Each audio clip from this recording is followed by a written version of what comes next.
Hi everyone, PUBG Mobile Metro Royale Chapter 20 is coming soon. Curious about what new content there is? Let's take a look. Our focus for this update is on bettering your gaming experience, so we've added a series of improvements. First, we've added quick action functions. Starting now, you can tap to repair all items at once on the loadout page, and you can open multiple gift packs at once in your inventory. We've also improved the firearm status at the start of the match. During the preparation stage, firearms will be reloaded by default and will be set to full auto firing mode. These improvements all aim to save your time while improving efficiency. Additionally, you can now earn EXP from Metro Royale matches. In other words, playing Metro Royale will now contribute towards raising your player level. If you bring a companion into Metro Royale, they will also earn companion EXP. Chapter 20 also brings brand new honor rewards and collectibles. What's different this time is that after you get certain gold collectibles, they can be displayed in your personal space of the main lobby. You also have the chance to unlock home collectible decorations. Place them in your home to show them off to your friends. With the new version update come enemies who've already infiltrated Metro Royale's Arctic base and Misty Port. While you're out exploring, stay vigilant in these areas, as Striders are active there. Oh, and we've also added two new firearms in this update, the P90 Cobra and P90 Steel Front. Don't forget to try them out. That sums up all the new Metro Royale content. Chapter 20 is about to begin. Hop into PUBG Mobile Metro Royale and experience it for yourself. We wish you all successful evacuations and bountiful loot.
Two days of gameplay down.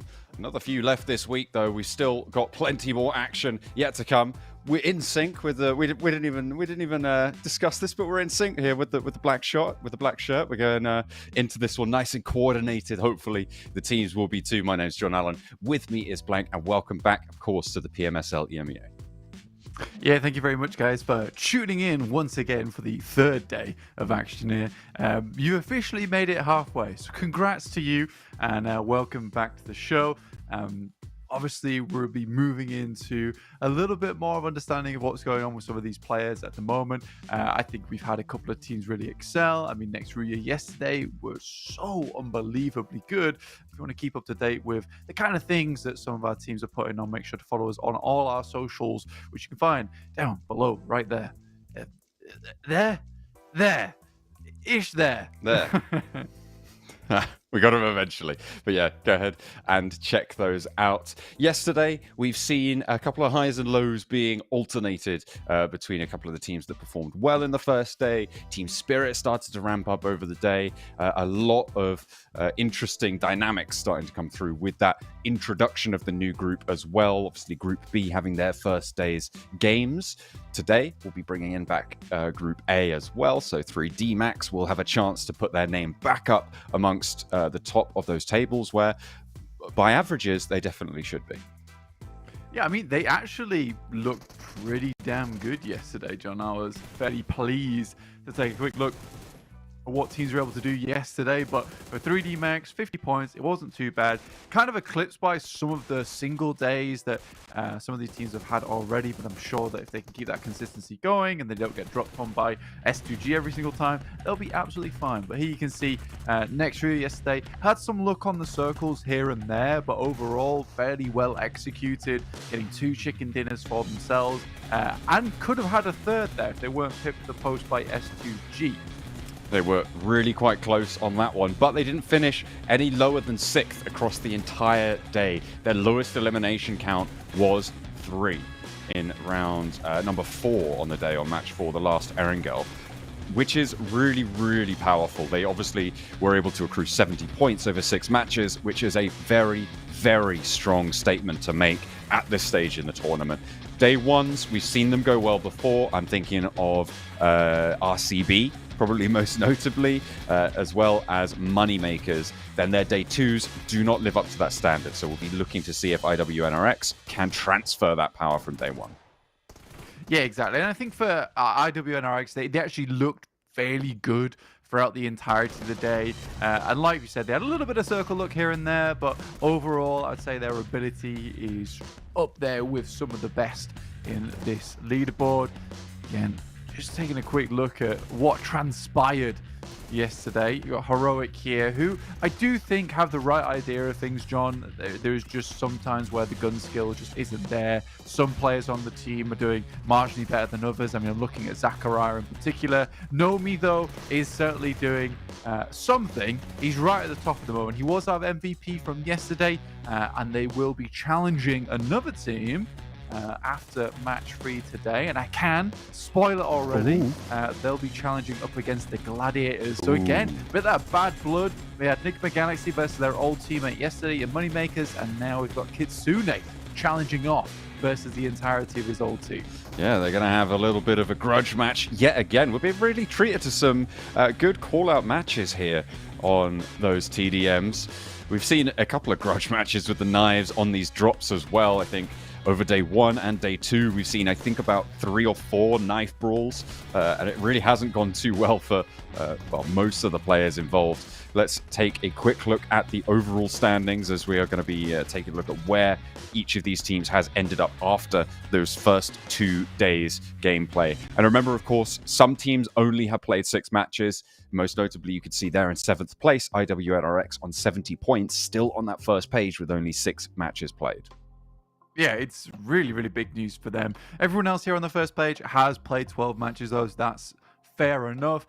It's only Team Spirit right now who has broken into those triple digits, 110 points right at the top, with the very nice 69 elimination points for themselves, which has been the thing that's kind of standing them apart from a lot of the other teams, because their placement points aren't massively higher than a lot of everyone else. I mean, Regnum Kaya Bra, 37th, they're 41, but it is those elimination points which are dragging them up all the way towards the top, because it hasn't been very many games, even where you do see Team Spirit actually suffer a couple of losses early on, they're still able to get those elimination points. But yeah, I think IWNRX is the other big one on this page. What a wonderful day yesterday they had to get themselves onto that first page. Looking down on towards our second page here, the second list of teams. You got 3D Max. We have higher hopes for them with 6 matches played at 50 points. Hopefully they can do just as well today. There are any other teams here, John, that may be catching your eye?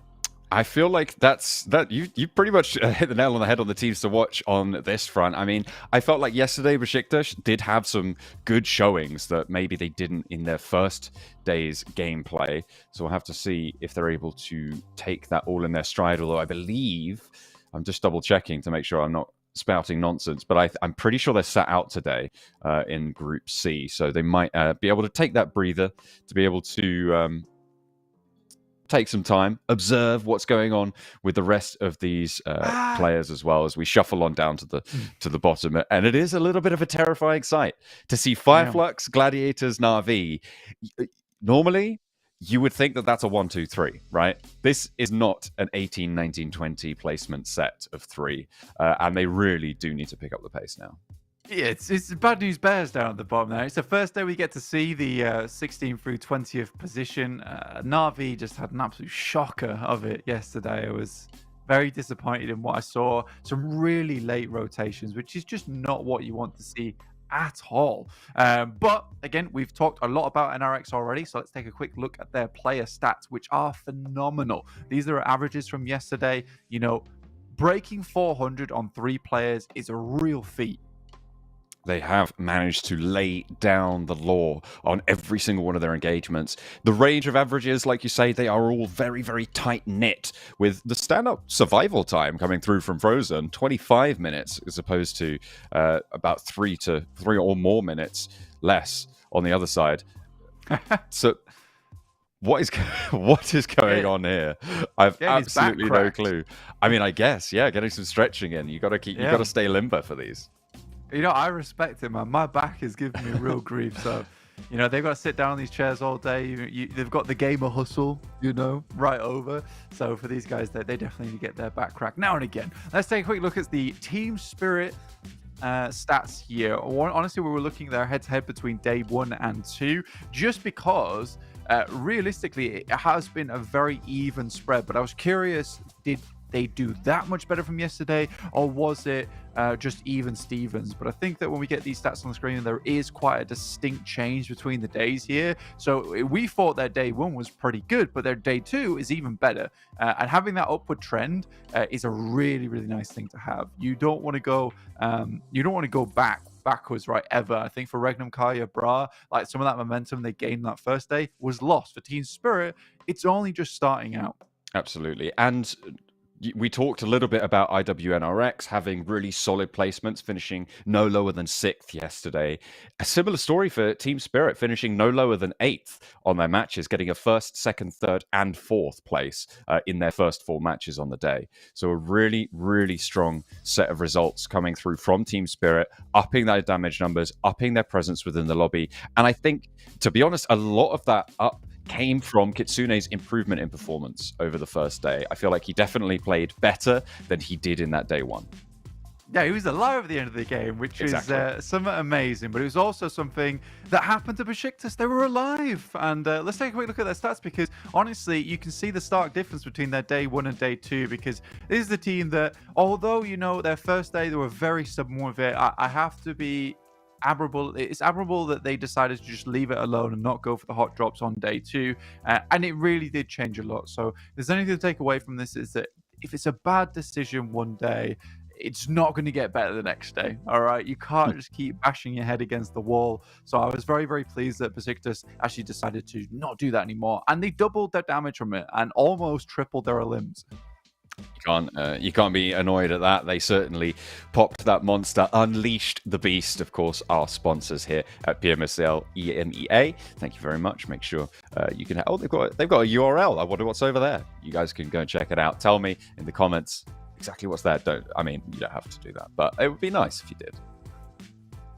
Please check out this link for me. Just check out the link. Just go to it right now. Yeah, check out the daily schedule. While you're still watching, go over. No, don't. Whilst you're at it, because we want to see exactly what kind of games we've got coming up ahead for us. It's the same thing pretty much every single day. Sandhawk into Orangle, Miramar.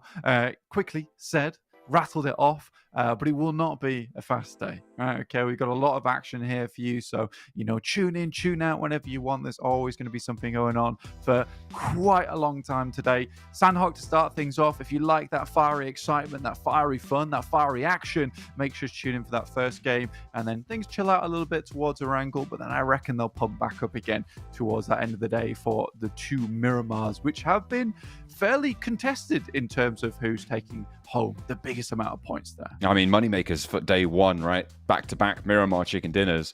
Day two, 13th place, 15th place. Really a change of tune for them. So definitely up for contest. As you can see, Group C is sitting out. That will be comprised of Onyx Ravens, Power Esports, Heroic, and BEŞİKTAŞ. They will be taking a break today, a little bit of a breather, so they don't have to go into the studio. They can watch from wherever they're staying over in Katowice and make sure that they're getting that prep done as well for the next day. Of course, in the middle of the day, we are going to have our steel cage grudge match between Team Spirit and Gladiators, which is going to be an interesting way to punctuate the middle of the day. Yesterday, we kind of saw Moneymakers have a little bit of a dip right after their match with NIGMA Galaxy. Yeah, I wasn't exactly sure exactly what happened with the Moneymakers. It did somewhat feel like, after that game, after they kind of got put in the bin by NIGMA Galaxy, which felt like it was very, very close, a bit frustrating for them after all. And I think that maybe it struck a chord with them, hit one of those nerves on the team, and they just weren't able to perform up to scratch for the rest of the day. So these grudge matches, they're causing problems for some of these squads, and we'll see if that continues to be the case. I mean, for Gladiators, this is a little bit sad because they're so low on the leaderboard. Getting beaten by Team Spirit, which probably will happen here, is going to crush the morale. And if their morale's crushed, they're not going to make it through to the PMWC, which could be happening later this year. The top 4 teams will be making it through to that group stage, with the 5th team going through to the survival stage. Everybody wants to make it through to the PMWC. It is a huge tournament, and it's going to be lots of fun. Absolutely. It's going to be pretty profitable as well, I imagine, for a lot of these teams. If they want to be able to get there, the prize pool, I'm sure, will be worth the journey. Not to say that we don't have quite the prize pool here either. I mean, we've got 400k up for grabs. It is a big, big money tournament here for the PMSL. And these teams are going to want to take their slice of it. The majority of it sits in that finals, though. And so only the top 16 teams after all 3 weeks of league stage will be moving through. We're going to be cutting the bottom 4 teams right now. And if, like I said earlier, if that happened right now, you do not expect that to be FLUX, Gladiators, Na'Vi. That is just not 3 names that you expect to be down there in that bottom bracket that wouldn't make it right now, should we shut things off. I will give it to each of those 3 teams, though. They've only played 6 matches, so when you average it out, they don't necessarily sit in those bottom 3 positions, but even so, they definitely need to pick up the pace. Yeah, I think when you're towards the bottom of the leaderboard, it does feel a little bit rough, right? You've got so many teams ahead of you. Again, though, it's difficult this year I think he was pretending to just pan him, hit him with a pan. He's not happy about it, though. But yeah, if you get to this point of the year, usually for PMPL last time around, there was definitely a capability to have 3 or 4 teams, who just dominated all the way through. But now we've got the PMSL coming through. Now for EMEA, there is so many good teams here. It's hard to excel all the time, and there's always going to be teams towards the bottom, but it doesn't necessarily mean they are bad teams. It's just we have so many really good contenders here. S2G, framing the logo with a heart. You love to see it. Love to see it. And climbing their way up the tables as well. S2G, one more time. There's the 3rd. You missed out yesterday, Blank, and I think they heard you. You said you wanted the heart of the camera. You've just had 3. You're satiated. I am. I'm very happy. Now I just need to see the pointing at the S2G sticker soon. That'd be good. It feels like S2G's rehearsed all these little moments, honestly. Is he gonna do it? Is he gonna point at the logo, or is he just gonna give me the awkward smile? Yeah. Oh yeah. That's actually the second best strat. That's fair. Yeah. Oh yeah. We're going to play some games today. I feel like I'm seeing a little bit more seriousness today on these players' faces, like a lot more concern.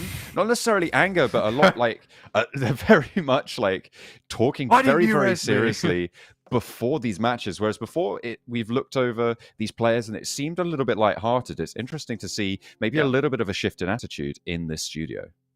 Oh man, everybody's happy when everyone's got 0 points. Everyone becomes very unhappy when you've got 0 points, someone's got 110.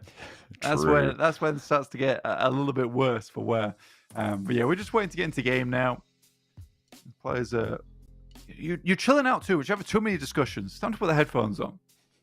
All right.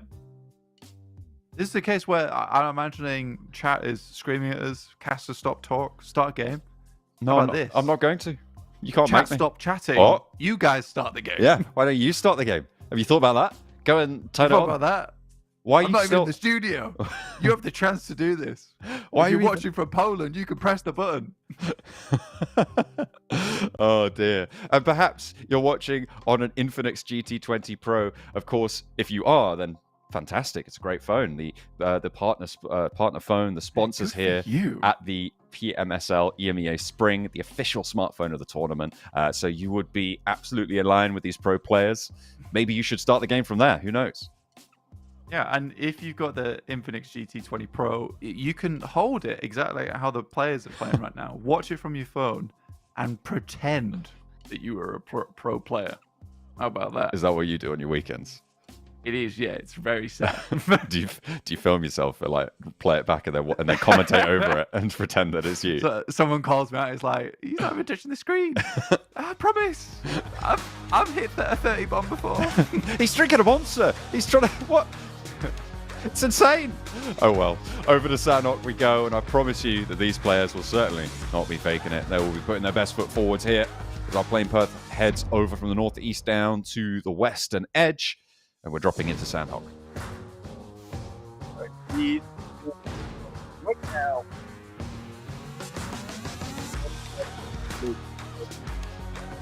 Teams heading down towards the south, Twisted Minds as well as Falcons, two teams that really do need to pull themselves up by the bootstraps here because it's just not going ideally for both these squads.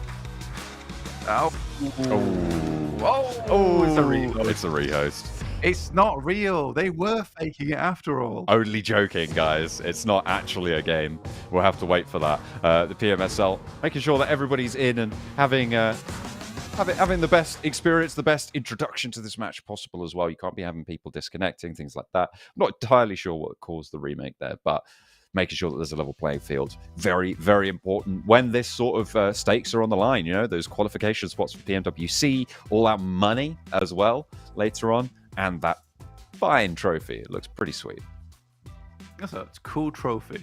I think they need to get some more lights on it, though. Right, specifically on the crystal at the top. I want to see it, like, glistening in the studio light. But right now, it's just a little bit dull. So what I need a couple of guys to go in there with their INFINIX GT20 Pros, pull out the flashlight and just dazzle the surrounding environment with that crystal.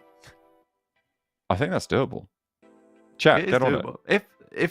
Chat. That's your guys' job. Yeah, if I was there, I would do it, but I'm not. Come on, guys. You're slacking, really. Let's pick up the face. You're upsetting me right now. It is actually, I'm angry. I'm angry now. Oh, okay, that's too far. I was only upset, I was upset at the current predicament. I wasn't angry at anyone. Don't do that. It's too late. I'm fuming. I'm furious. Direct your anger healthily. I'm mega fuming right now. Into your commentary today. All right, I'll try my best. 3D Max back on board. This is so mean, dude. Though, why have they got to put Robs next to him? I think the chairs are just really different heights. It's the same chair. I'm telling you, it's the same but chair. They're different Robs heights. Makes him look really small, even though he's not. And he's way leant back as well. I'm pretty sure it's perspective, but it does look a little bit like Bring Your Son to Work Day. This is how they filmed Lord of the Rings. This is exactly how they filmed Lord of the Rings. Robs is never late, nor is he early. Robs is Gandalf, the Gandalf of the PUBG mobile scene. Oh, that's awesome. I'll give him a DVS, and you're certainly not going to get past him. That's for sure. He does perform some magic with the shotgun. Absolutely, I'll tell you that right now. They call it the Flame of Anur. That's not comfortable. Surely not. He thinks he's super comfortable right now, but I guarantee you, by the end of the day, we won't see him in this same position. When he's 35, right? He's gonna When he's 35, he's gonna regret this. I would know. We're gonna play this back. You're not 35. Don't be silly. No, I'm not. You're 42. Come on. No, that'd be crazy if I was 42. Goodness me. Oh dear. I don't want to be that age. No, I'm not going to be I'm that just going to age skip. for anytime I'm just going to soon. skip 42. I'm just going to go 41, 43. No, I think I'm going to go 41 and then back to 29. 29. Okay, interesting. Interesting. I'm going to go backwards. I would have probably gone for like 24, maybe. Nah. Okay. Maybe not. Okay. I'll skip the mid 20s. All right. You've done those. You completed You don't them. really know where you're going when you're in your mid 20s. You're a bit lost. Okay. You hit like 29, you've got a direction. Whoa, look at that. Big muscles from Goodness BEŞİKTAŞ. me. Look, they're all just flexing. I need to get in the gym now. You'll never be him. I'll never be Biscuit. The rock solid Biscuit. Oh, goodness, yeah. Forgot about that. Now I'm going to be thinking about that all day. Once more. Man of Obsidian. Flashbacks to yesterday. Yeah. Giggling It didn't go well for him. Oh, dear. Oh, my Where's goodness day me. one gone? Bring it back. Bring it all back. Oh, dear. Coops on the far end there. Standout performance at day one. Met by the rest of his team in day two as well. Hopefully looking to transfer into day three. The guy's a machine, but the rest of the team have started to step up. I mean, they're definitely doing this with the chairs on purpose. I mean, there's several times we just see someone who is just so much higher up in their seat. Ralph's just got a good. No, Ralph's just got a good. Look at the back. Look at the backboard. There's at least one logo's difference in height on that chair. I don't know, man. I'm seeing it. I'm not seeing it. Okay. Anyway, I want 3D Max to do well today. You know, the French squad. It's like one of the few French squads that is honest. That has honestly taken it all the way a lot of times. And right, because there is so few French squads anyway. This is like the best of the best out of French players. They have created a really amazing team. So I want to see 3D Max, you know, get similar amount of points there. Even if they get another 50 points, I'll be happy with that. I think that'd be a result for 3D Max. I would agree. I think that keeping up to what is that 5 out of 6 5. Oh no, my brain's malfunctioning on maths. I'm really trying hard, but it's just gone squidgy. It's not going to go. It's not going to go. But 50 points over 6 matches is a pretty decent average to be able to maintain. So you're right, if they're able to do so again. Good news bears all around. Playing path out on the western side this time. Hopefully it is going to stick. But it looks like we've got a hot drop in Painan, RCB, and Moneymakers. RCB and Moneymakers. I mean, this has happened a few times already. It does go back and forwards a bit. And last time Moneymakers did lose pretty handedly over to RCB. The drop on them. Time around, though, Moneymakers do drop over towards the sideline. 3D over towards Paris Resort. They've just chosen all of S2G's spots. It's really mean. And to challenge a team like S2G as well is sort of astonishing. So they get shunted out of Paris Resort for now. Interesting. RCB still trying to move through against Moneymakers. A couple of early contests that keep starting to pop up as well. Brute Force over on the north side against Foot, Chaos Foot. Trying to contend over the Chaos Foot. It is the other way around, actually. It's Foot Chaos, one of those partnership teams. Feet. The circle pops down southwest side, so a rare southwest island ending potentially on the cards now. Mega rare. Shiny. The illustrious southwest ending, which NIGMA Galaxy be happy about. Actually, I don't know, because I feel like NIGMA Galaxy really likes when the circle doesn't go to Sami. They're very pleased to have the circle go away from them, and no one comes around their neighborhood. Like, it's not in the circle, guys. You want to come here? We'll enter the circle around about minute 20. It's fine. We'll come at stage 5. Goodness me. Maybe. I mean, they used to be able to just not enter the circle with the blue zone. Yeah. The blue zone damage. Stage just 8. Funnel the meds. Go to stage 9. They just didn't play the game on Sandhawk. It was so cool. I'd agree with you. I think that is very cool. Shots from Cal. Able to land one. Silas falling back off the top, but can't really go for the flush right now. Moneymakers have been giving ground a little bit over to S2G. It looks like Icy might actually be trying to convert here, and a nice flank from Cal again to find another one. onto the back lines. S2G, they managed to find one res. Icy wants to step out and go for the flush, but straight into the Moneymakers hotpot there. Regnum Kaya able to establish that crossfire, keep Silas alive, but Loxy is a casualty here. BEŞİKTAŞ, I think he might be the last to stand with the double barrel and the Tommy gun in hand. Needs to be careful. Not much armor to speak of either. The old stun grenade. Go for a bit of a shock and awe play over towards Mr. BEŞİKTAŞ. Regnum Kaya, brah, cut through him like a soft loaf of bread. It's not obsidian today, was BEŞİKTAŞ, unfortunately. A little bit more time in the oven for that one. RCB lose a player, but they come out on top of the Painan engagement with the circle as it sits right now as well. Painan an important crossing point, so having control of that might play well, but if they don't get out west early enough, it could be a little bit dangerous for them to stay in there for too long. Looks like S2G have disengaged with 3 players from 3D Max in Paradise Resorts. 3D Max have all 4 of themselves alive. Brute Force, they've played with 1 casualty now. And FLUX might be the next to lose a player. FLUX has got himself into an actually fairly good spot, to be honest. Just that they're a bit split right now. I think they'd like to get all the players across the road. Controlling that position is really, really nice. You can sort of hold onto both buildings for a little while.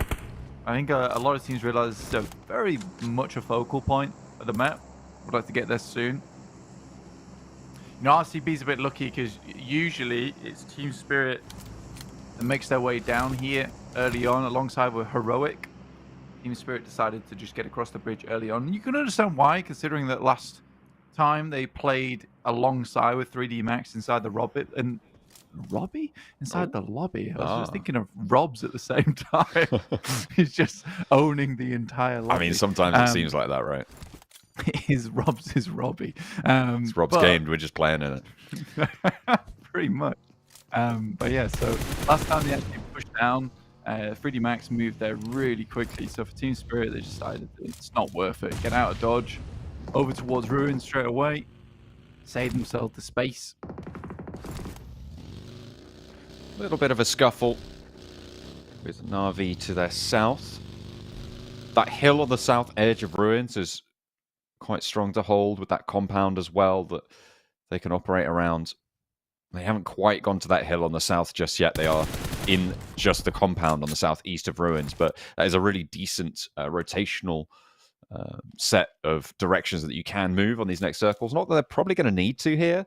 They do, in fact, have quite central on this location. The Gladiators playing out to the west bridge now. They are looking to cross, most likely, in the next few minutes, or maybe within the next minute, in fact. But at the moment, they're wary of teams trying to hold them out on the other side of that bridge. If a team like Digital Athletics, for instance, moved up and played where teams like the old Mad Bulls used to play, right, on that Ruins area, they would be traditionally holding that bridge and waiting for a rotation from the north. But nobody's there right now. However, Gladiators are still playing on that lesson that they've learned. Yeah, which makes sense. I think it's a bit of a struggle to get across too early. I mean, Tixie sent forward, pretty good player in terms of solo. So I think for him to be that front man, they can rely on him to get out of a bad situation, potentially get a frag and leave. Gladiators definitely taking a little bit more time than usual. Although they have sent Matic across now. Feels slightly more bolder than before. But yeah, a lot of teams already making their way towards the central region of the circle. With about, let's say 30% of the circle in the water right now. It's a bit of a struggle to squeeze every single player in. There's still a potential this heads hard over towards that eastern side, in which case Painan is very useful to hold on to. But it's only now that 3D Max is making their way down from that northeast side. It's taken them a bit of a while there, John. Quite the hard shift out to the west edge now with the circle centering up towards Tambang. It's going to allow the Gladiators to move through now that they've figured out exactly that there's no teams playing on that hold. They can be the team to hold on this north edge in a very valuable position. Na'Vi can start to transition over further west, potentially play that hillside that I was talking about to the south of Ruins, or to the compound that sits just a little bit further west of that as well. Team Spirit pretty unlucky on this shift, to be honest. Any other direction, and they're in a really, really solid spot. But right now, they're pushed out to the edge with not too many directions that they can head in this next circle. Digital Athletics catch Zedwolf, and actually, IW next Ryu are going to be losing a player there. It's a sort of a crazy push from Zedwolf. I'm wondering, because a lot of next Ryu is actually quite far behind him, over towards that southeast side. Next, Zedwolf is just like, look, I'm going to see if I can pave a way in. Potentially there's a compound that's free over towards the far west side. He gets over there and immediately gets gunned down by Digital Athletics. So at least the 3 players on that southeast side know generally where the players are. So he gave the rest of his team a chance, but it cost him his life. You know what? I like that. It's brave. You know, it takes guts to make something like that happen. Falcons on your screen, losing DeMar, who I would say is a little bit letting the team down recently, has made some pretty insane plays. Ralph hits the deck. Again, you start in Sami. I think when you get a circle like this is why Enigma Galaxy is a little bit weird when it comes to circles coming down towards that southwest side, because they're so happy to move so late on Sandhawk that sometimes they forget that they have to move early. And sometimes they forget that other players can be in this area as well, right? Because if you're moving that late, you just aren't experienced at taking fights in that scenario. Not to say that they're not experienced. I will run back on that a little bit. They definitely do know what they should be doing, but there is something to be said for having been in those scenarios repetitively at the highest level of competition, right? And they aren't quite able to transition Ralph safely in this scenario, unfortunately. They'll have to try and play on with 3, but on the south side, they are relatively isolated. Obviously, Digital Athletics now aware of their presence on that edge, but there's a couple of buildings they can move towards. They can start to scout out a little bit further north. Yeah, I mean, for Digital Athletics, it was a very good opportunity for them to take this position over towards that western side of Tambang. I don't think anyone really thought there would be a team here in the first place. Again, Ralph takes the exact same approach as Zedwolf, where he just barrels forward to the rest of the team, give them some information to work with. But both times, Digital Athletics did not let a single person pass. There is a compound over towards that eastern side at Digital Athletics, and I'm not really sure why no one's going for it right now. I think they assume it's taken. Digital Athletics kind of just hang it like a little bit of bait in front of these teams' faces. 3D Max, they're so far out of the zone right now. And Nomi has a good idea of where some of them might be. There is one underneath him in the water. I wonder if he hears the footsteps. Robs might actually get a pretty cool and nifty backstab onto him, but great shots from Nomi. Kitsune needs to be the backup here. If he spots Robs, it's going to be absolutely great. That should have been called out, and now with the nade exploding, Nomi needs to be a hasty retreat. You get that knock. Not too sure if they got the flush fully there, but a lovely nade through from Robs, and that is the backstab that you were talking about. It was, in my mind, a little bit greedy to go all the way up that bridge to go for a shot over towards 3D Max. They do find the knock, but at what cost? Rob's now up and close and personal with the DBS, does get pushed back behind the corner with a little shot to the back, but stays alive. That's got 2 first aids, but it's the crossfire. Enigma Galaxy. No, hang on a minute. No, it's brute force, sorry. Going to be able to look for that knock over the top. The res comes through, and Effect will try and pull his teammate back up to his feet with the cover of the car. I mean, for Robs, I respect the play. You know, you get ahead of there very quickly, but 3D Max, they were rotating very slowly off the back of this one after winning that fight. I mean, for S2G to lose one player and still find themselves towards that north side of ruins, way better rotate from them. I'm not sure it was.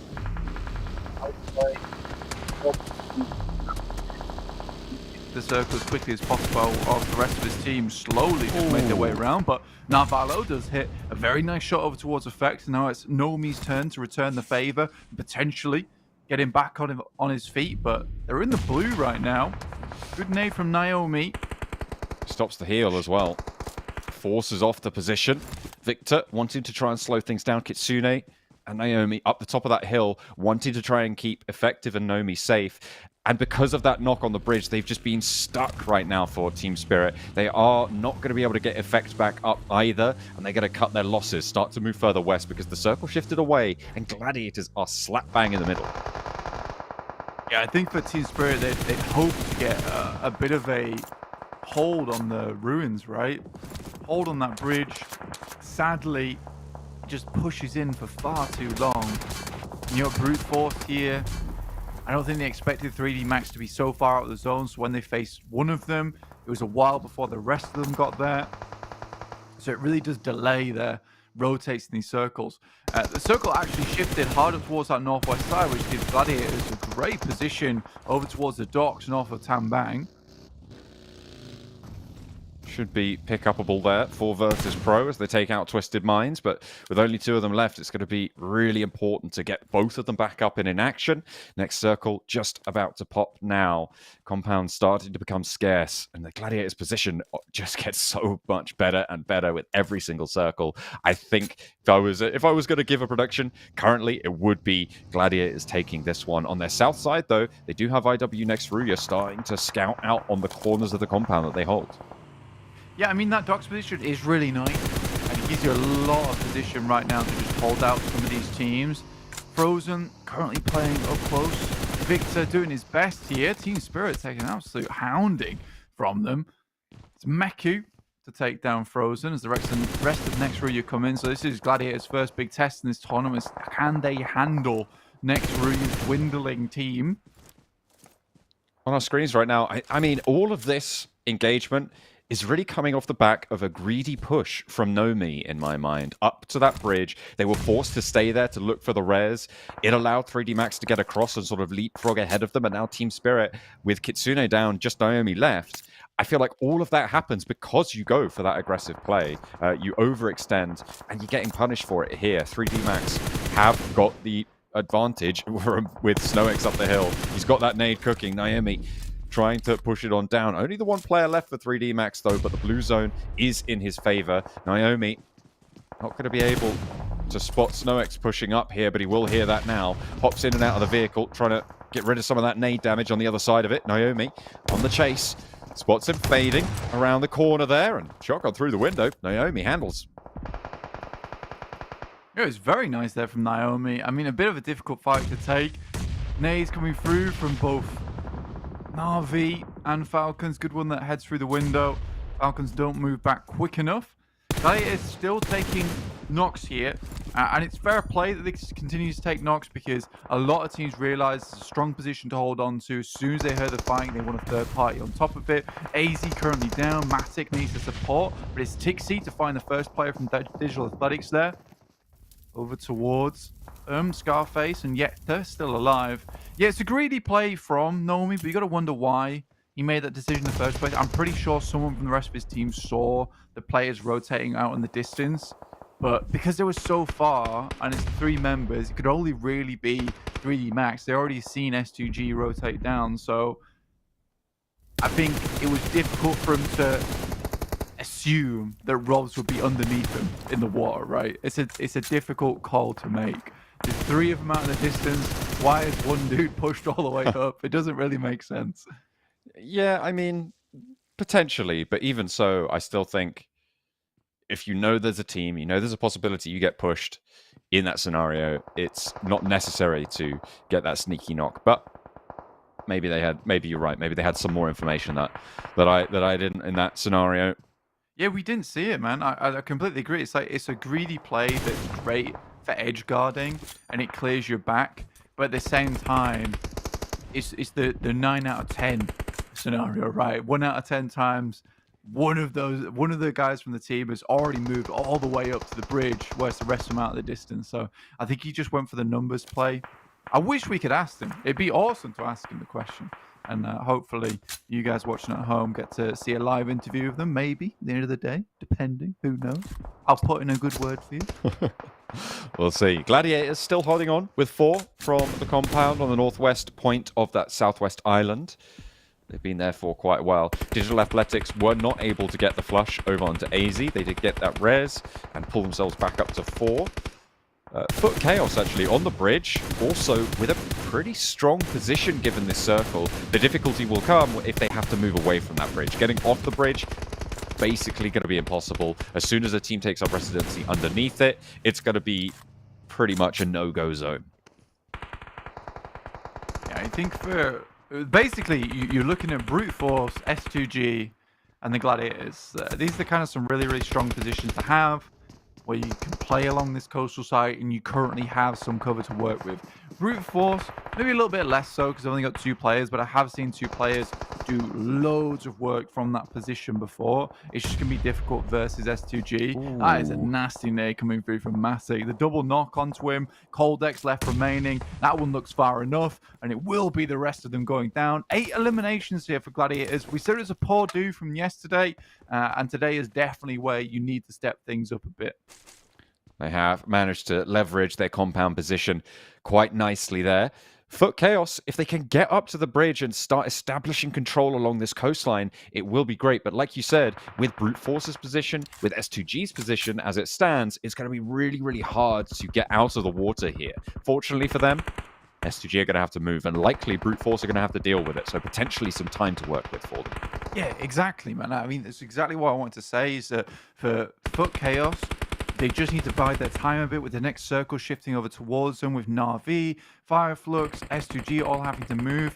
There is now a little bit of time between where a lot of these teams will be fighting one another, where they can get a bit more of a dominant hold over towards the bridge itself. Gladiators don't really be looking to push up towards that way at all.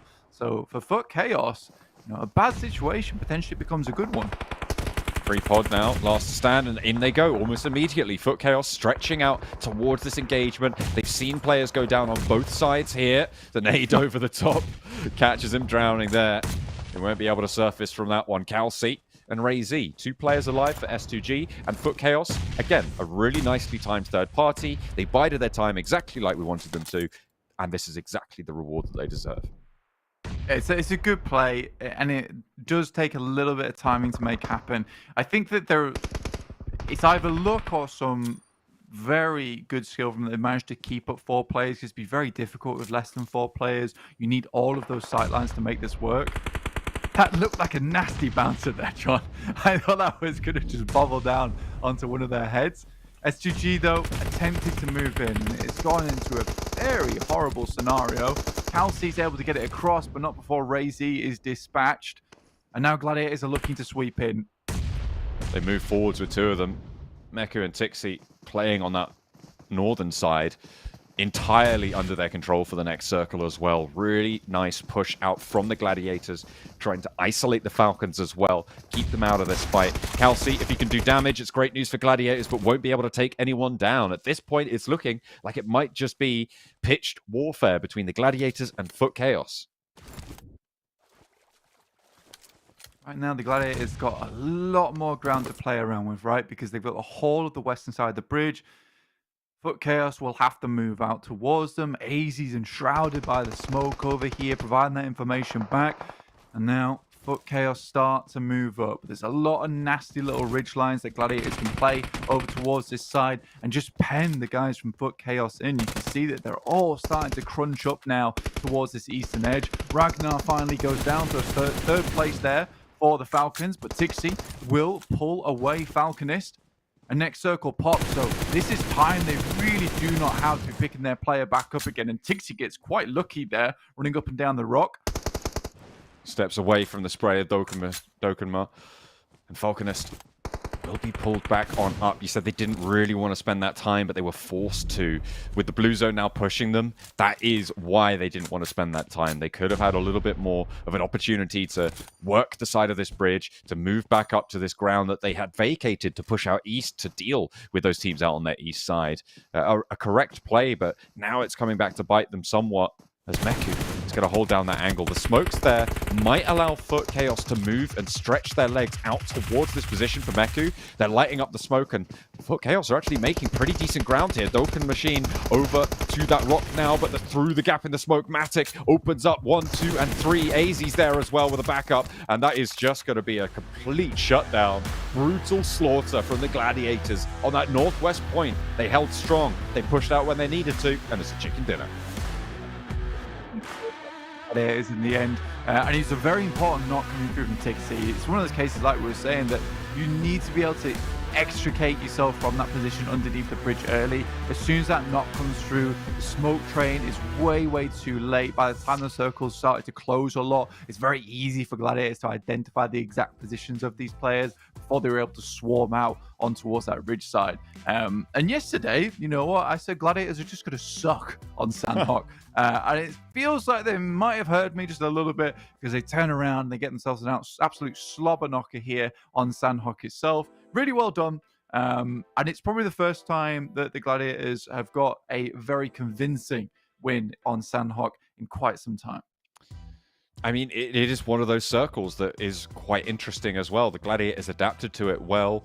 There was notably no team in that ruins area on the drop, right? There was no team that was on that northwest point, which is something that historically they have had be quite an issue for them, being guarded on their crossing, which they weren't. They were able to establish themselves nice and strongly in that position, and obviously it's worked out very well for them here. 23 points in that single match blank.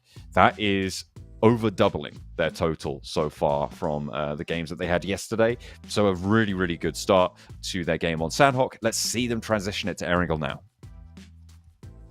Yeah, nice little vacuum game for them there as well. 23 points to them, 10-10 for second and third place. So it really was them getting the lion's share of the points in this game. S2G, with only 6 points off of that one, is really disappointing for them, because I do think that they made the right call early on to just quickly disengage from 3D Max, immediately send down towards that southwest side. And 3D Max suffered for the decision to sit in Paris Resort for too long. So for S2G, I personally think the reason that they don't do so well in that game, or don't do so hot, is just purely because they're a player down. You need to be able to control a ton of sight lines in that position that they held with that compound, and they just weren't able to because they only had the 3 with them. It's surprising that there were so many teams with so many players that were still in the circle at that point, which sort of ruins S2G's chances. Let's take a look at where they're currently looking to stay on the leaderboards right now on the overalls. Right at the top still, Team Spirit. They were on the front page of that match report as well, which means that they were able to open a bit of a gap. Brute Force staying up there in second place. They were very close to the moneymakers at the start of the day, and that will stick around as the dynamic. 92 points for RCB. And a lot of this front page had a pretty slow performance in that last game. Yeah, it's a little bit strange. I think NIGMA Galaxy as well as IWNRX both have the exact same idea, is to, you know, test the waters over towards that west side. It's the day off for Digital Athletics yesterday. They come back in today. Perhaps IWNRX and NIGMA Galaxy both weren't expecting that position to be held by Digital Athletics, because they got a lot of value off of holding towards that west side of Tambang, and a lot of teams thinking they could just slip on through. Looking down towards our second page for today, you know, FUT KAOS move up towards 9th place after that last game. Not bad at all. And 3D Max, only 3 points on the game. Yeah, I think it was too slow from them, John. They did have a pretty successful crossing against the Gladiators, but again, it's those third-party angles that teams in EMEA are starting to go for a lot more successfully now, that have really started to hamper and change these rotational paths, change the strategies that they're going to need to employ. With the bottom of the tables being on display, the Gladiators have elevated themselves from that region, and their place will be taken, I believe, by Virtus Pro is the new entry there to the bottom 4 on our tables, with 30 points, losing the tiebreaker against Digital Athletics. Yeah, it's good stuff from Gladiators there. I do want to see that kind of thing continue for the rest of the day, right? It's not something I want to just end here on Sandhawk. I mean, Sandhawk's the best place to do it because historically, they've been terrible at that map. So this is a good place to prove yourself that you can actually hit some big strides. And it sort of felt like that decision making from Matic was coming through, where before I would say the Gladiators would be very much hesitant to cross that bridge. This time around, they get across, they sense that there's no one really around, and they just make that quick fire decision of, look, let's all get across here, head down towards Tambang, towards those docks, take control of it. And you know what? There was no one there. They got it for free because they made that quick fire decision. They were able to pull the trigger on that decision. We'll see if those decision-making, that fast, rapid play style is going to continue into these next couple of matches. We'll go right to a break. We'll be back shortly with more PUBG Mobile.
We are going back into the mix after that first game going over to the Gladiators on a Sandhawk win, something that has been quite elusive for them in the past. We're going to be heading over into Erangel next for the PMSL EMEA.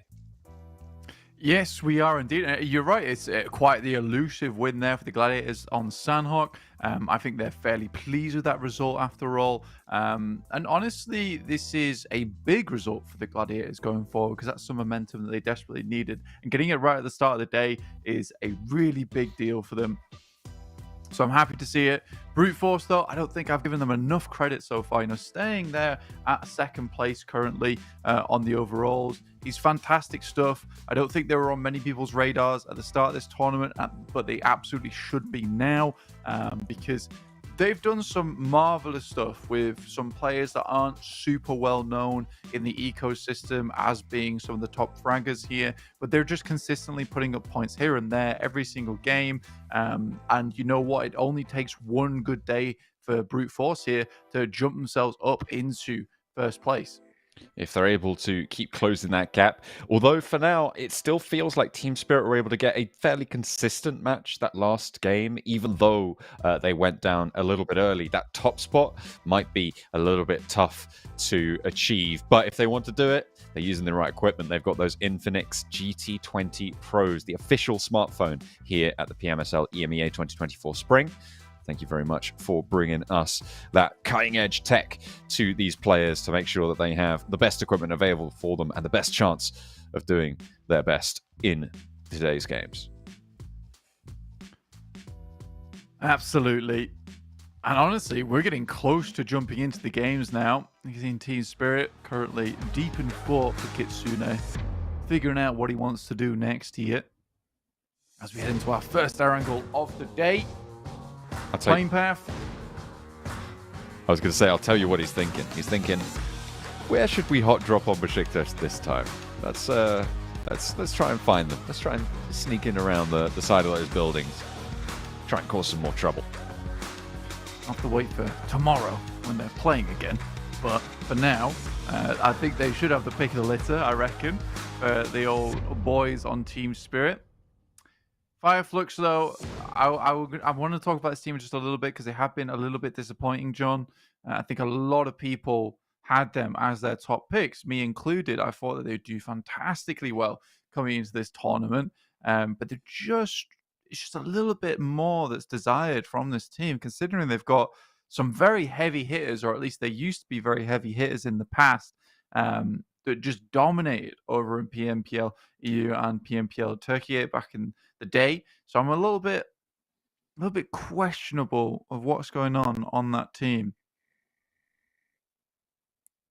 Players starting to split out here. Quite a lot of late drops here. Falcons, Na'Vi, Brute Force. 3 teams out over the military island in Sosnovka on the south edge. Is there another team in the mix there? Virtus Pro, Na'Vi, Brute Force, Falcons. So 4 teams on that military base with a southwest shift on the circle as well. That western bridge is looking to be a little bit messy. So I'm imagining, given where Na'Vi are going now, they aren't going to be staying on that military island. They're going to be going further out towards farm, out towards Milta. Yeah, getting out of the way nice and early. Na'Vi, a team that was very slow on some of their rotates yesterday, need to speed things up quite a bit. Hopefully today they'll learn their lesson and change things up, because it is, quite a few of the games they have to play. 3D Max absolutely hates S2G. I can't. Every game, taking out at least one of their players is a really bold statement. It's not going to matter though, Blank, and I'll tell you for why. I've just been told that we're getting a rehost on this match, so I don't think that these points are going to stick just yet. Virtus Pro, they're going to be pretty happy with that, taking all those knocks early on. Maybe they got the word in. Yeah, you can see they're thinking, but we had the vehicles. We were breaking out on that south coast. We're going to be going out to the side, but I wonder how that will change the potential drop spots here today, because this is the first time we've seen these groups, specifically with Group B, with a lot of these teams on Erangel. There is that new dynamic. Group B will have played against everybody except for, I believe, Group A. So FLUX, FUT, KAOS, Digital Athletics, and 3D Max. Those teams in Group B won't have come up against those teams on any of the maps that we've got to play today. So it'll be interesting to see if any of those teams look to change up how they're playing around one another. I think there's a lot of teams right now that are trying to definitely figure each other out, right? And I think that's the big thing that's going on. 3D Max has a very clear goal in mind, though, which is just hunt down S2G and then go from there. I mean, that was a cruel one as well, considering that on Erangel, both those teams usually drop over towards Yasnaya, and 3D Max didn't even care about that, just dropped over towards S2G on that western side. So there's a clear bit of hunting going on right here. I like that. The FLUX necklace. I need to get me one of those. It's kind of cool. That does look pretty cool, doesn't it? I'm liking that. The way it frames that little logo. I'm liking it. Maybe we'll be able to convince them to bring one to LAN if they're able to make it, that is, because, of course, only 4 teams are going to be able to go to PMWC later this year with the extra qualification spot to the survival stage, which is not ideal. You're right, though. Okay. That is the free zone, if ever I saw it, wow. apparently. You carry on, son. Yeah. Freeing the belly. Crack on. But good stuff. Fair enough. We're just waiting for the rehost to come through here before we get back into the game of Erangel.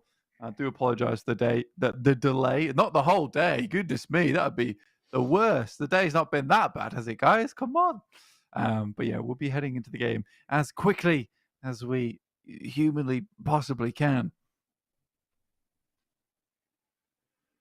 But first, let's take a look at Rob's shoulders. Yeah. Show me Gandalf. There we are. It's Gandalf. He's back in the mix. Where's he brought his fireworks? And then tiny little Snowicks on the end. Tiny wee Snowicks. Yeah. You've got Frodo Snowicks, Gandalf Robs. Does that make the others Aragorn or Samwise or Legolas, or who are we thinking? I think Victor's got a good Aragorn thing going on. Okay. All right. Yeah. I'd buy that. I'd say Narvella's more of a Legolas, you know? Okay, yeah. I'm happy with that. Although the fact that we've given him Frodo is kind of really tiny. BM. He's yeah, tiny, I suppose, and you know he's the newest addition to the team. He's been brought on an adventure. He's going on an adventure to PMSL EMEA. Stop hitting the equipment. Yeah, check it works. That's how I do it. My PC starts making funny noise, batter it. Just physical violence. That's always the way to solve life's problems. Yeah, violence is never the answer, but for my PC, it's the question. Are you working today? If not, a beating. Oh dear. Honestly, my PC has been causing me a lot of grief recently. Very, very loud fans. I can only imagine how loud the fans are in the studio. Hopefully, they've got those top-notch fans, so it's just completely silent. I feel like you're more concerned about the cooling as well. I think you're more concerned about the cooling capabilities, right? Because you're wanting to make sure that everything stays chill. The loudness of a fan is so important to me. That's true, but they have got massive noise-cancelling headphones on also. Yeah, okay, true. And the noise cancelling headphones is probably quite warm. So the fan is extra important. And if it needs to be loud to be even more cooling, that's fair enough. I get it. I like it. I think we've cracked the case here. Lord doesn't even need the fan. He's turned it off. He's like, I got so many fans. I don't need this one. No, never mind. Oh. I was going to say Lord is like Sauron because he was born in the fires of Mount Doom. I don't think Sauron was born in Mount Doom. I'm just going to... Where was he born then? I mean, he is one of the... Oh, I've got to get this wrong, aren't I? He's one of the Valar who... Yes. Were born of Morgoth. In the fires of Mount Doom. No, not in the fires of Mount Doom. Because Mount Doom's in Middle Earth. Oh, God, there's going to be some Lord of the Rings nerds in chat who are going to absolutely string me out on this one. But I'm pretty sure that Oh, it's not Miramar. Why have they he, got the Miramar sheets out? that's concerning. It's like a heat map. Could be. There's a heat map. Whoever's the coach in that team is nerdier than us. Talking about Lord of the Rings. I mean, that's true. Anyway, back to the Valar and the Ishtar and Yeah. No, it's we'll put that one aside. I'm sure we'll bring it back up later. Don't worry, guys. You'll get your Lord of the Rings fix. But no, Sauron was born in the fires of Mount. I'm gonna Google it now. Didn't you watch the Rings of Power? Goodness me. No, I did not. I watched a couple of episodes and I was done with it after that. I just couldn't get into it. Didn't have the He was a Maya created by vibe. Iluvatar before the music of the Aina. In the fires of No, at the beginning of time, actually. So. Ah, yes, in the fires of creation at Mount Doom. So who are the anyway? I'm going to get myself in a rabbit hole right now on this remake. You really will. And honestly, this rehost has brought up desires to go watch the Lord of the Rings trilogy, which I don't have time for right now. Extended cut. So let's go. We've got 3 more weeks of this, so I'm gonna put that on hold until we finish up this tournament, and then that will be the first thing I get up to. In the meantime, though, these teams do have a mountain of doom of their own to climb towards the top of the tables to head over towards PMWC later on this year. Hopefully not too much later on, because I am really excited to see the players duke it out at the Esports World Cup. I think it was announced recently to be about, I think it's around 2 weeks of play. So back to basics once again. But nice to see that PUBG Mobile once again been given those 2 weeks. Yeah, the players can all perform as well as they possibly can. Absolutely. Those fans are going to be very important over there in Riyadh as well. Of course, the studios are actually pretty cool. They're kept pretty cool, but it is still like very 360 air conditioning units in there. Yeah, it's crazy. I mean, it's very, very warm at that time of year, but that's why they have to make sure that everything stays cool, calm, collected for their games. But they have to get there first. The way to do that, you get points blank. Let's take a look at how some of these teams are going to take to it. A little different playing path for us. It's going to be on the opposite side of the map this time around, but still late drop potential towards the Sosnovka military base. Yeah, exactly. For Na'Vi, getting down towards Milta farm area, easy peasy enough for them. Nomi currently 28 knockouts right now. Coops is still doing pretty well, I would say, on the averages. You know, he remains up there for a lot of them. But Lord's starting to catch him up. Look at that. So NIGMA Galaxy have been putting out a fair amount of damage. Surprising they're not further up tables. I mean, they're quite high up right now, but I sort of expected them to be in the top 3. But currently, that's not to be right now. 3D Max take yes, not yet. I don't think S2G's there with them. No, they are. They're just underneath. I can just see an extra little bit of lighter purple there. A slightly different tone, and that indicates to us a hot drop in progress right now. That is the worst possible colours to be chosen. I mean, to be hot dropping on top of each other. The contrast, not quite there. But, you have to pick 16 colours. I think I don't want to say mathematically impossible to choose 16 colors that none of them are near each other. Yeah, I'm just saying that the chances that it's the 2 ones that are the closest in color to be the ones that are doing it so now all we need is Virtus Pro to get involved in it. Yeah, and then it would be an absolute nightmare. They're close though, so it's already a problem. Could be the IW NRX Team Spirit Na'Vi combo hot drop as well. All the grays. Mm-hmm. Look at this, John. Look at this. What are we looking? Okay. Thank you. This is better, right? That's exactly what I wanted to see. I mean, it's a little bit weird they're not showing north and south, but either way, east and west, that also works in a similar vein. It's a little bit easier to maybe get muddled up in terms of moving around those buildings. But for S2G to make that call again, it's the BEŞİKTAŞ moment. Deciding that it would be better to get points than to play for pride. Moneymakers. Grabbing some vehicles, getting a little modicum of loot before they get on their way. Just south of Everest right now, the Gladiators out to their north in South George Pole, as well as Digital Athletics in the Gatka Fields. Splitting around, grabbing those vehicles early, prioritizing those for mobility, and then they can get into these buildings, grab some loot, be nice and healthy. On this west shift circle as well, you want to make sure you get a strong compound early, have a little bit of control. Making your choice now can really dictate how the rest of your game is going to go at this stage. For the teams out on this western side, they will need to choose carefully. Digital Athletics just getting their things sorted at the moment. But a much better game last time around, and they are towards the center of the circle here. So potential for another decent-ish game. S2G, oh, come on, guys.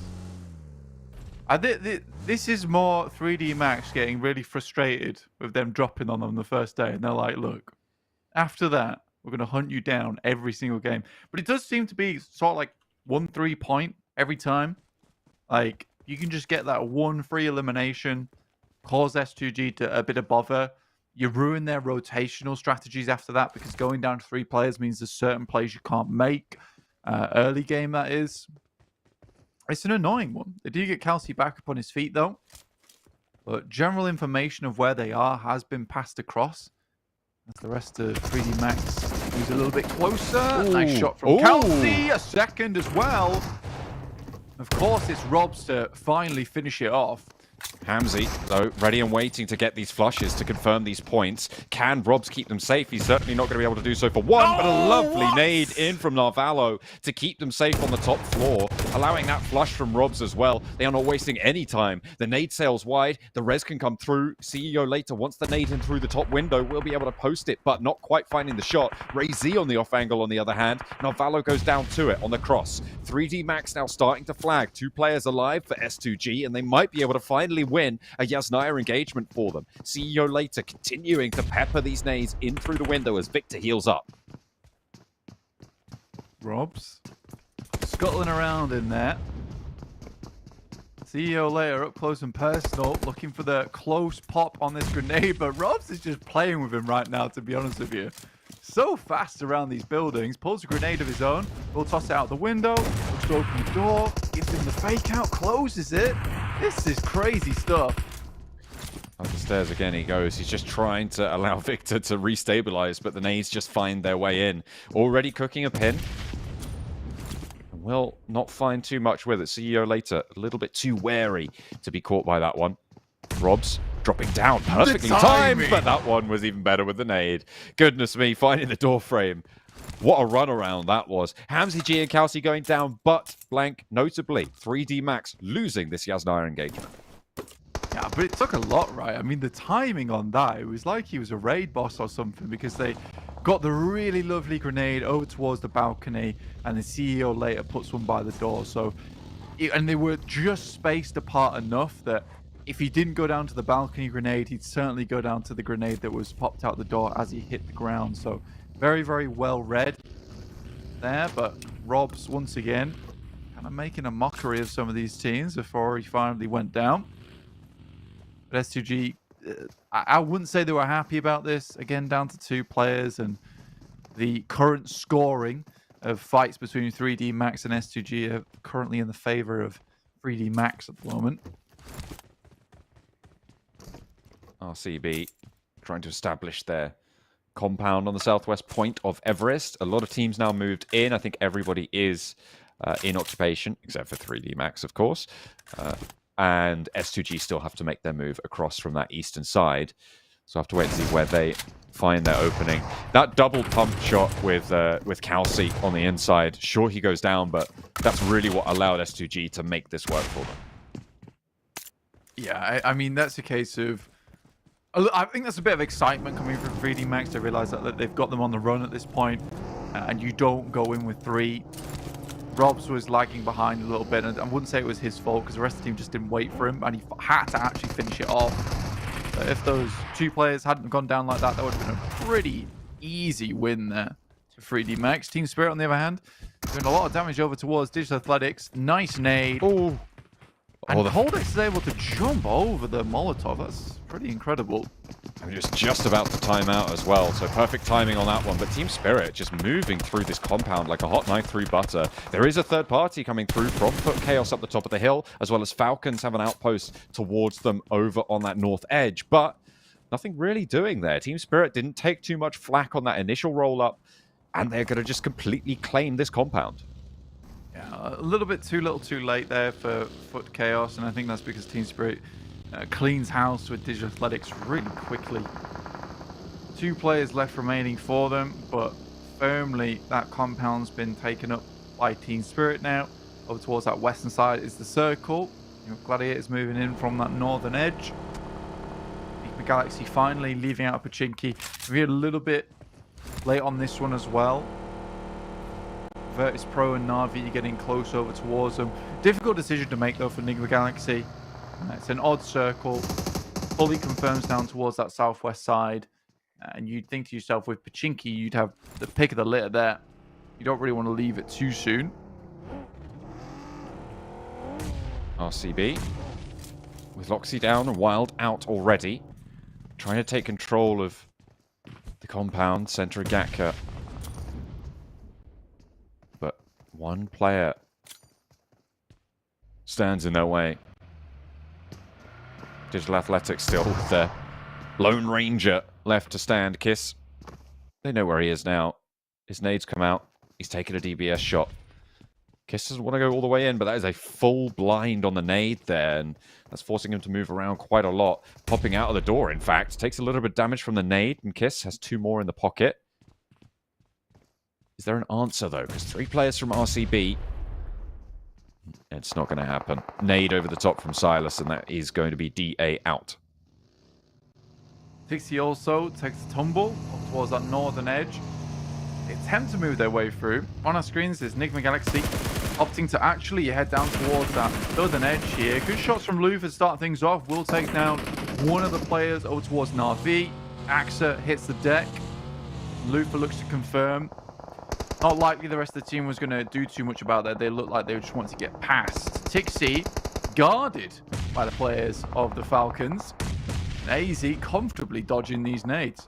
God, he's just absolutely nowhere where they want him to be. He steps back into the nade field, but a little bit later, after they've already bombarded that location. So potential for him to be able to keep his teammates safe for now. Gaith wants to open the door, wants to step out, but they'll have to expend some smoke power here if they want to go for this flush. AZ starting to put the Molotovs in so you can burn away that door frame, stop anyone from peeking out forwards. Tixie still there if they want to go for this res. There are 4 players alive on the Gladiators, and you can see the rest of the team now rolling up to try and aid in their pursuit here. Dropping the smoke train, maybe allowing Tixie to crawl back across, but there's not a lot of time left. The nade in through the door to push anyone who's holding close back off it. Meku sails on in.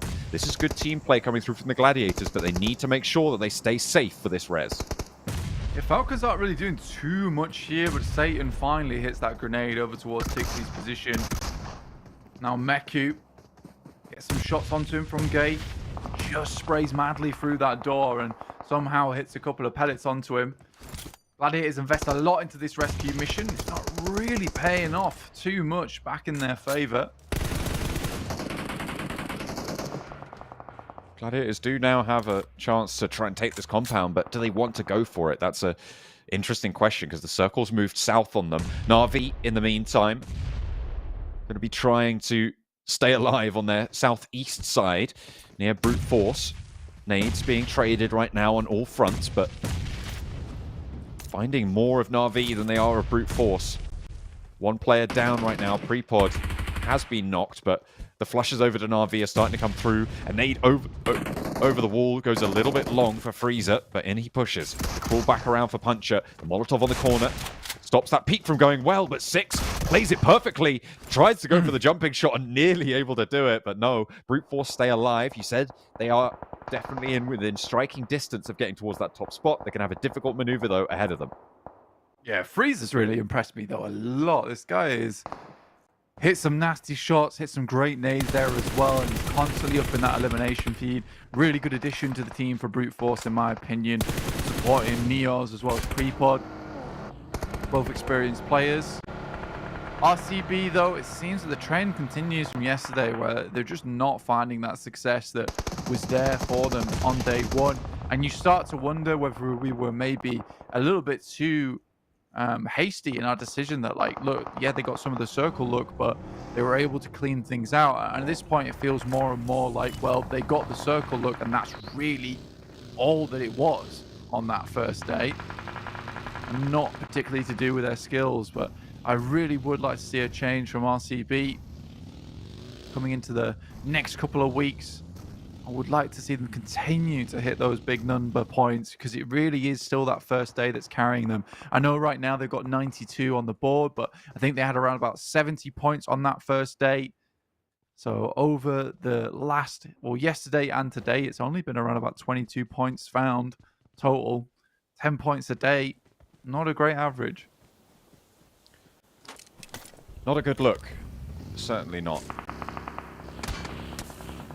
If it continues, a lot of teams are going to be starting to overtake them pretty quickly now. S2G still alive with 2. They do have their chance to overtake. They've actually wrapped all the way around to that southwest edge. Playing on the hills there and having to descend into the fields fairly soon. Across towards the hills north of Quarry now. You see them just scouting out their area. Next circle, just about to pop. Virtus Pro, pretty happy with the location, but IW Next Rui are going to be very, very pleased with what's just happened there on that shift. The compound that they sit in the bow of that road, has excellent sightlines down to everywhere on the south. The danger is obviously from that hillside up north, but it is a long and relatively slow slope away from them. Some cover to play down towards, but could be a danger zone for them.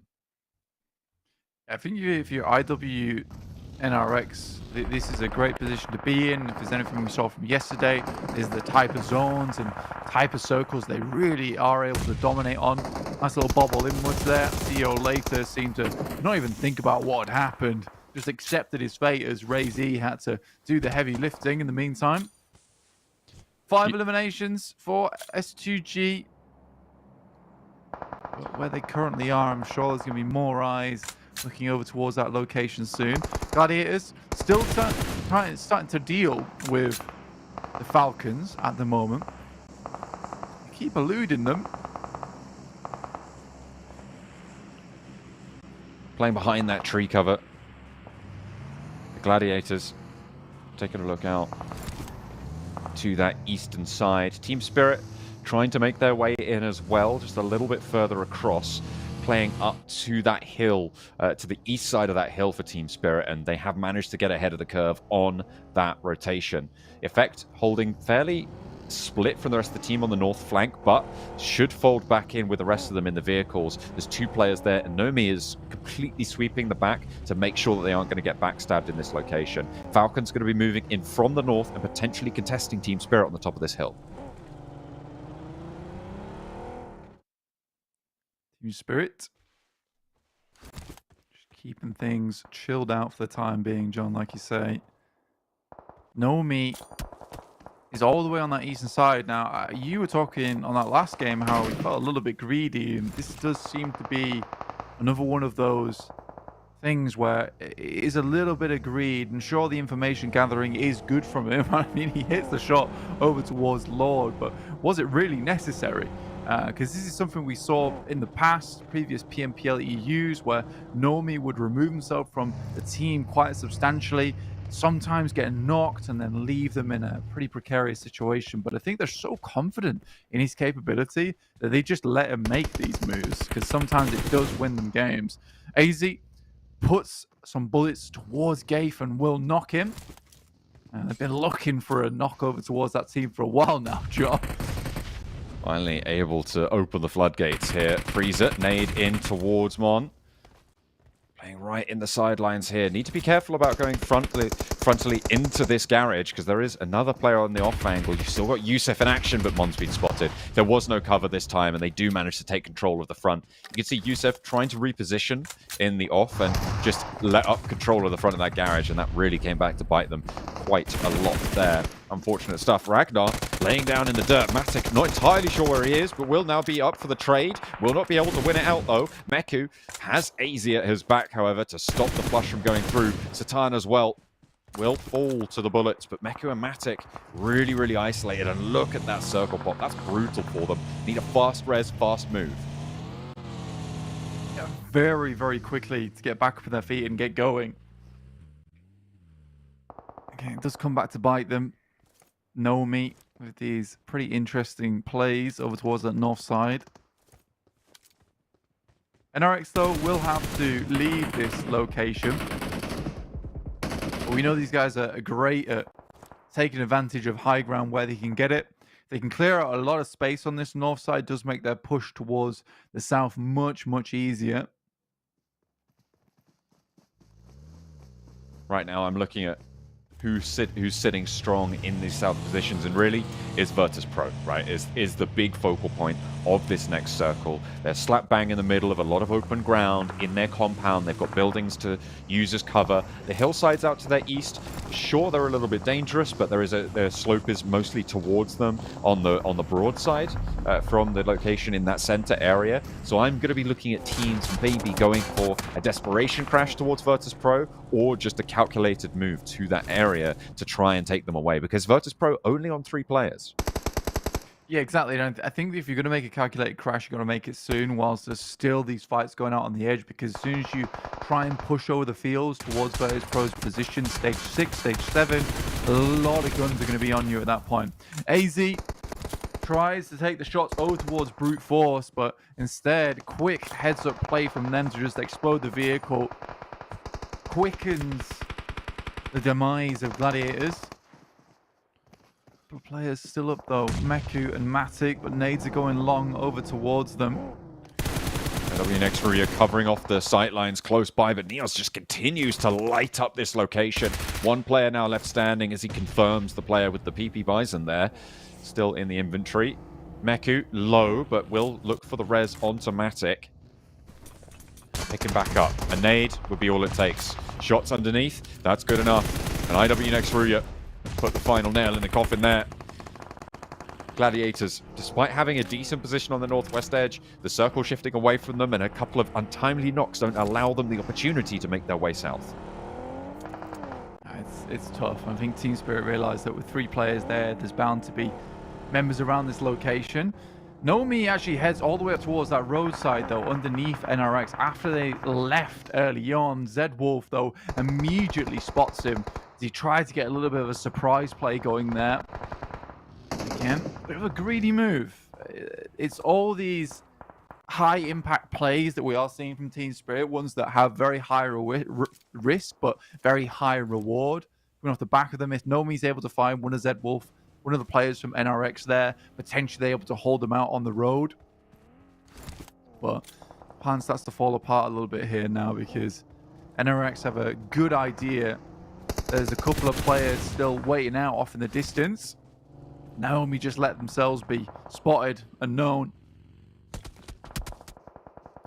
Circle pops, keeps Virtus Pro's compound nice and healthily within this circle, but keeps the moneymakers in too, who have been a little bit quiet up until now, but they've got 3 limbs. They're doing pretty well.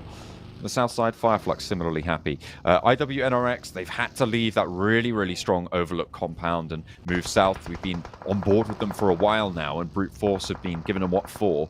With 8 limbs on the side of Brute Force as well. They have certainly been through it. They have been battle hardened here, but Frozen going to wilt them somewhat, weather them back. And Frozen has to get into that vehicle, try and get away here. The nade doesn't quite connect on the second time. Zed Wolf now in for the backup. Maybe they want to go a little bit more aggressive here. They are certainly posturing for it. Potentially wanting to get rid of Brute Force in their back before they make their move forwards, because they know that they're going to have to push forwards pretty fast and pretty loose on this next rotation. It's taking a lot of time on this north side, but I think NRX has certainly done exactly what they wanted to do, which is clearing out as many players as possible. Team Spirit have been very silent, and they realized they can't take too much more time with these guys. S2G has been holding this location for quite some time now, and Brute Force just cannot get these grenades through the window. More incredible nades been sent through there from Ray Z as well as CEO later, and Brute Force is feeling the pain of it, but in comes NRX from the backside. A little lineup. Brute Force were a little bit faster, but IWNRX certainly more effective in their movements here. Brute Force caught in the mincer and will be put back to just the 2 players alive, Ado and Freezer. Still got a couple of smokes, a nade or 2 in pocket. We'll see if they're able to hold it out, because IWNRX are not going to go all the way in. They're not going to commit. I think that's wise. Here comes Team Spirit. They've made that crash. They've made that crossing. There are only 2 players left, but Virtus Pro being on 3 has really punished them here. Losing their outpost in the other building means that they have to share now with Team Spirit. Malloy taking some shots. Corker going down is very bad news for them. Team Spirit through a couple of these smokes. Now Naomi, incredible with nades and has to be incredible now. NIGMA Galaxy holding off versus Fireflux as they send their way through. Soulcade takes a heavy hit, somehow living but not for long. Ketch now cooking a nade to try and pop it up towards Ralph, towards that flush. Lord and Lufa, 2 players alive, and they will be able to deal with Fireflux. They've been pushing around this north edge of Quarry for quite a while, but in come the Moneymakers. I'm surprised we didn't see them a little bit earlier. They're notorious for this third-party style. Certainly for their wins that they were able to achieve. In the meantime, IWNRX moving straight on into the position that Team Spirit took earlier, but now it's just Kitsune left standing. Moving on in, he wants this flush. We'll be able to pick up the point. DBS in hand, a tall order, but Swain goes in, and Kitsune rebuffs him easily. Quite handily done, as Virtus Pro stay on as 3. Yeah, I mean, I think that Kitsune realized that there's a chance here that he goes down, but smartly so decides to go for the flush rather than trying to confirm the 2 players at once. At least they get the eliminations. And again, the eliminations is really what's carrying them through at the moment. So Kitsune pretty pleased with that. And it's likely that a fair few more teams are going to go down on the sidelines, and he can happily hold down this compound, share it with Virtus Pro. Realistically, just wants a top 5. You know, a 4th place would be excellent for them. This is something that Team Spirit's been able to do very well during this whole tournament. It's just consistent results, game to game. Keeping Brute Force at bay, though, because 10 eliminations on this match will put a small dent in that lead that Team Spirit have right now if they can keep alive longer than Kitsune. Foot Chaos starting to wither out on the east. Only Kairos now remaining. NIGMA Galaxy looking to make their move, but Moneymakers are biding their time. They are waiting. They're camping this one out. Bishke wanted to cook that nade as well. Lobbing it on forwards. Lord answering with some smokes. Havlik in the watchtower. He's seen Lord, who has been pinged out, and that's why Bishke has been so accurate with these nades. He's giving the exact location. You can see that. Tip up, get the ping. Bishke can pop those nades, and now he goes for the spray down. Lufa diverted by the early shots. Won't go down first, but into the open fields they go. They are just going to get lit up here, and it is straight into the wheelhouse of Koa to be able to take 1, find a second. Bishke's there, and it's icy to clean things up. Yeah, it's a painful situation to be in for NIGMA Galaxy. There's not too many options that you can make happen. And with Moneymakers, this compound's been in their purview for a huge amount of time. The high ground that it offers them is awesome, to say the least.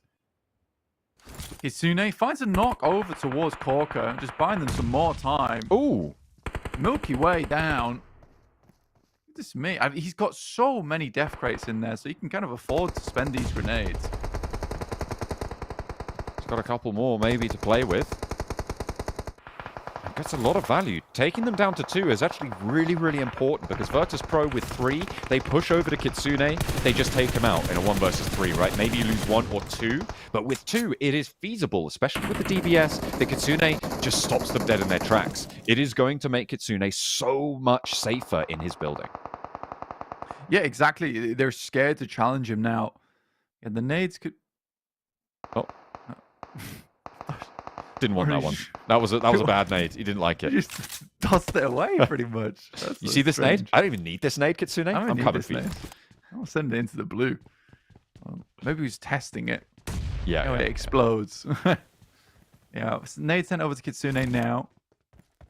But he has so much ammo, he can continue to just pepper shots over towards people outside. Great nade from Malloy, though. We're finally taken down, but I think still, Kitsune is able to get a lot more than what he bargained for. Virtus Pro down to 2 players now. It looked very promising for them to get a strong win on this game, but it's the money makers from that high ground that has fortuitously been in for so long now, which really gives them that heads-up lead. There's still brute force in the game. You can't count them out, even just as 2 players. It's Ado and Freezer. Kairos for FUT KAOS. As Bishke maneuvers to within striking distance. They're taking fights on multiple angles, but a nade from Kairos finds Bishke, and Moneymakers down to 3 now. There's no way they can get this back up. Ado has been knocked in the meantime for brute force, which means they are going to be on 1 player alive. The spray is there. Freezer for brute force does catch Icy, but Koa is on the ball and ready to get retribution for it. Icy with a long crawl in a lot of open sight lines here. Some trees maybe to play around as Virtus Pro don't quite have the shot. Yeah, luckily for Icy, he's not too far outside the zone, but Zone 9 coming very shortly, and that knock might actually spell their downfall because it forces them to stay in the field for longer than they'd like, and now Virtus Pro can sort of set up to find these shots. They know generally the location they're looking for. Good stuff from Kairos, though. Keep their team in it for this long. His knock might have just opened things up, and this is what I'm talking about. Malloy getting on the roof here as well is massive play. Gives him that sight line down, but it's for how long can he hold on to this? Now needs to see over towards the money makers. Hawker has to drop off too. Not a lot of ammo on the money makers right now, but a few grenades, and that's really important. Once they get into range, start to be a bit brutal. That looks good, but it's just behind the wall there. Malloy stays safe for the time being. I think he's actually on the outside there. I thought he was on the inside of the building, but no. We'll be able to dodge it that way. Nade splits the difference between the 2 Virtus Pro players. A pick is necessary for Virtus Pro now. Malloy has to find Koa here, but Koa dips back behind the hay bale, and at this point, there's really nothing more to do. Maybe you get a challenge, maybe you find something. A nade actually over in towards Koa may put him back a little bit and allow Corcus some leeway, but the heal comes through. Malloy goes down to the blue zone. Corcus made his way forwards. A nade, pin pulled, Havlik spotted. Koa, position known, steps left, steps right, back into cover. Koa forced to peek, and it's good for them. Moneymakers from the high ground, able to take control from the outskirts. Yeah, it's a nice play for Moneymakers. It did look a little bit sketchy towards the end there. Respect what Malloy did. There was a sense of panic coming through for him, though. Oh, dear, Koa, no! Not on camera! What has he done? Not on camera! What has he done? He'll never live it down. Show me the trophy. Show me the trophy. No, we need a replay on that. Oh, dear me. His legs stopped working. Well, I hope he's all right. They're certainly going to need him in the next matches. Yeah, I probably should laugh. What if he's actually hurt so badly? I hope he is actually all right, because if he's not, then... I mean, maybe he needs a seatbelt on that chair.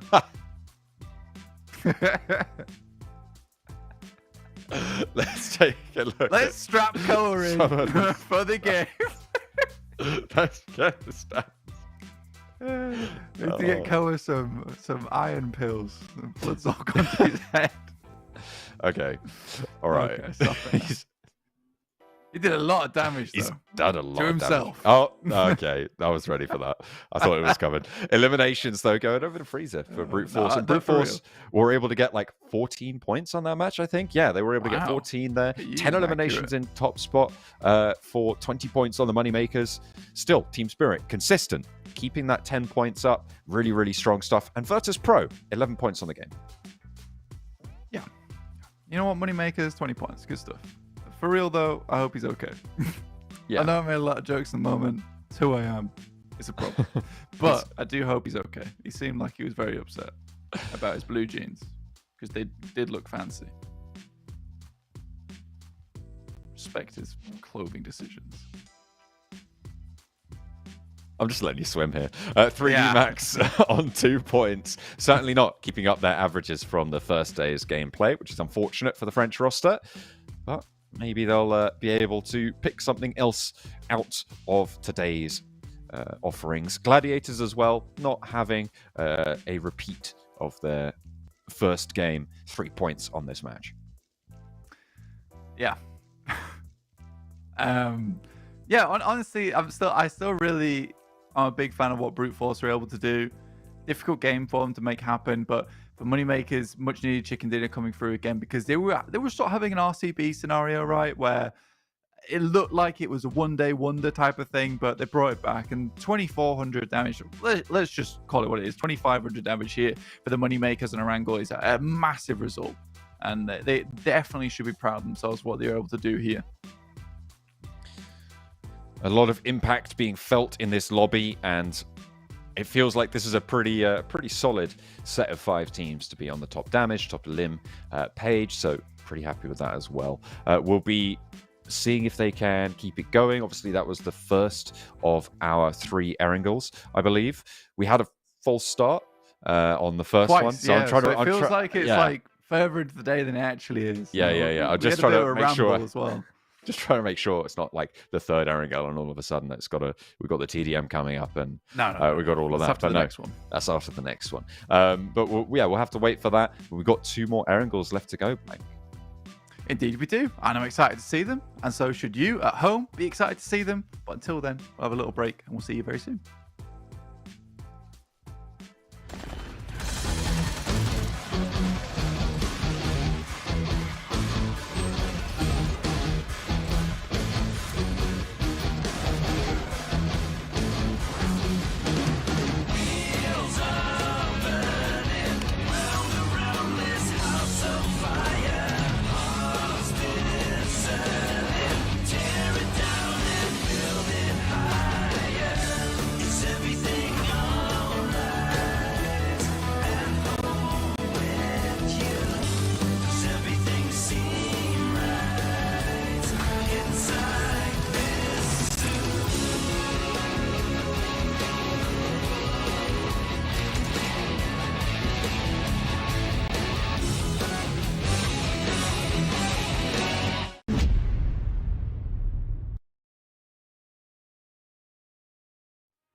Back on into the PMSL here for EMEA. We are going into match number 3 on the day, our second Erangel billing. We've had Moneymakers taking the top spot in that previous match with the nice quarry transition over into the open fields to control the compounds there. I'm John Allen, with me is Blank. We're going to be taking you through the action.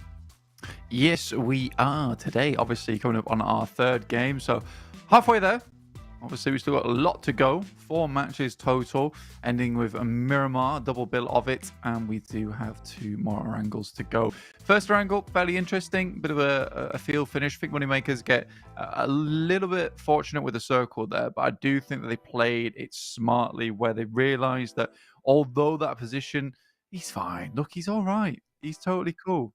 Down towards that south side on the high ground, you want to stay there as long as possible. And if you want to be able to unleash the beast like Koa, you need to get yourself out, get your hands on a can of Monster Energy. You can go visit www.monsterenergy.com/gaming to find out more about our beautiful sponsor here over at the PMSL EMEA. I wish he didn't look so sad. He just won a game. I know. They did really well on that game. Like you said, a little bit fortuitous, but normally that's just how it goes. So good news, good stuff. Maybe he's just super chill right now. You won, Koa. It doesn't matter if you fell over. You won. He's got RSF, just resting sad face. Maybe. Oh god, that's tickled me actually. And you got old twisted minds over here. The a little bit smooth brained at the moment, sadly. I want these guys to do better. I know they can do better, but yeah, it's not. The wrinkles aren't there just yet in these twisted minds. Exactly what he's saying. I always like to imagine that they're not talking about strats. They're talking about like what they should have for dinner when they're talking like that. Very pointedly, quite seriously. It's like, look, we had pizza yesterday. We need to balance it out. It's burgers today. That's not balancing it out. Come on. Oh man, it depends what kind of burger it is. It'll be a lettuce burger. Ooh. Let's take a look at some stats instead of debating which is a good balance for pizza. I don't know. All I know is it all goes well with the Cannon Monster. IWNRX going head-to-head with NIGMA Galaxy here on a pretty mediocre day, I think it's fair to say. Pretty similar results so far. Mediocre. Yeah, it's not good for either of these guys right now. You see Coops is still pretty happy about it. You can tell there's a little bit of pressure there. And the guys here over on Next Ruya discussing strats, I can imagine. Istanbul Wildcats Next Ruya, the longest name in the biz, but certainly putting the work on in game, trying to get their hands on this beautiful trophy. No one's gone through the flashlights on the phones yet, though. I can tell how awesome that crystal will look with just some extra lights pointed at it. Maybe some lasers. I don't know. Ooh, let's bit mix of things up a little bit. refraction. Let's go. Yeah, exactly. Rose, put the headset on. Turn that bad boy into a prism. I want to challenge you on what the longest name would be. Is Istanbul Wildcats NRX longer than Regnum Kaya Bra? I'm pointing S2G sticker. Oh, he's actually popped the can. Oh, he's cracked it. He's going crazy. He's cracked the code. He's going beast mode. Oh, it's an evening monster. They had to cut the camera away from him. Otherwise, he would have just gone beast mode on camera, and that's just not. We just can't show that. We can't show you that, guys. We're keeping you safe. No. Wait till he gets in game. He's gonna go absolutely crazy with it. An evening monster as well. He's not sleeping tonight. I'll tell you that now. I don't know. Anything if it's before like 7 p.m. for me, I'm good. So Caffeine maybe he's the has same. A very slow half-life. You know that. I'm just telling you my lived experience, You man. have some caffeine at 1 p.m. Yeah. Be in your system, like in the AMs the next day. I don't want to hear about that. I'm too busy chugging monsters at 5 p.m. Yeah, exactly. But the thing is that when you unleash the beast, you can go beast mode, but sleeping. I'm gonna beast mode this sleep. I'm gonna sleep so 3 fast. hours, I'm gonna do so quick sleep. I'm gonna do so much sleeping tonight. It's gonna be unreal. It's gonna be but juiced. not too much sleeping. It's gonna be juiced, bro. Yeah. Mango Loco sat in front Juice of my sleep. Falcons there. I feel like that's my pick. If I had a monster draft, that'd be my top pick. Yeah, Mango Loco is kind of crazy cool. Yeah, I like that one. He's giving it the thumbs up as well. He agrees. He agrees. Where's his mouth gone? Oh, it's there. It's in his hoodie. Oh, okay. Sorry, I was worried for a second. Why is Nomi? I think Nomi's hiding because he realizes he's been bad these past 2 games. Going off on his own little adventures. Rest of his team's not happy about him. Hide himself inside his hoodie hood. If I talk, I am in big trouble. I am in big trouble. Therefore, I must be quiet and pull the hoodie above my face. Oh dear. I wonder what effect's doing right now. Yeah, again, very sorry about these rehosts today. Not sure exactly what's going on. I'll pinpoint it though. I'll find out, and I will do something about it. I don't know. Might not be effective, but it'll do something. Now, I'll be having some words with myself in the mirror later about these rehosts. Oh dear. Team Spirit currently in the lead, and one of the teams looking very hopeful to go to the PMWC, the Esports World Cup, later this year. You can see the dates down on the bottom of your screen there. Nice long exposure to tournament play at that massively international level, the 19th to the 28th of July later on this year. Only the top 4 teams are going to be able to make it directly to the group stages, and that one extra team, the 5th place team, will go to that survival stage to try and compete along with the other desperados over at that point. Yeah, everyone in the PMSLs, those super leagues, will be competing to have a spot over in the Esports World Cup. This is one of the first times that we actually have a good chance at getting a lot of EU teams to go to an international event, right? Because usually our spots were limited last year. Yeah. So if you're an EU fan, if the boys do well, you could see even all 4 of them heading through the group stage. Very much doubt that right now, though. I think that there is such a good, varied competition here that we're likely to have like a good spread from all the regions right now. I don't think any one region is particularly dominating too much. I mean, you've kind of got what was CIS still doing some pretty big business right now in terms of the leaderboards. I mean, you've got Brute Force and Spirit obviously towards the top, the moneymakers as well, doing a lot of work to try and keep this one going. So we'll see if they're able to keep that one nice and tidy, square it away, and pop that trophy off the triangle. Yeah, show me that trophy again, but with lasers. We need lasers. Show me that trophy again with spoken. no lasers, and I'm not going to comment on it anymore. I'm not even going to give it the benefit of me visibly seeing it. I'm gonna close my eyes. I'm going to ignore it.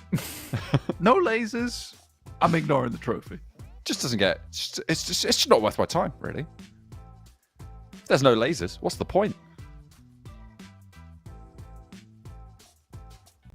Ralph here on your screens, doing some chatting with the rest of his team.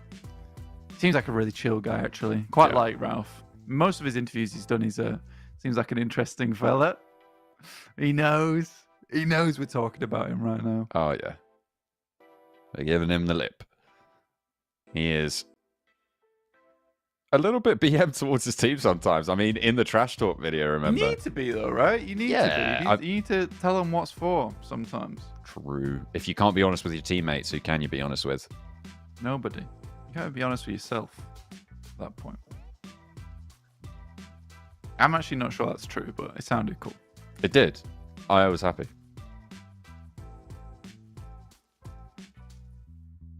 Still just waiting to get into the game. In fact, I'm doing something about it right now. I'm gonna get some information. Okay, that's good. I would actually, that would be quite useful, I think. Let's see what info we can get. FLUX right now. So that's towards the low ground. There's Koa. Getting his beast unleashed for the moneymakers. Getting comfy with it. I feel like cross-legged on the chair cannot be super comfortable. But Blank, you know what I'm seeing on my screen is some players putting their headphones on. And that, to me, says good things. Yeah, I did something about it. Excellent. I was like, start a game right now. Oh, wait. We can just stop talk, start game. Yeah. Oh. That's what I was doing. I was stop talking. Yeah, that's and then true. game start. That's actually so big brain. Yeah. I don't know how we haven't thought of this before. If we just stop talk, then we Press the start big game. red button. The game started. That's what that's for. That's correct. That's just been there for me for like years, and I've just never pressed it. Yeah, it does look dangerous. Probably is. It's for emergencies only. Seems like, yeah, it was some audio comms issues between some of the teams, so that should be sorted out now. Everyone may be thankful for a little bit of a break, although they are raring to get underway, as are we. Yeah, I want to start the game. I want to be over towards our angle. I want to be chatting about some of these teams, what kind of maneuvers, plays they're going to make here. Who knows? I'm talking about. What? Talking about what? Don't know what you're talking about. I don't know what you're talking about. Because we're not talking about anything right now. Do you see any lasers? I do don't not see any see. I don't lasers. even see one laser. So, yeah. Take that away from me right now. Excellent. He's got like a I'm really vibing with this music. plastic thing on his thumb. What that is? Sorry? Nothing. Just On his thumb. Sorry, I was It's busy. like, I was absorbed in the music. I was rolling it's with like the vibe. very varied finger equipment.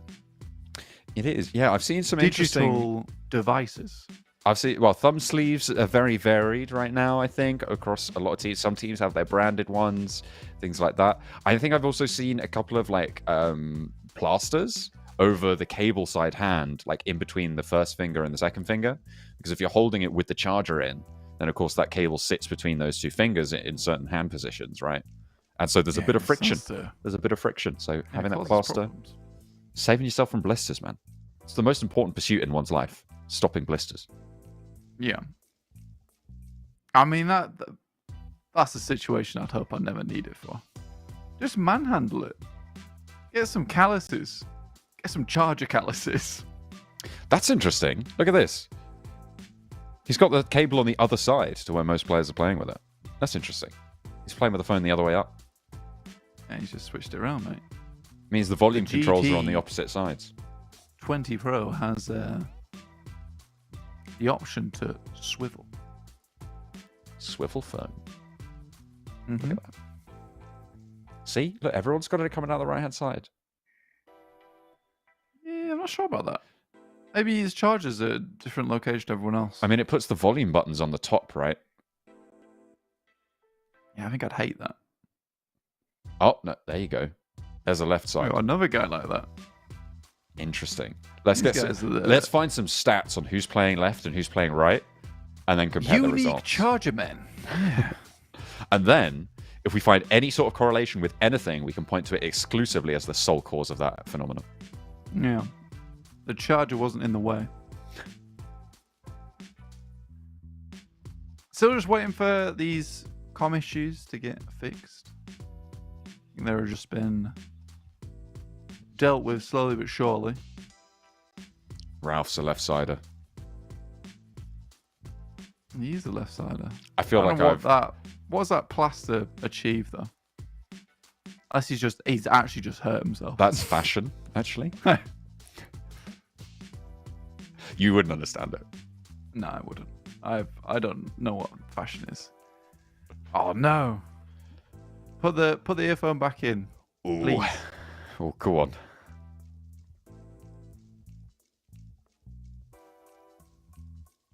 No, Dear. he's not got any Headphone. equipment on his head. He's got nothing on him. Headphones are off. This is the worst. You hate to see it. You absolutely do hate to see it. Should we talk more about Lord of the Rings? Because I did Google. No. Okay. No, I don't think so. That's fair. I think it's time to put Lord of the Rings back in the box. In the box set. No. The trilogy box set? Oh, Maybe. extended cut. Who knows? Director's edition. Oh. Director's cut? No. Every time they take the headset off, it's giving me less and less hope, man. A small Every time. 1 inch closer to madness. As the Moneymakers once again doff their audio equipment.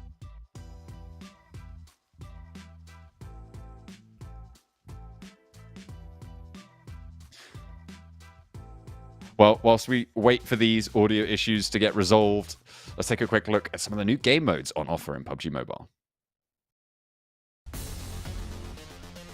Hi everyone, PUBG Mobile Metro Royale Chapter 20 is coming soon. Curious about what new content there is? Let's take a look. Our focus for this update is on bettering your gaming experience, so we've added a series of improvements. First, we've added quick action functions. Starting now, you can tap to repair all items at once on the loadout page, and you can open multiple gift packs at once in your inventory.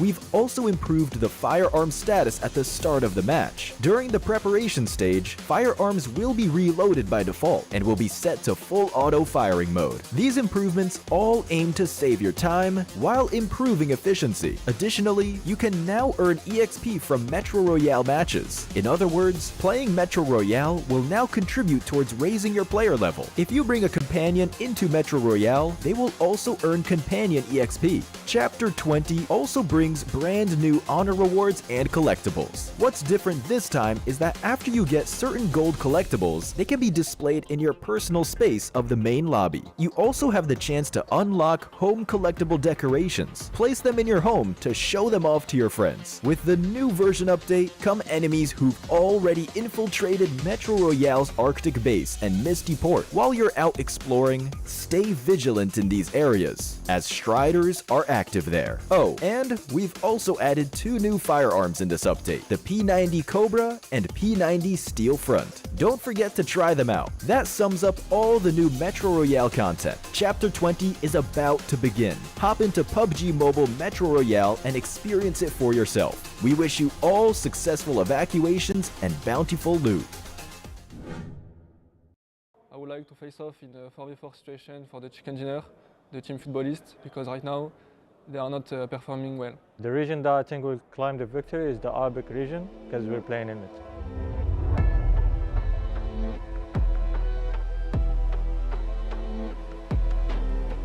We can't do stupid things anymore. We can't throw. We always start good, by the way, he's a new player. We start good and then we start good in the tournament and then we throw at the end somehow, I don't know, bro. Yeah, but before this guy, I swear, before this guy came, bro, like we always have bad start and then we make the comeback at the end. And it was the best. Now it's the opposite. When this guy came, it became the opposite, bro. So I'm thinking like, maybe we need to change it. We should forget searching for Russian teams. Maybe go more on Turkish teams like X2G, Twist, Yeah, because Arabic teams are the weakest. Russian teams are very strong, like Team Spirit. If we talking about 4v4 in where only gun skill matter, we're gonna go for EMEA team for sure. EMEA are more like playing for placement points, and for us they are more weaker in terms of gun skills probably. I think Europe has the best teams, to be honest, like overall. Yeah, but I think because I think Turkey is the most. There is more Turkish teams. Turkish? Yeah, I don't. there are think like so. 5 teams. Europe have solid. All of their teams are good, you know. But Turkey, like digital athletics, they're not so good, to be honest. Yeah, football is also and Middle others is also not good. Footballist. Middle East and Africa also not so good. I think they're the worst in this tournament. Yeah, I think so too. Except us, though. Yeah.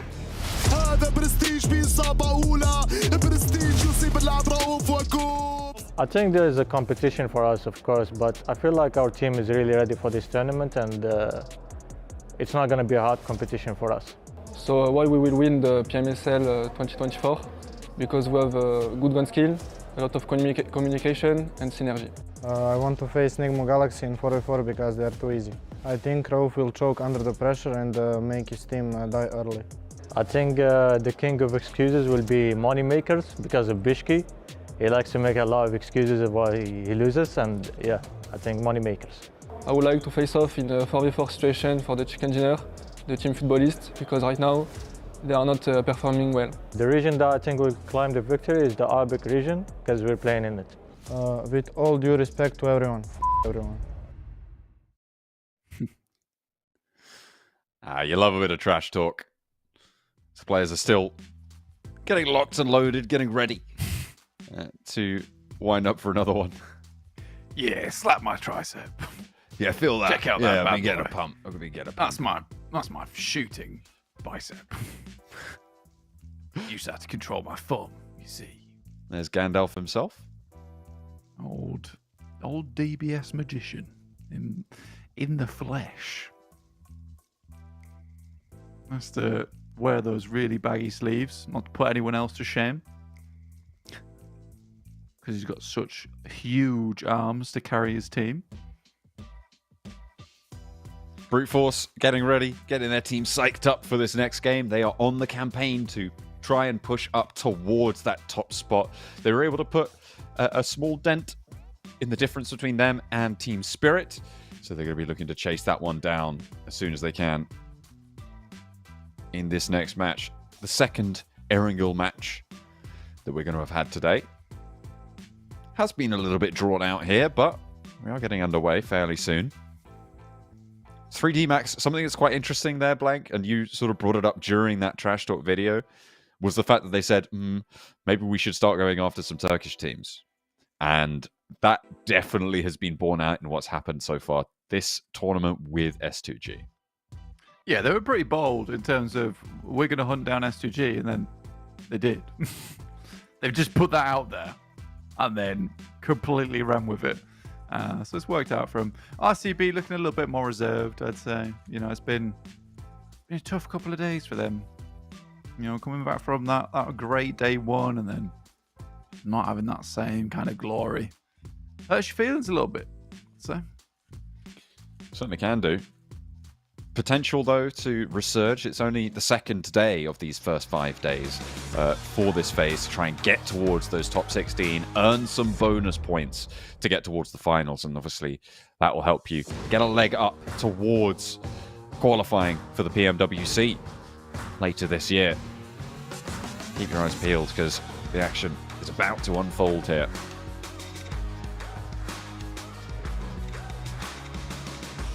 And we're in. The third match of the day here. The GT20 Pro help you stand out at home and help these players hopefully stand out in the lobby. And the rest of them, we are going to get that playing path from the southwest heading up towards that northeast now. 3D Max likely to drop out around ruins potentially, or just go far and long towards Yasnaya. Definitely a possibility. If you didn't catch it, Moneymakers were able to pick themselves up for chicken dinner last game. Really astutely played as well from that high ground, opting not to leave it, go out into that field too early. Wow. And then they slowly and quickly dealt with some of these other players. There's a lot of damage from Nomi. Yeah, he's still ticking up.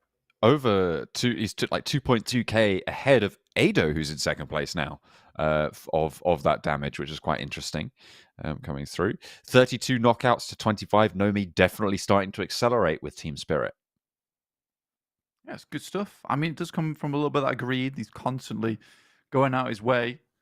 Take some pot shots to some of the others. Messing around here.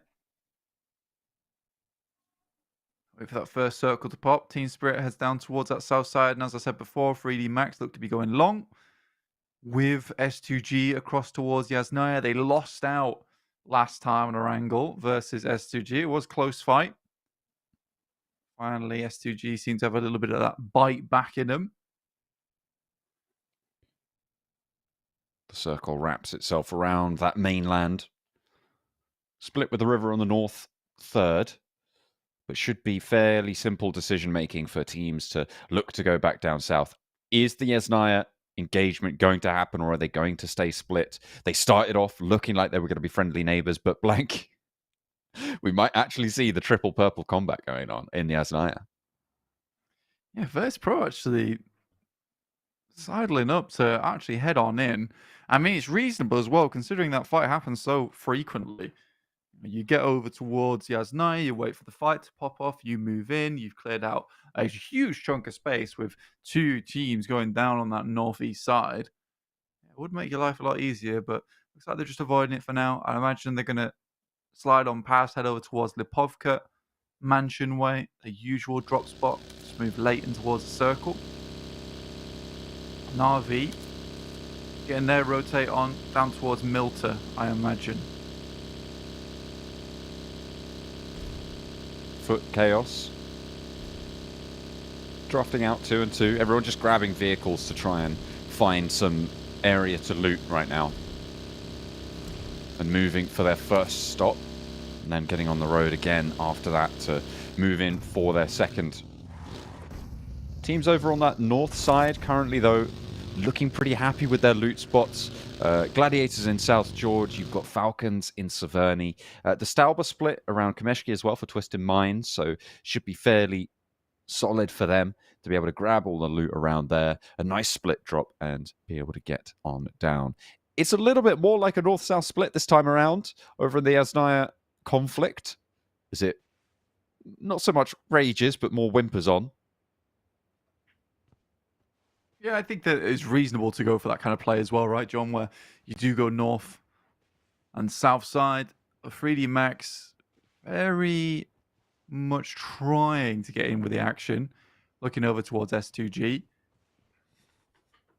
allowing some of their teammates over towards that western edge to get a ton of loot, bring it on over. They have corralled S2G down towards the southern apartments, though, so you do have a better idea of where to be throwing those nades later on. It'll be very important. 5 points on the day, though. Not a massive scoring from 3D Max, and not what we had hoped to have seen from them. Falcons, though, quietly doing well somehow. Up to 68 points now. Only in 8th place. I think for them, they're fairly pleased with themselves on this one. They have played 3 out of the 3 days so far, though. That will help them. Even then, it's around about a 20-ish point average, right?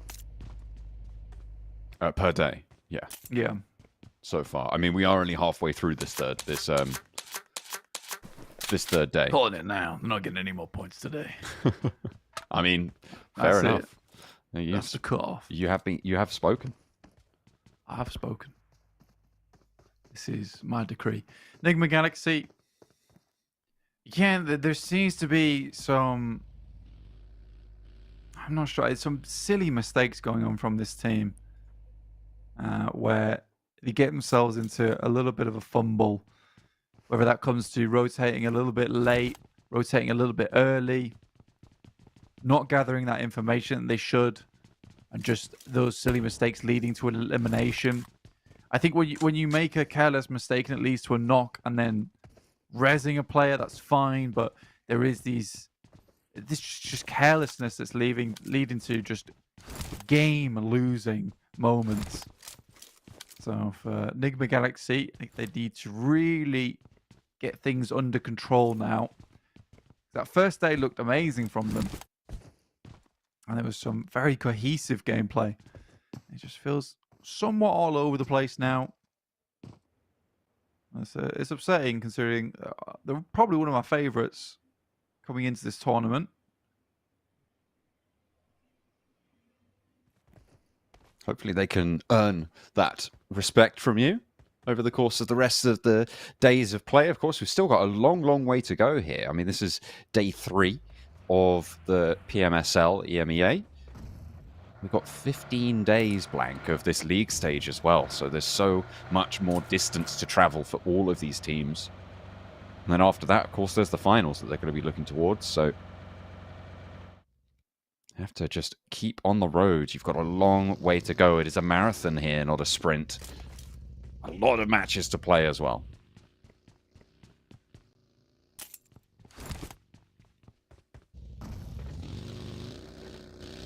Twisted Minds up towards that northeast side, starting to make their way on over. They rotate towards the north side of the map as well, towards Tavernier. I imagine Falcons already moving their way down. Again, it's not been disastrous for the Falcons, but it's been nothing too special. At least they're not in Twisted Minds position. It's been a bad few days for them. And you can see it on the faces during the player cams. They don't think they're too impressed with themselves either. It's fair enough. They want to get back on the bike. Some are done. It is really Twisted Minds, Na'Vi, and FLUX, which is just a crazy set of teams to have down towards that bottom three, right? You wouldn't expect it coming into this tournament, yet there it is. It's paradoxical. It's not going to be very comfortable down in that area of the tables. They'll certainly be wanting to hop off that stool and clamber on up to the thrones on the podium, but it is maybe a little bit too tall of an order this week to get that done for the first week to grab some of those bonus points. Circle closing on in. Teams making their way through. No engagements just yet. So S2G did disengage fully with 3D Max. 3D Max didn't get their push that maybe they wanted, but look at that shift. S2G are pretty happy with their move down to that southwest side now. Apartments pretty valuable, although you can get trapped in them fairly easily. So S2G's position, I think, is probably one of the strongest on the map right now on the east side of Rozhok. Yeah, again, this has happened a few times now in 3D Max where they'll just let S2G leave, right? It's a curious one. I don't think it should continue to happen. I mean, they're so preoccupied with getting themselves into a position where they can get that crossfire going. When push comes to shove on stage 2, S2G just says, right, we're leaving. We're gone. And because we were on that south side, we've got a quicker rotational route out of there. So although it looks good for 3D Max initially, S2G seems to be looking more at the long game now as opposed to taking that fight. And I think 3D Max needs to get out of their heads a little bit on this early fight for themselves, because S2G certainly doesn't want it. To move through quicker. You can see, what we can see currently, they're still actually trudging their way through Yaz right now, trying to find where S2G is at. And now they've cleared it all out. It's understood that they've left already. So scrambling a little bit now to get into the circle. Digital Athletics on your screen. NIGMA Galaxy split on a 2-2. It's a really defensible position that DA is currently in. Really nice ridge line. It's just difficult when you got a backstab like that. Ooh. Ralph, looking for the shots. There is that 2-2 split coming into effect. Look at the high ground roof position that you have over towards this ridge. You do need to be laid pretty low in order to hold that ridge. You're right, it is very strong and can be quite effective, but if you have that high ground position to worry about, it is dangerous. The difficulty of staying on that rooftop, though, for Ralph, is that teams will start to move in on that south side of you, up the hill at the back of that compound, which makes it basically unplayable once it gets a little bit further into this zone. I see, toss the nade. It's pretty good as well over towards Freezer. Just a couple of bullets should do the trick, pop him out, but able to get over that top side. I think there was a bit of damage that went over towards him. Yeah, so did indeed get knocked. Awkward position where he's got to crawl over the top side of the mountain, and in comes Biscuit on the Moneymakers. Good shots from Prepod to try and harry him here. If there's one thing we know about the Moneymakers, it's that they like to change things up, to get it a little bit chaotic. Icy does go down. Prepod gets the flush, but was going to be bumped out of his own cover there, and it's going back and forth. Koa, is not in the right position to be going for any sort of backup, and actually Moneymakers all of a sudden split in half, cut down to size. Yeah, again, this is what we're typically seeing with the Moneymakers, is their excellent timing when it comes to where they want to take fights and where they want to take their position in compounds. They're great at being that massive nuisance that eventually preys on the weak until they get towards that end game where they can close things out. But I do think that still there is something left to be desired when it comes to that full 4v4 combat. They're not the greatest at it, but I think it's still impressive that they can lean into their strengths so much that they are currently second place on the overalls right now, 114 points, just behind Team Spirit, 125. Na'Vi looking out towards Team Spirit's position. At the end of this match, remember, they've got that TDM to play. So maybe getting a little bit of warm-up here around the east side of Potato Hill.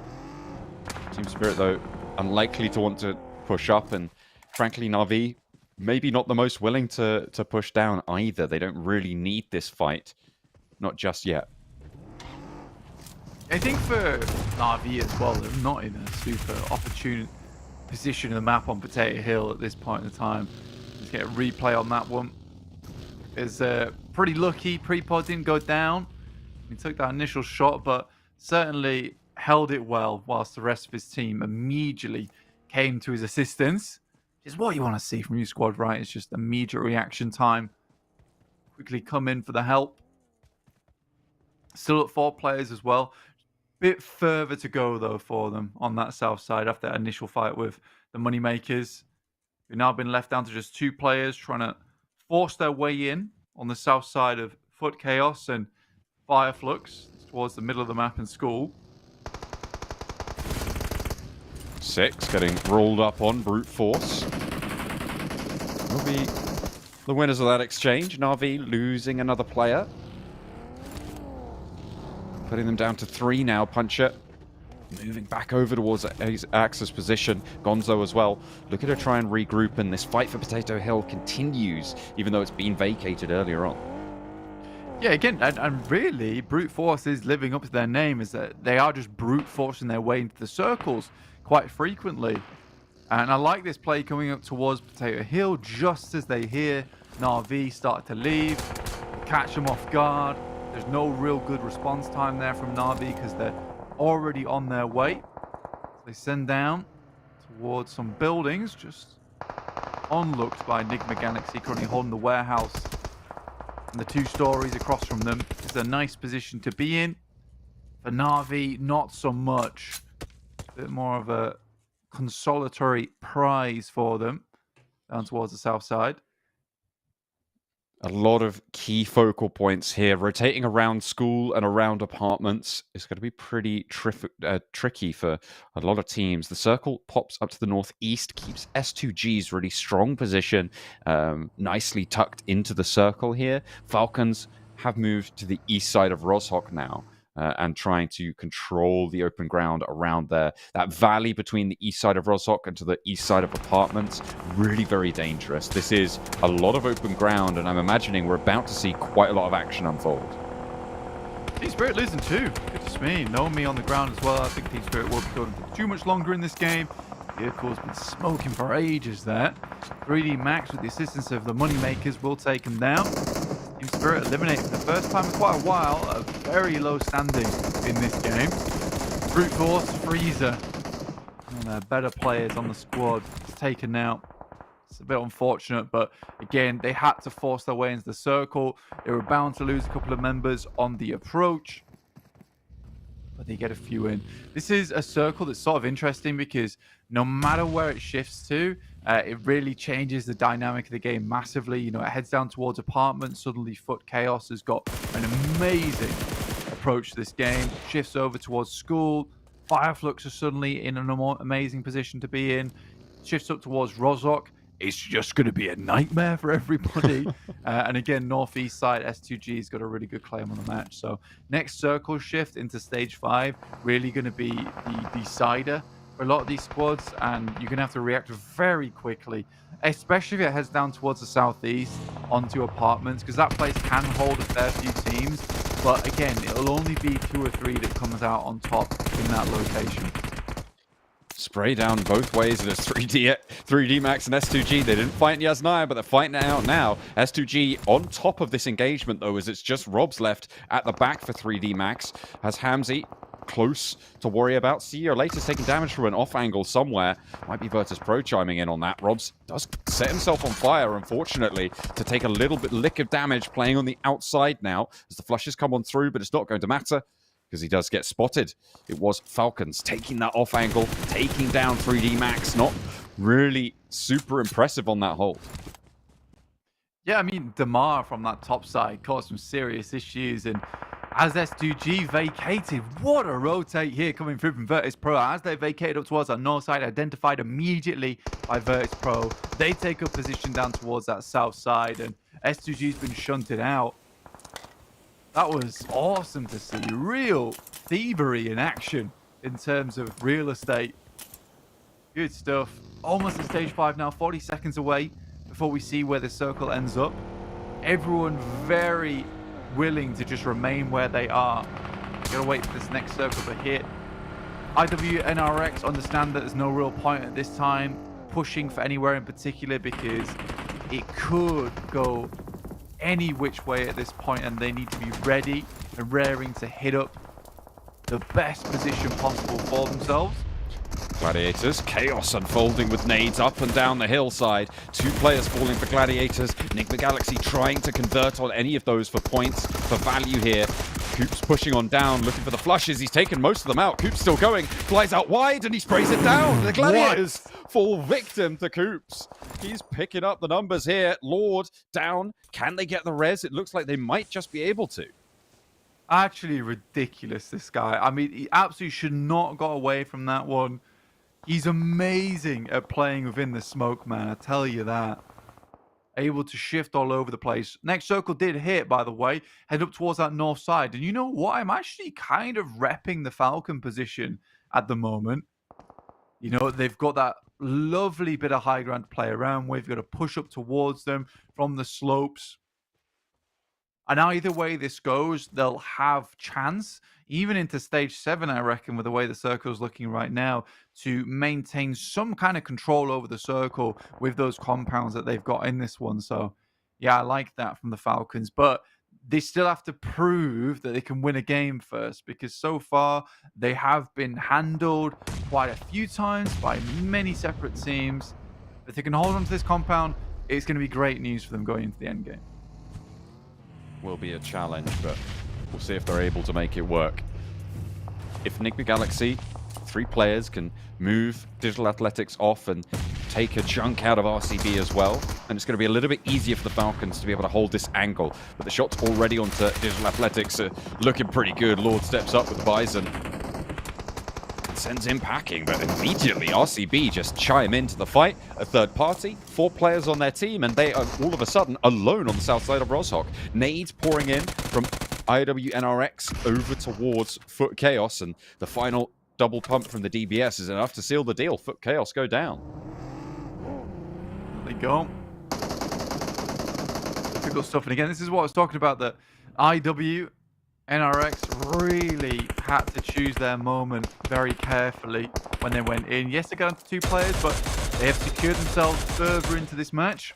RCB currently at a 4-man right now, over towards this western side in Roshok. They've maintained this position for quite some time, though, John.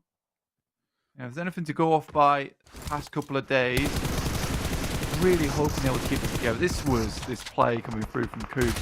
What a jump out on the side. I mean, nobody expects that kind of play. You know, you tagged him a little bit. You don't expect him to be going for that jumping play. Taking some full damage would be disastrous for him, but this is Coops. He's on another level. What can you do in the face of that? Ooh, RCB getting pulled up a little bit short on their approach. Actually, Kiss down on the back needs to be picked up. They're looking out on the flank with FLUX. I think we're able to land a shot around the headland there. So they might have to move a little bit further north. However, FLUX probably looking to move up this side of the hill and sweep on through one of the few routes that they've got available to them. And Ketch looks like he wants to back it up as well. Silas from RCB. They do get kissed back up again. FLUX for the first time in a while, getting towards the end game here. Brute force. Ado gets knocked to the ground. What a shot there coming through from Furia. Was pre-pod. Crumbling down very quickly. Second time today, Virtus Pro has been impressive so far. A great rotation, cutting out the legs from S2G, taking away their compound. Now they're doing stuff from this position. Again, though, like I said before, whatever the circle did, it would have supported Falcons. It still does over towards that western side. Here's this knockout play coming through from IWNRX. Zedwolf has been consistently strong over the past couple of days here, John. He's keeping up that mantle there on the stairwell. Nicely held in the apartments. Brute Force, they've been playing as 3 in the shack for a while now. And a lot more eyeballs pointing their way at this stage. Everybody's going to know their position. FLUX looking to make a mad dash across to try and get some high ground cover there. If they can stay alive on this ridge side and safe from Na'Vi until Na'Vi have to make their move as well, it could be good news. In the meantime, RCB, they are sending down the hill towards this Falcons compound. An immediate break straight through the door, and it's already one of the Falcons down and out. A very, very fast flush means that there's no way that they can get Gabe back on up. Satan doesn't want anything to do with this. He's just going to get away. FLUX, however, wants a third party. RCB have been able to set up now, and they can put nades back out towards FLUX on their backup. Again, I think a lot of people identified that this was going to be one of the winning compounds to hold on to. And my real question was, could Falcons hold on to it? RCB rocks up. Immediately they give space. They lose a player. And it's just the confidence there which feels lacking. That's a decent nade. Doesn't do enough damage though. But up close and personal, FLUX starts to bleed members. Lux now in with the door frame and will be able to win out the challenge, but Solkay is down and in comes Twisted Minds. Another third party now coming on through. Lux goes down and it's just Ketch now remaining for FLUX on the outside after they backfilled the rotation from RCB. Falcons, they've sequestered themselves on the north away from the majority of this gunfight, but now Mon turning attention over towards their direction. They know there is an element to deal with up on this north edge as well. Perhaps it would be better time invested to sweep through FLUX, but Brute Force might be the ones to do so. This is a great time for Brute Force to move in, right? I mean, they sense that there is blood in the water. They're going to move up. They're not in the best of position. It's fairly awkward. This is the best time for them to make a move. So pushing out from their little shack, keeping eyes on over towards Virtus Pro, but also at the same time looking to potentially take a little bit of space here from FLUX, who are down on their luck right now, still getting players back up and getting healed back up to full. But time is ticking away on this play for Brute Force. They might just have to remain sequestered where they were down on that south side. Circle just about to come through again. East or west or south to Brute Force. You have to wait and see. That hill, that ridge line that sits kind of splitting right down the middle of this area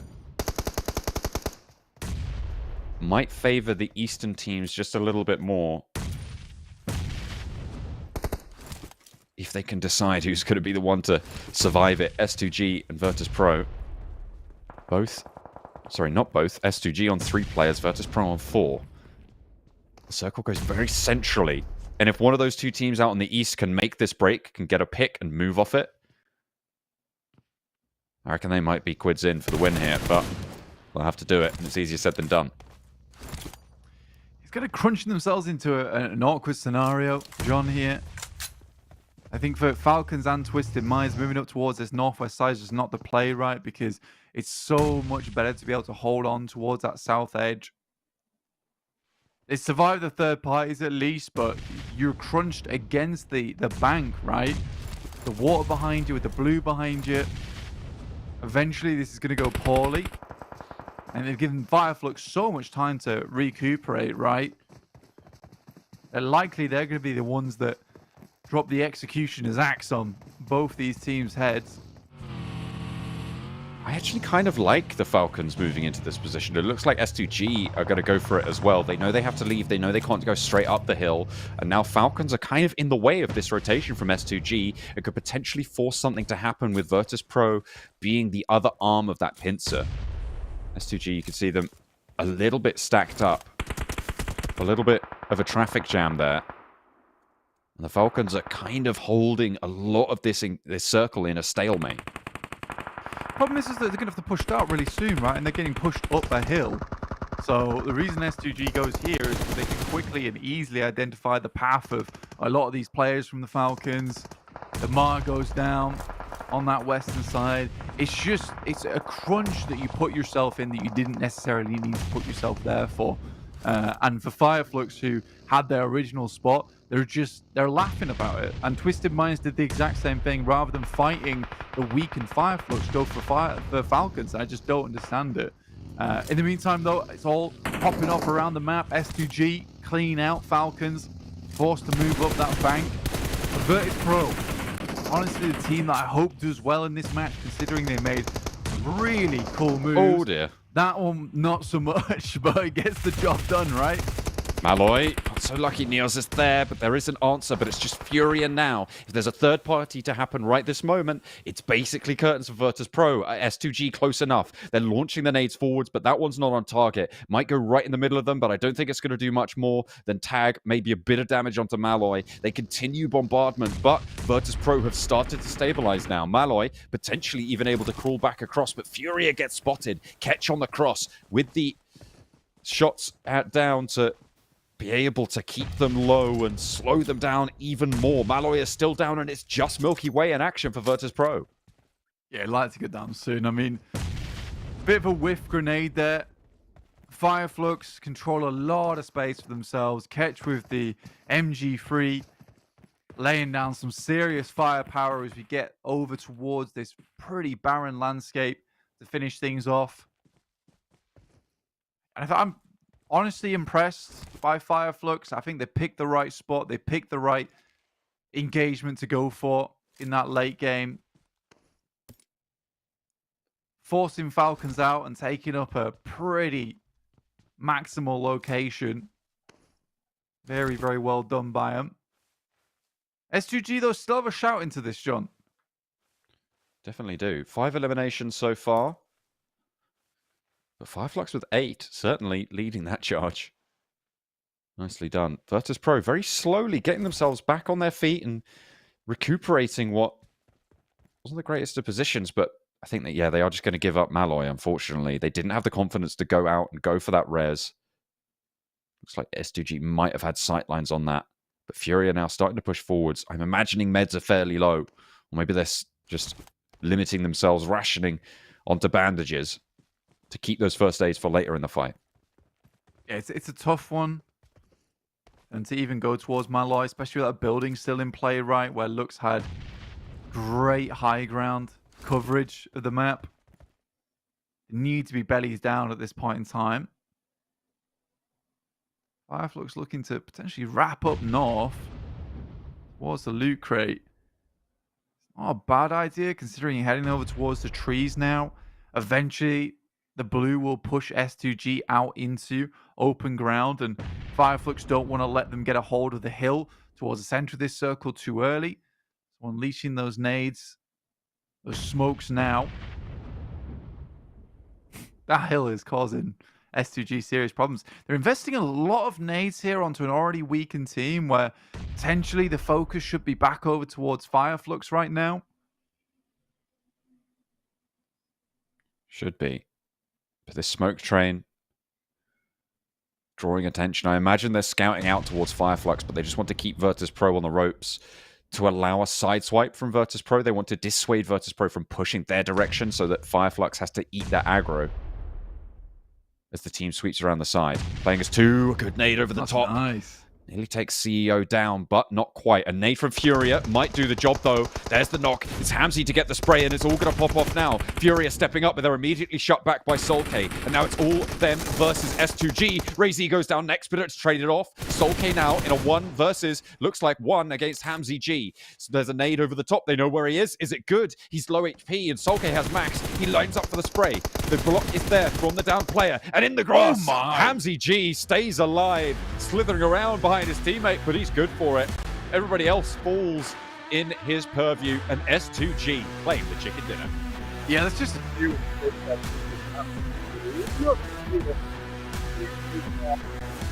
possible for a long, long time, John. And honestly, I'm very, very proud of S2G. Really nice plays towards that end game.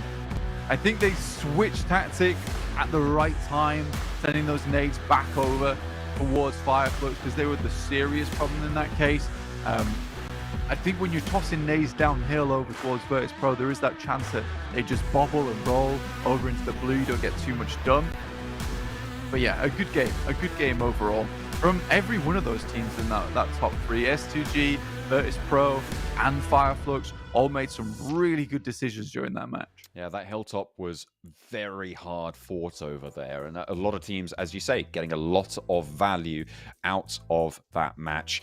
Hamzy G, topping the tables on elims and damage for the roster. Obviously, on S2G, taking that chicken dinner as well. Giving him that platform to play to his full potential. Give your logo a point on that one. I'll allow it this time. Yeah, point the logo. Do it again. Do it again. I want to see it. But yeah, a good game from them. 18 points, 16 points, 13 points respectively. You know, they're not massive, chunky points here coming through for any one of these teams, purely because it was a very hard fought for victory. And I think every single one of these squads deserved some points going their way. Look at this, man. Falcons aren't even on the front page, dude.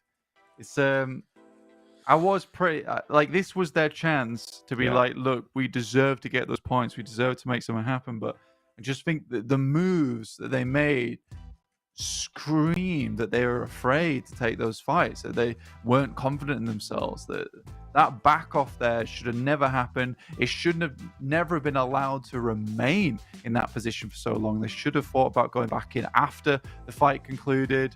Twisted Minds similarly.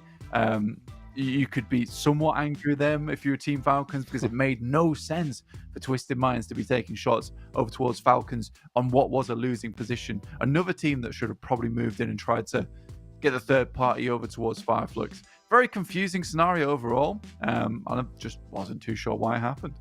There was also another notable thing on those tables as well, is that Brute Force were able to get 10 points up towards the top of the tables, and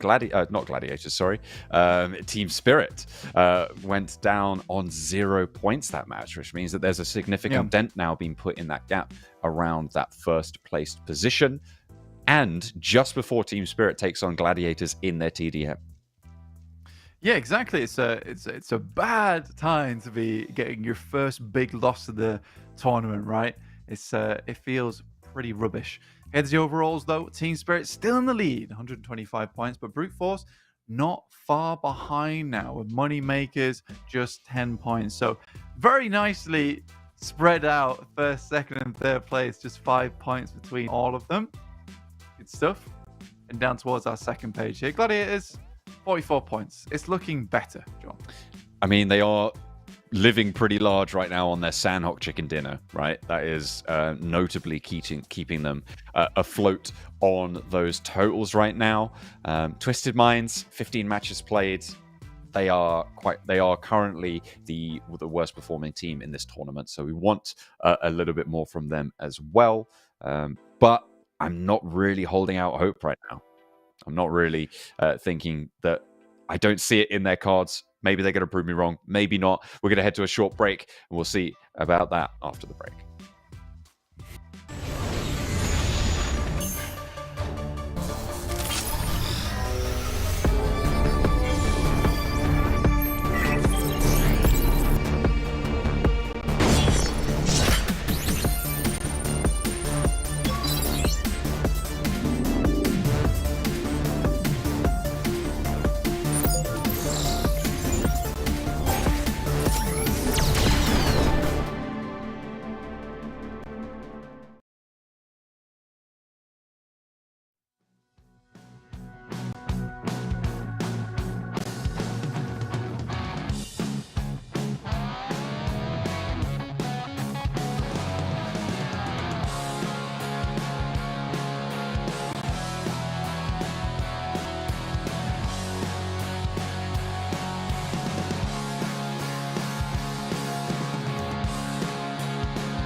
halfway through the day. You know what that means. TDM is next up on the cards. We are going to be getting underway with that very shortly, as it was Nomi, the MVP of yesterday from Team Spirit, who was able to call out Kitsune's old team. It was, in fact, the Gladiators with AZ thrown on into the mix. We'll be seeing how that's going to unfold very shortly. You can see they are loaded up into the game, getting ready for this TDM. $500 on the line, but I think it's more about that pride of who's going to be able to take this one down. Oh yeah, ready for another TDM. Starts off hot with Matic finding effect. Tixie also taking a fair bit of damage, but Nomi, we know this guy can frag. How he deals with it in the TDM. One apiece right now, and it looks like Team Spirit have got the forwards position, being a little bit more aggressive out the gates. Nomi being the damage leader of the tournament right now, by quite a margin. It's going to be a fearsome force to come up against in this scenario. He's pretty nifty with those gun fights, but Tixie to get the best of him and actually push around the side for a potential side swipe. It's not going to go well though. Naomi able to trade that one out. 3-2 to Gladiators currently. Naomi out in the open, able to get back into cover. Just a bit of a stalemate right now. A lot of shots ringing out though. A lot more suppressive fire than I think we saw from the previous TDM between NIGMA Galaxy and Moneymakers. Nomi onto Tixie, equalized. Puts him back at spawn. Kitsune finds another. Starting to open up the gates here. As Effect has pushed all the way forwards into the container. Bit bold. Might be able to fade away with it. Meku trying to step out to take care of that off angle. Goes low, but does get the swivel elimination. And there are trades back and forth. A 3-point lead right now for Team Spirit as Naomi tries to keep things even, but no, it will be down to 2. Team just seems to be having a lot of fun here. It's getting up close and personal with the Gladiators. Taking names, taking shots. Still 2 lead for them. 10 eliminations on their side. Scarrel only. No variation. Same old gun. Only your gun skill will decide. Ooh, Nomi and Naomi both taken very, very low. A nice push around the edge, but still 2 points in the lead for Team Spirit. Lining things up. Tixie finds Kitsune. His old IGL goes down to him. Effect trading it off, and it is just going back and forth 1-for-1 with a 2-point lead for Team Spirit right now. Let's see if you're changing too much. Same old story throughout this match. To 16 now. 3-point lead. The boys. A lot of action. Difficult to catch all of it right now. Nomi does go down though to Tixie. Nice little headshot. Tiny little angle that he's got going on here. This is a lot faster paced than we saw from the previous match. It felt like for the first 2 minutes of the previous match, we didn't have anything going on. So certainly more willing to get stuck in from both of these two teams. And I like the attitude. It's very, very even still. AZ wants the challenge with Kitsune around the edge. Challenging off his replacement and does win it out. Has got some backup from his teammate, but it was mostly AZ there. Nicely found. Putting him in the dirt. Nomi, though, has managed to sneak his way around the edge. An Effect there to back him up. Continues to just get traded off time and time again, though. That 2-point lead just maintains. It feels immutable. Effect picks up the arm. The disrespect kill. I like it. Finally goes down, though. Takes extremely low. Still able to find Kitsune around the side. Beku trying to push out, and they finally close the gap a little bit. 1 point now. The difference. Beku expending almost the entire magazine, waiting for Effect to re-peak, but he woke up too early to be fooled like that, unfortunately. And they put another back on the board. Beku. Distance. Still just using this cheeky angle to his advantage. Nomi gets taken off his high ground position. Naomi looking for some shots of his own. 22-22. Just a lot of shooting, a lot of bullets ringing out all over the place. Naomi. Take down Tixie behind the wall here.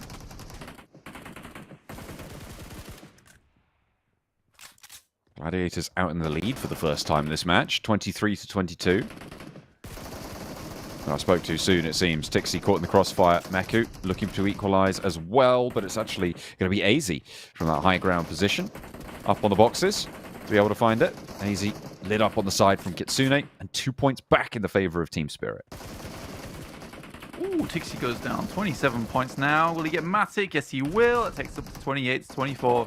That's a nice little equalizer for themselves. Puts up to 30 now. Absolute barrage of bullets coming through from Team Spirit, and it looks like this might just be donezo now. Very hard to catch up to them unless they do something miraculous. Naomi trying to keep the forward position behind the concrete, and Matic goes down. They keep the spray going, but he's out of bullets. Needs a backup, but so's Tixie. They both want to re-peek into the angle. He's waiting for it, but tries to pre-fire. Doesn't pay off there. Fortunately for them, though, 34 points now on the board for Team Spirit. Coming on from this side, pushing in strong. 4 points needed now to take home the win here. Nomi pushes in, and Meku doesn't find the trade-off. 7 points in the lead. It ballooned out of nowhere off a series of 1-2 punches from Team Spirit. I mean, Team Spirit just seems to have not a care in the world, just sending themselves directly towards the Gladiators, just putting their bodies on the line, getting the refrags, and it's pretty much over now because you just can't catch up. As long as they refrag one another, which you know they will, it'll be over very soon. 1 point to go. Not a single death can come through now for the Gladiators. And there it is. Naomi finishes it off over towards Meku.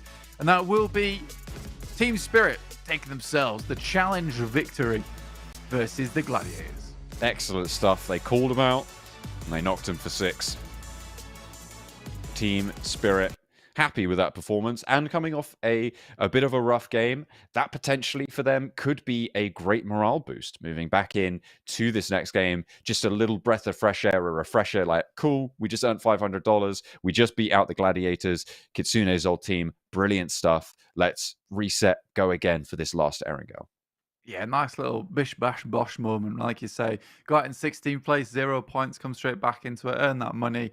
You're very much feeling on top of the world once again, back into these games, and hopefully extend that lead just a little bit at the top of the overalls currently, because teams are starting to catch up and Team Spirit are no longer safe. So perhaps some of those silly plays will stop just a little bit from Nomi. I know what you're doing, son. Trying to get yourself up towards that top MVP position again to earn some more cash.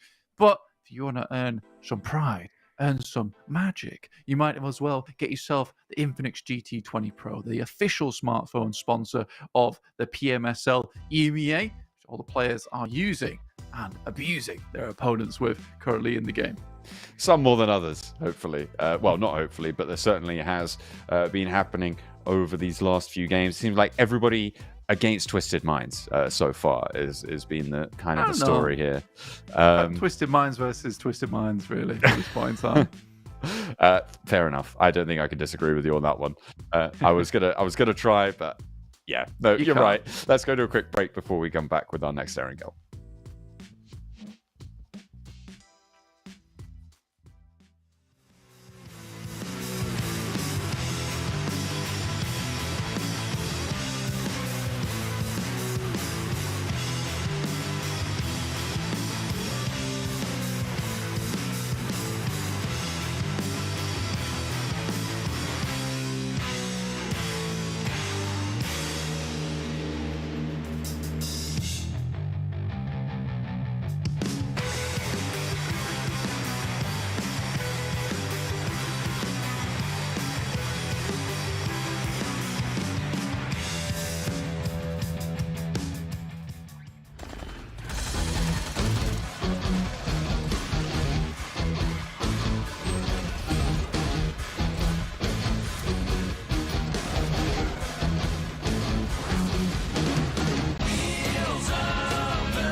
The third Erangel has gone past. Well, no, sorry, hasn't gone past. This is the third Erangel coming through. No me, certainly deserving that flex there. Popping off, and rightly so. TDM victory coming through, top of the tables right now. The guy is leading the charge. They didn't have the greatest game last time around, but everyone has their off games. Let's see if they can pull it back now. That was the kind of thing I did when I was like 9 years old. I was like, yeah, I'm super cool. He is super but cool. But he is super cool. Yeah, he is. He is. He's probably. I could not get away with doing it. He can. He absolutely can. I think you could do it. Minds, I think you could. I believe. Thank you. Twisted Mind's looking a little bit sad. S2G hyping themselves up, getting loose, shaking it out, bringing it back after that win. They got to keep their momentum going. They got to keep their spirits high, lift themselves up, and try and push towards those top spots to try and catch up to where they, by all rights, probably should be with a roster like they've been able to field here. With that game, I imagine that they're going to push themselves actually quite far up the tables to be in that competition. Yeah. I mean, absolutely. I think for a lot of these teams, they have just trying to get themselves as far up as possible. For S2G, it's been a little bit of a tough journey for them. I think they've been making some correct decisions here and there. However, recently they've just been caught out by certain teams. I mean, 3D Max has been causing them ultra issues as of recently, right? But getting back into the swing of it, as our RCB, definitely got shut out from a really strong position up towards that north side, which I really don't think they should have let go as easily as they did. 3D Max, Erangel seems to not be their strong suit right now. I think their early game decision making is really affecting their late game, which could change drastically if they just improve some of those early game rotates. I think once they're in the circle, they're good to go, but far too many times we see them outside the circle for far too long when they had so many options and opportunities to actually get there early. A couple of chances maybe should have been taken in order to establish that control, but it's always a bit nerve-wracking to make those calls. But something that I think this lobby has been doing better is, even if sometimes it's the wrong call, just committing to a more aggressive play. And I think that in the long run, it's got to serve everybody better. When you have these slightly longer form tournaments, i.e. you're playing for 4 days, 6 matches each day in every week, you allow these teams that little bit of leeway to go for a slightly higher variance strategy. And by that, I mean a strategy whereby it's slightly risky, sure, but the payoff is going to be on average better than if you just play a little bit more passively and play for a lower expected value, but you're a little bit more certain of that outcome. But when you have more opportunities, you can go for riskier plays, and that's what I think we're seeing here. Yeah, absolutely. And I think that some of these teams just aren't taking advantage of those moments when they absolutely could. And it's some of the really good teams that are not doing it, which is annoying to say the least, because you see teams that could absolutely take advantage of those moments and be doing much better than they currently are on the leaderboard, and just not going for them. Circle, not on the screen yet, but the playing path very much down towards that south side right now, which is the first playing path I think we've seen in a while on our angle that hasn't been a rehost, which is this far down towards the south. Na'Vi get into position nice and quickly though. Falcons take a bit of an alternate drop spot here over towards Milter Power on that split. It's Virtus Pro that's happy about this one. I think this is one of the few playing paths where you can get to Lipovka immediately. The circle gonna pop right on top of the glut of drops here. Twisted Minds and Virtus Pro duking it out. Looks like both of them taking casualties. Virtus Pro lose Milky Way. Fury are very low as well, caught in the crossfire from Mon. Now Malloy up to bat against Mon as well. Needs to get a little bit closer. Effective range a little bit reduced there. But we'll be able to just nail those headshots through the window. No helmet. That's what happens, I guess. That was a pretty nasty streak of bullets. Went through. Just Yusuf now, I think. Left remaining for Twisted Minds. Not a single player has been flushed out yet from Virtus Pro. And Yusuf snaking his way through. Has the pump shotty. Dastardly close range. Trying to land some damage there, but denied so far. Jumping in, past these door frames, past these windows. Yusuf still laying down the law, but Malloy turns it around. And Milky Way and Furia can get rezzed here. Like you said, with none of the players getting flushed out from Virtus Pro, they can play as full force from Lipovka. Good stuff there from Virtus Pro. So some points on board in the early game. 4 elims, really nice. Not a single player knocked out either. It's what you want to see. Yeah, that playing path didn't cause too many problems considering the circle being over towards the eastern side and it being an eastern start plane. So most teams pretty happy about this. Does take us over towards this terrain that a little bit more favored in terms of those tactics. I think when you head over towards the western side of the map and it's a lot of fielded areas, a lot of that can be determined by just being able to get towards some high ground nice and early. Some of that is dictated by your drop spot at the end of the day. I think this is a fairly fair circle. Like, may the best man win scenario. Quiet for now in Yasnaya. Biding their time. They fought it out later in the previous match, so we'll see if they do the same here. Moneymakers down towards Primorsk. They dropped out fairly late, but it was basically underneath the plane path, so should be fairly swift on their looting. They have all the time in the world. No one really challenging them for anything. They would have also been able to see if anybody dropped out towards the Sosnovka military base, because they were on the plane path for the entire of the time. So they'll know that brute force, or at least they'll know that a team went to Novo, and that nobody else is on that Sosnovka military base, meaning that that west bridge, likely not too much of a threat, not valuable to hold out. However, IW next Ruya have dropped out around the opening of that bridge. They may be wearing there.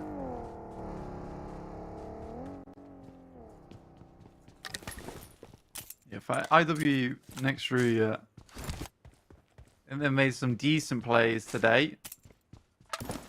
It does show in terms of the leaderboards right now, 83 points, catching up nicely.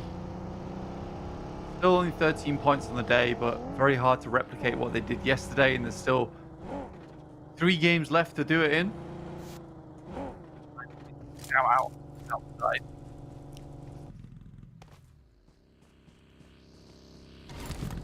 Just entrenching themselves, putting them in as good a position as possible that they can find. But they are just going to skirt along that south coast as well, like you mentioned. Not really contested there. Nobody else dropping out. Not a lot of movement, of course, with like you brought up earlier. That eastern start, eastern circle means that there's a lot of not stagnation, but very still gameplay coming through from quite a few teams, because they've dropped right into the circle. They don't have any impetus to move particularly.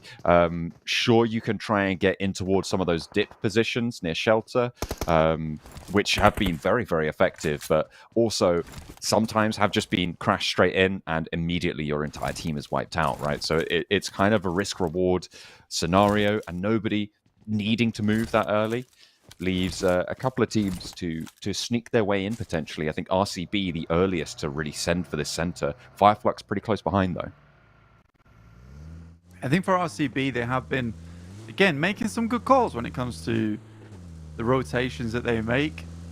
Just holding on to that position that has been a bit awkward.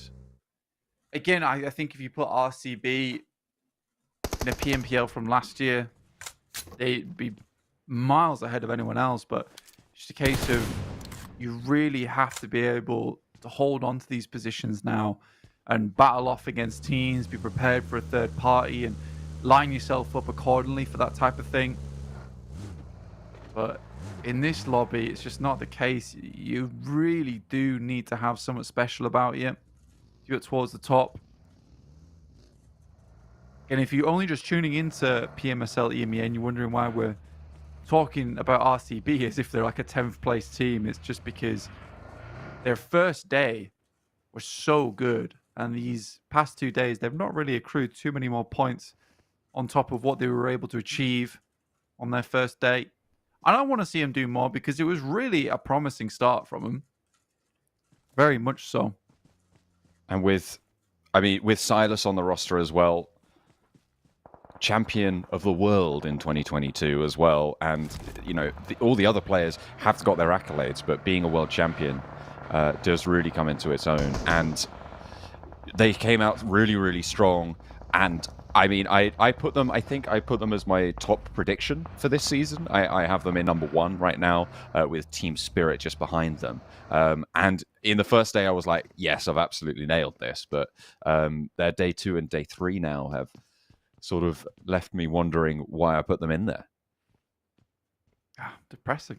Very sad. I mean, I had FLUX in there. Oh, so okay. Well, they're a 17th place, so you can't be feeling as bad as me at the end of the day. But I did have Team Spirit number 1. So I've got that right, at least. For now. For now.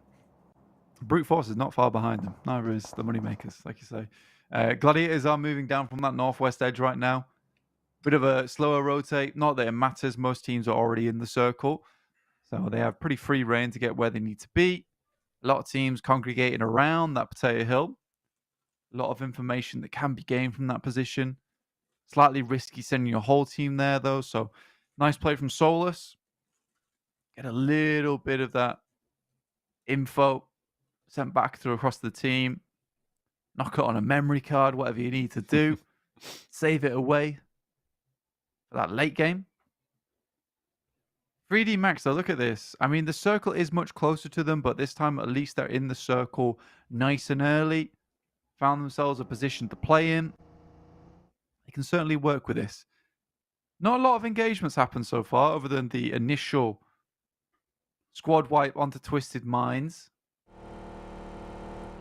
4 points. Stage 2 now, though, so potentially something happens soon. 4 points for Virtus Pro as well. In the position that they're at on the tables is actually really impactful, right? Because around those middle areas, there's like 1, 2, 3 point differences, right? So getting a nice early squad wipe like that can really pump your numbers. And you can see they're currently, as it says on the left, in the standings 13th, but they're sorted above 3D Max, who are in 10th, because of those 4 extra points that they've been able to get. Yeah, it's bumped them up nicely for Virtus Pro, and again, it's a team that I thought would do way, way better. It seems those nerves from yesterday, a bit of a thing of the past now, looking a lot more confident in where they want to go and how they want to do it. I mean, just that identification last game, in fact, of seeing S2G take a fight and then immediately leapfrogging them in their own compound. Pretty bold, pretty mean. But very much necessary for them to get that result that they were able to find last match. NIGMA Galaxy, slap bang in the center. But they hemorrhage players, John, and this is something that's been a constant issue for them. It's been plaguing them a little bit, yeah. Moneymakers looking to hemorrhage 1 or 2 of the IW next Ruya players in the process of their rotation. Koa up close on the rock, playing the spray game around the side, but Kain has his number, and as well as BEŞİKTAŞ going down, that means that they're going to have to try and pull something out of the bag with Icy and Havlik, and now it's just down to Havlik. Kain continues to move forward, but they've lost Zedwolf on the flank. Flush is coming through, confirming these points. They have taken their toll, but Moneymakers going to have to send away, try and play as a solo. Goodness me. That was horrendous from them there. Instantly sent back by IWNRX, and unsurprisingly so, this team has been fairly good. I think it's Zedwolf that I was most impressed with. Sadly, he's down already. But again, that's also nice to see that Kain, Swain, Frozen can all step up where it counts. It's not all just Zedwolf. Koa, most likely going to be flushed out here if Frozen can even find him. Just prowling around, using him as bait. Maybe a little bit of a trap. They know he's gone, though, so it shouldn't be too long before he bites the dust. They're going to have to move out to the east this time around, and S2G, once more, in a fairly decent central position around that shelter area. The Falcons also. Wait, no, hang on a minute. That's not Falcons, that's Falconist. Coming on through in the middle. I've been bamboozled there, but the Falcons also are on that sort of west center position of this next circle. RCB wanting to take this S2G position, doing so very effectively right now. Only Kiss going down in exchange for 3 players from S2G. You take that trade. See you later. A lot of damage sent his way, and RCB handily take control. Yeah, something that RCB is really good at is setting up these crossfires. Well, this is something that they're very well renowned for so far. I like that from RCB. Completely crushed the competition in S2G. Silas and a little bit of own back on his previous team. 3D Max rolling in. Rob's up the back first, but he'll have to just get out of there. A lot of teams rolling in. 3D Max, everybody wanting to third party. It was 3D Max coming in, Na'Vi, Virtus Pro are poking their noses over this way as well. 3 teams heard all these shots going off and they're like, we want a piece of this. We know this is a third party lobby. Everybody's liking to go for this, but too many of them stepped up to really get any value from it. And I think it was 3D Max. No, they managed to pull their players all back. Gladiators, they lose 2 of their players in that aggressive push to third party to 3D Max. Yeah, I mean, for Gladiators, they took a knock earlier on, took an elimination from the guys on 3D Max. They hunted them down a little bit more, and I think they were trying to find cover towards shelter. Honestly, that position that RCB has got right now is really good. A little bit of high ground towards the center you can peek your head up at, but also keeps you nice and safe. Virtus Pro spots out Havlik. Nade through the window, bounces off, unfortunately. Havlik might just be able to find a nice one here.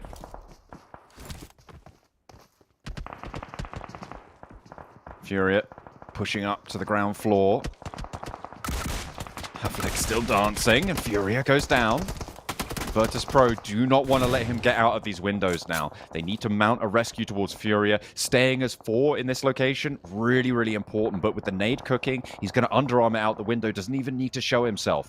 Worried about the players out there. Bounces it around the corner, but it's not on target to Furia. Milky Way now up and in with the pressure. The door frame is gone, and that's perfectly held by Virtus Pro. They did exactly what they needed to do to keep Furia safe, and Havlik didn't stand a chance. No, sadly not. I mean, it is a little bit of own back there from Havlik onto his previous teammate Fury as well. But doesn't take the elimination now. But yeah, you're right. Virtus Pro, very nice play there. Over towards them. Keeps them at bay. And realistically, it's not even Malloy who's up front there that gets the elimination. It's the backstops that do the work. Great to see. Team Spirit towards the center. Holding on the high ground. This is a tough position to deal with if you are FUT KAOS. Down underneath on the south side. You peek out or poke out towards the rooftops.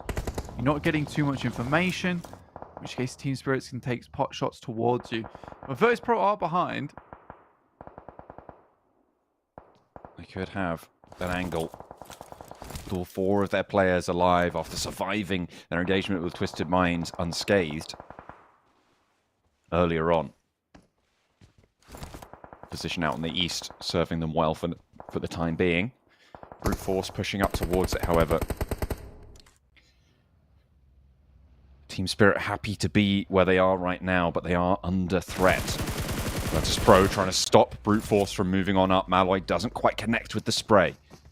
And now it's a close-range combat. DBS in hand and a couple of nades being cooked. Furia drops it, but doesn't quite connect fully onto Prepod. He's spotted, and it's Tixie from Gladiators to be a third party onto this engagement. Furia goes low, gets sprayed down as well as Tixie continues to be a nuisance to the backlines here. Corker up top and drops down for the spray out wide. Goes for a second and Neos falls as well to the UMP in close range. He wants to convert these flushes. There's still one more player from Brute Force on the off angle, but Virtus Pro looking to beat a hasty retreat as quick as they can. They've lost Furia. They don't want to lose any more than this. The Gladiators looking to crunch this one down. You can see both of those 2 remaining Gladiators players moving on in from the north side, but Virtus Pro, they're squeaking out to the left. And this is so much more of what I expected from Virtus Pro coming into this tournament.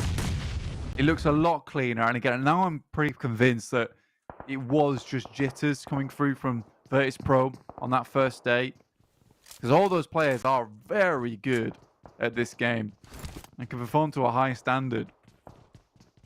It's just interesting that they weren't able to do it on that first day. And I was worried, but this is a lot better. If they can keep up this kind of performance, even if they do lose players here and there, it should be a high-scoring team by the end of it. Spirit wanting to keep up the suppression. Nades on in. Nomi folds back. They think better of going super close, and actually right on time. That nade would have taken him down had he still been there. Shots from Naomi find Storm, and in they go. Breach and clear. Kairos the last to stand for Foot Chaos, and Kitsune plants that one perfectly at his back. Blasts him off, and that is Team Spirit convincingly taking care of Foot Chaos and taking control of a really important garage compound. Yeah, just even having that backstop in Naomi is so important. When you move up, you've got massive purview. So, yeah, that little watchtower, although it does seem like not the greatest of positions, it gives you so much advantage to take that compound later on in the game. So for Team Spirit, they played that one out really, really well there. And great coverage of the compound with those nades. Coordinated very nicely. Gladiator's now down to just AZ. Tixie having got knocked right next to Milky Way. Not going to last long there. They know you're in there. It's only a matter of time. Still, a couple more rounds expended, and Malo actually looking fairly scarce on the UMP ammo there. CEO later. Got taken down very, very low, this team, by RCB earlier on. It was just CEO later, and since then he's been skulking around down there. Trying to get flushed out by 3D Max, but they're maybe pushing themselves in as well. We might have two fights here going on. One for the underground, one for the top. It looks sort of trapped now. Yeah, it's just a bit scrappy in the bottom. Yeah, sort of trapped now around this area is 3D Max. I mean, they went down to 2 players, so you just try and confirm it down below. Virtus Pro up to 9 eliminations so far. Here's that replay of how they took down Virtus Pro beforehand. Corker with some great plays, one after another here. Corker's proven himself so many times in the past. Great to see that gun skill still available for him. Pulling it out where it counts there. Another nade over towards Sol K, leaves FLUX on 2. Lux takes a lot of damage, and Coldex able to find what he's looking for, but the backline of Ketch keeps them alive for now. But with his forward players completely donezo, there's really not a lot he can do here. The players down the stairs still need to be suppressed. He pops out that nade so he can get the heal off, but I don't think he's going to be able to get both of those players up, certainly. I'm pretty sure he might be able to get one, but both of them might just be too tall of an order, unless Digital Athletics overvalue staying together and just sticking up for these reses, because they have lost Scarface on their off angle. You're having a rough time of it right now. I'd like to pass around, but there is so many players in this area that it's just difficult to pop up too much. See why these positions around shelter are so valued, because they give you much needed cover and position in the map where it's so flat a lot of the times in this area. There's great sight lines from these high ground positions. I think I'm reading this right. Virtus Pro have 10 eliminations right now, Blank, on this eastern side. Yeah. Obviously, with that first 4 going over to them, that does give them a little bit of a leg up in the totals. FLUX finally falling, and it is NIGMA Galaxy to do the deed. Finally adding to their elimination tally, because on the flip side, on the opposite side of the map, in fact, as well, they didn't have anything to their name before that. NIGMA Galaxy, like you said, just slowly moving things in, staying together, trying not to lose those players early on. They know that they can do very well in a late game environment.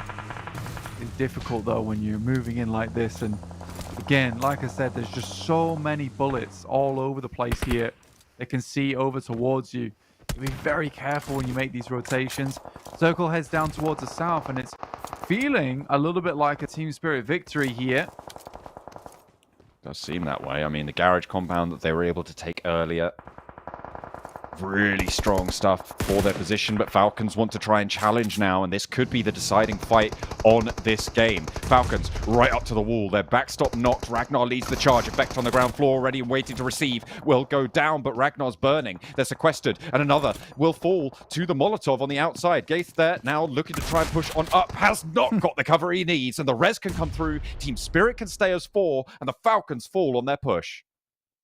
Effect drops one of the craziest mollies there and crawls up the stairs at the same time. What a fantastic hold from him. 3D Max, they were low on members. They come up, drops a nade up towards that top side and bobbles it, lets it go on for a long time.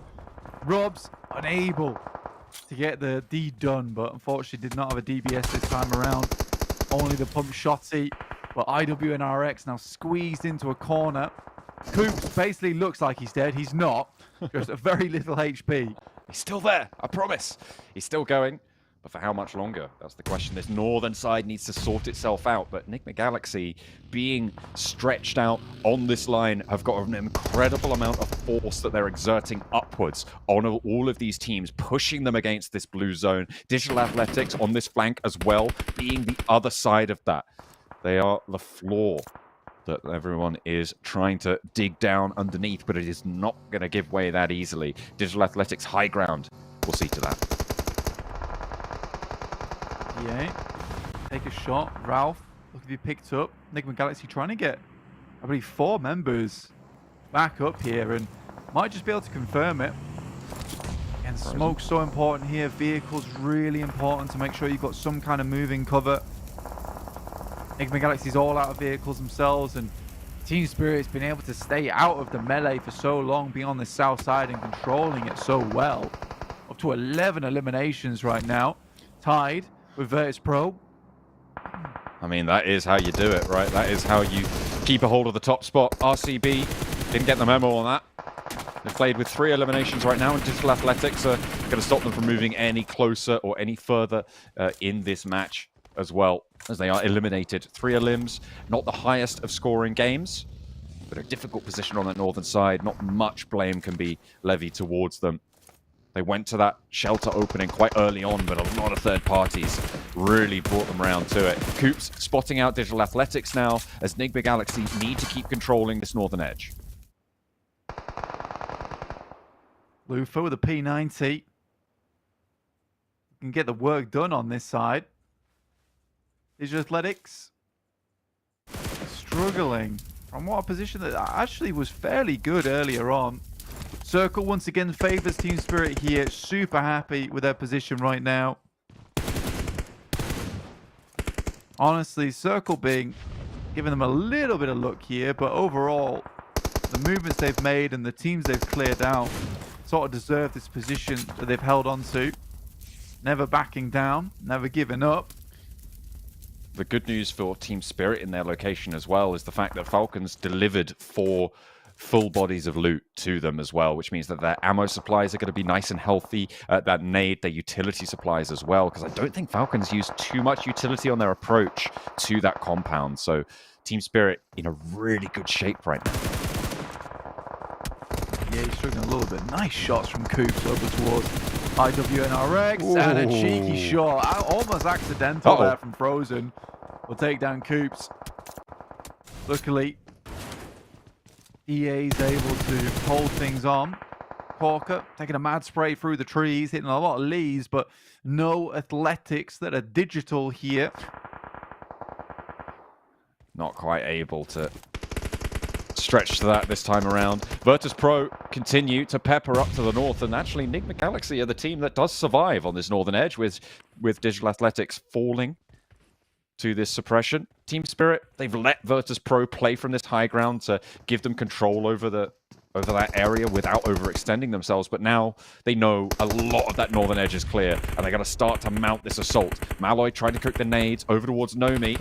He sidesteps it, doesn't take too much damage, but still maybe a slow on the roll. Naomi also taking a little bit more, but he's giving out far more than that in response. Malloy into the buggy, looking to try and reposition now, get away from this one. Survive, out-survive Lord. That's the name of the game for Malloy, but he's going to have to go for the challenge. Corker flushed away, then giving the game over towards Team Spirit, but Lord sees to it that second place is claimed by NIGMA Galaxy. Virtus Pro with one hell of a run in this match. I think they were up to 13 elims at the end there, and third place. Very, very happy with this, but Team Spirit 14, looking to put a 15th on, but Lord still giving them a run for their money. Kitsune moving on in the vehicle. Naomi is there, and it should be all done and dusted. Team Spirit pick up another chicken dinner.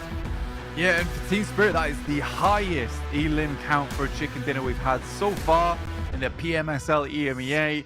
What a chicken dinner it was as well. Battled off versus many separate teams. To be honest with you, I wouldn't be surprised for it to be another Team Spirit challenge coming through tomorrow. I mean, they have been kind of off the chain, but there are some other players as well who have been in the mix doing solo pop-off performances. We'll have to wait and see. We've still got 2 Miramars left to play, and after that we'll be able to get that info. But after a match like that, you're right, it's kind of probably close to incomprehensible to see either Nomi or probably Naomi, I would say. Nomi or Nomi? Nomi? If I say it like that, nobody knows exactly which one I'm saying, which means I technically can predict both. That's true. That's true. Corker, though, 943 damage. Okay. That Malloy, fight versus Brute Force was crazy.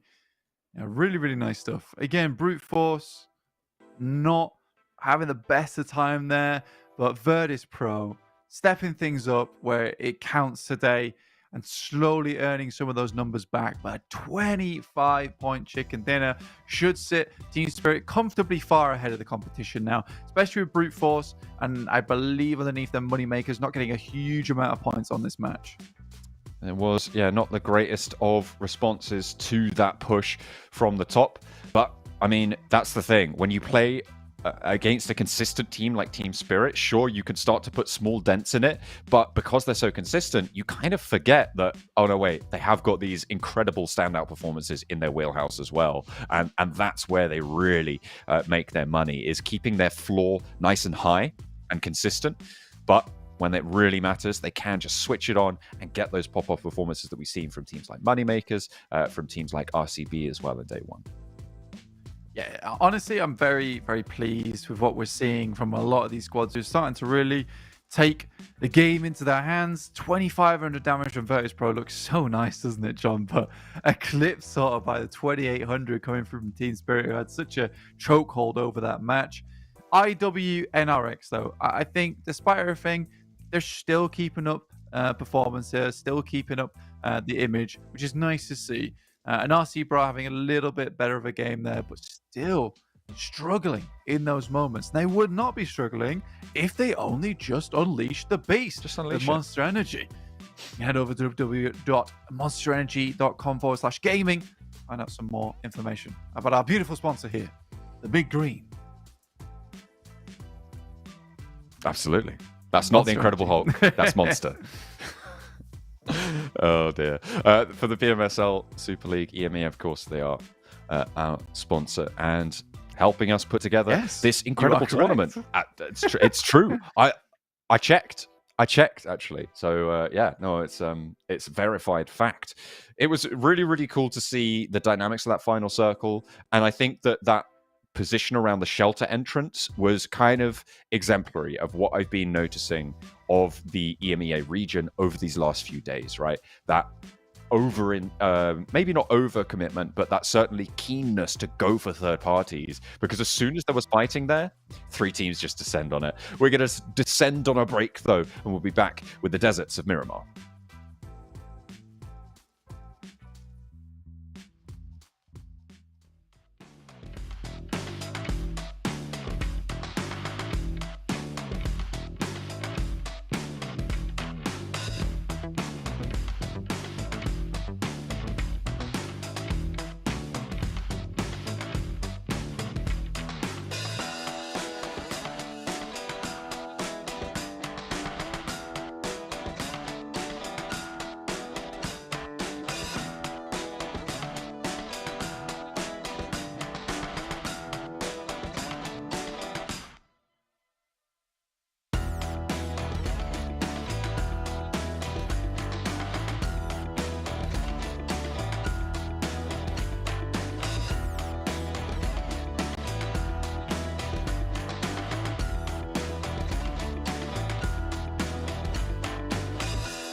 Hi everyone, PUBG Mobile Metro Royale Chapter 20 is coming soon. Curious about what new content there is? Let's take a look.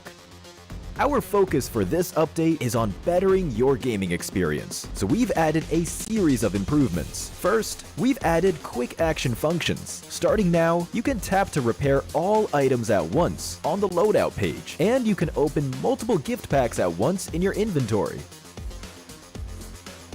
We've also improved the firearm status at the start of the match. During the preparation stage, firearms will be reloaded by default and will be set to full auto firing mode. These improvements all aim to save your time while improving efficiency. Additionally, you can now earn EXP from Metro Royale matches. In other words, playing Metro Royale will now contribute towards raising your player level. If you bring a companion into Metro Royale, they will also earn companion EXP. Chapter 20 also brings brand new honor rewards and collectibles. What's different this time is that after you get certain gold collectibles, they can be displayed in your personal space of the main lobby. You also have the chance to unlock home collectible decorations. Place them in your home to show them off to your friends. With the new version update come enemies who've already infiltrated Metro Royale's Arctic base and Misty Port. While you're out exploring, stay vigilant in these areas, as Striders are active there. Oh, and we've also added two new firearms in this update, the P90 Cobra and P90 Steel Front. Don't forget to try them out. That sums up all the new Metro Royale content. Chapter 20 is about to begin.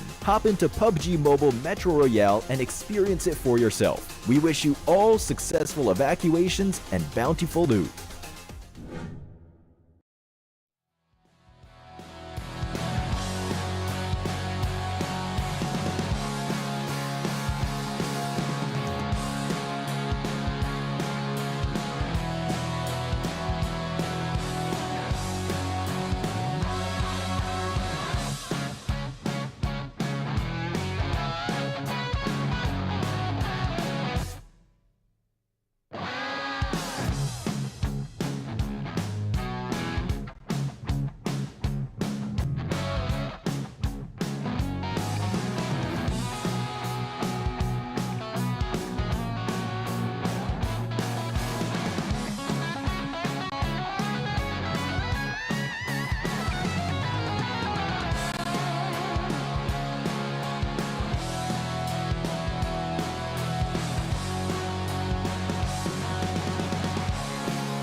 Team Spirit running riot on the last Erangel of the day. I mean, that's what it can do. When you win that TDM, it's just a bump up in that morale. They felt completely refreshed after getting 0 points on the previous match and came out really, really strong in that last match, getting the highest elimination chicken dinner that we've seen so far this tournament. Yeah, it's a really good match from them. Overall, I think Team Spirit have just kicked things into overdrive right now. They're already a really strong team overall anyway, but I think that this tournament has just shown that they are very, very good at what they do here. I wish we'd stop showing Twisted Mind. It was so bad for them.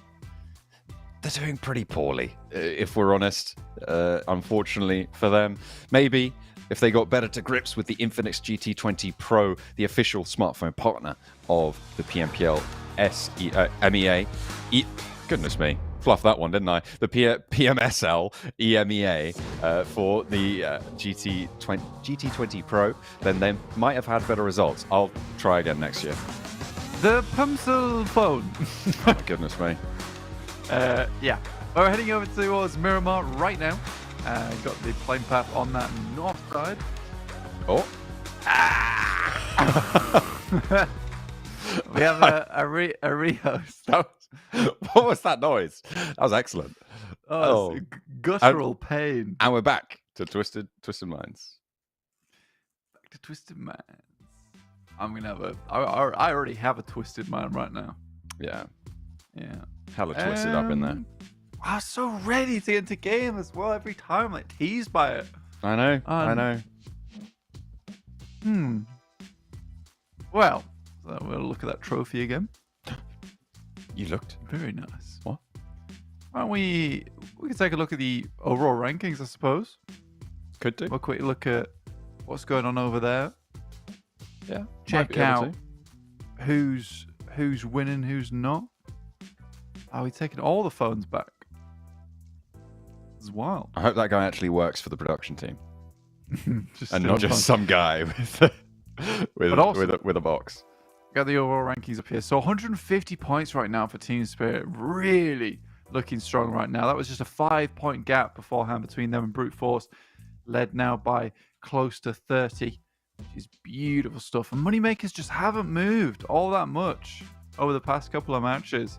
NIGMA Galaxy, though, once again catching up here, John. 111 points. Very nice. The thing I'm looking at as well is S2G there in 6th, right? They have had a big resurgence. Obviously, that last game, a couple of the games beforehand, they've had a very, very strong day-to-day in order to put them up into that 6th place. And I think kind of a similar story for Virtus Pro, right? They're now on 72 points. They've had some blaster games, 50 elimination points, Blank. Really, really high impact team today. It's really good to see.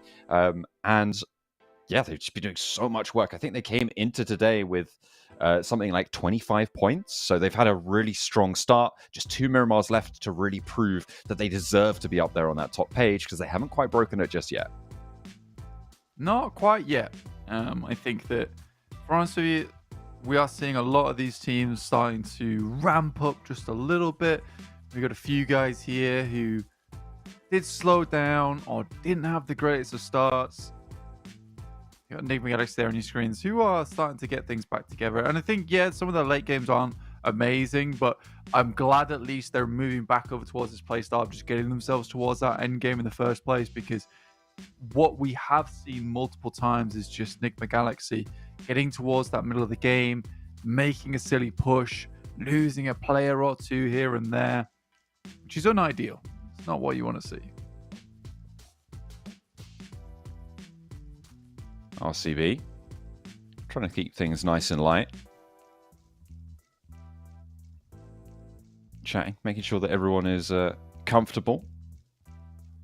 He's giving them the evil eye from the end of the desk there on the FLUX team. Everyone else looking down at their maps, looking at their revision. The test is here. Hope there's no test. Couldn't be doing the test right now. If you had to sit one of your exams from, like, let's say, well, for our UK audience, I suppose, a GCSE, which is like the exams that you take when you're 16, for people who don't know what those are, which one would you sit in right now that you think you'd do the best in? Oh, probably biology. Okay, interesting. Interesting choice. I feel like there's a lot of memorization in biology, though, for GCSE. There is. I think I had the highest score overall. Okay. You think you've still got that knowledge tucked away? I think so. Look at that. That's cool. Lighting up on the back. Yeah. Yeah, I probably got it tucked away. So I think I got like 79 out of 80, which was sort of crazy. Not what I expected to get when I went into it. That's just fair. stayed up all night the night before. Yeah. Cramming. Well, we'll have a little bit more of a revision break now as we head over to a break. We'll be back once the game is ready.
And we are off into potentially a Miramar. We'll have to wait and see, though, if it's real or if it's just a figment of our imagination, which has been running wild with us today after some of those plays, certainly from Team Spirit in that last game. Oh, yes. I mean, it's been pretty wild so far. But here we are in Miramar, getting into it. Trust me, this time. Heading over from the northwest side down towards the southeast. Getting the players out of the plane. Na'Vi up towards that north side. 3D Max went a little bit longer. Gladiators getting up to us. La Cobreria nice and early for themselves. Which is good stuff. Gladiators. The circle to pop. Getting that touchdown. Not too much to look at for now. Na'Vi breaking out far west, but are 3D Max and S2G get a clash? They're pretty close to one another. I'm waiting for it. I'm waiting for that hunt down. Highest damaging players. Taking a look at this, Nomi is still just so far ahead on those standings. But Coops is keeping up with the eliminations, actually keeping ahead on the eliminations as well, which is cool to see for NIGMA Galaxy in 4th place right now in the overall standings. They are certainly in the contest for that podium. Yes, they are indeed.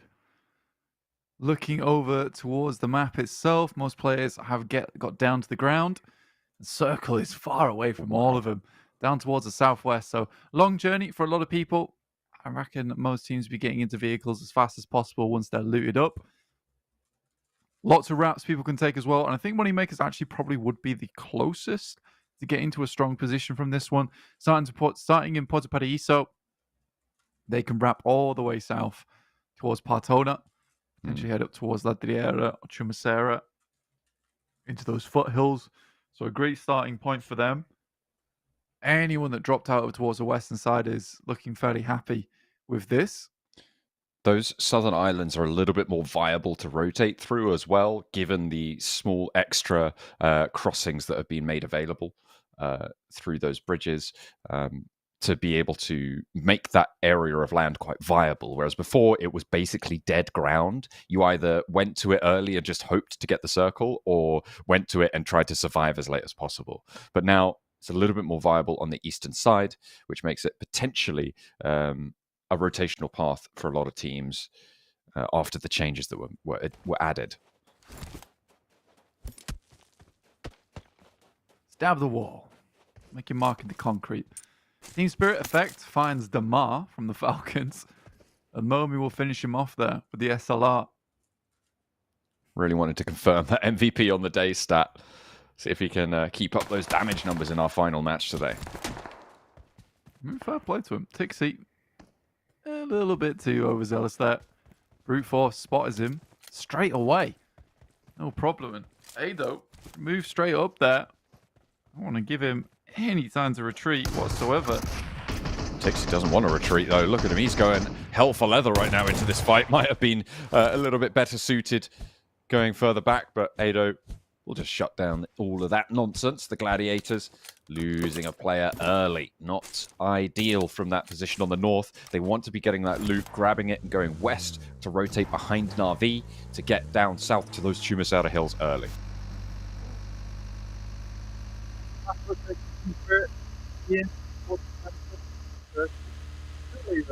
Are not far behind, you know, not taking their time about it, realizing that once they get towards that center of the circle, they can start to make magic happen.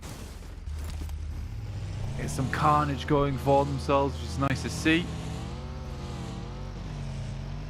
A lot of teams now breaking into those triple digits. See S2G there in 6th place already, 104 points.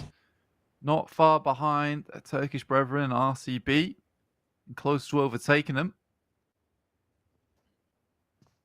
NIGMA Galaxy as well, not too far out of the question to jump up on over. I think we heard from Ralph during some of those trash talk videos that he thinks that MEA is going to do really well this season because they're playing, which is quite the statement. But so far, NIGMA Galaxy have been able to back it up in some games more than others, it's fair to say, but certainly on the whole, very impressive standing from them so far.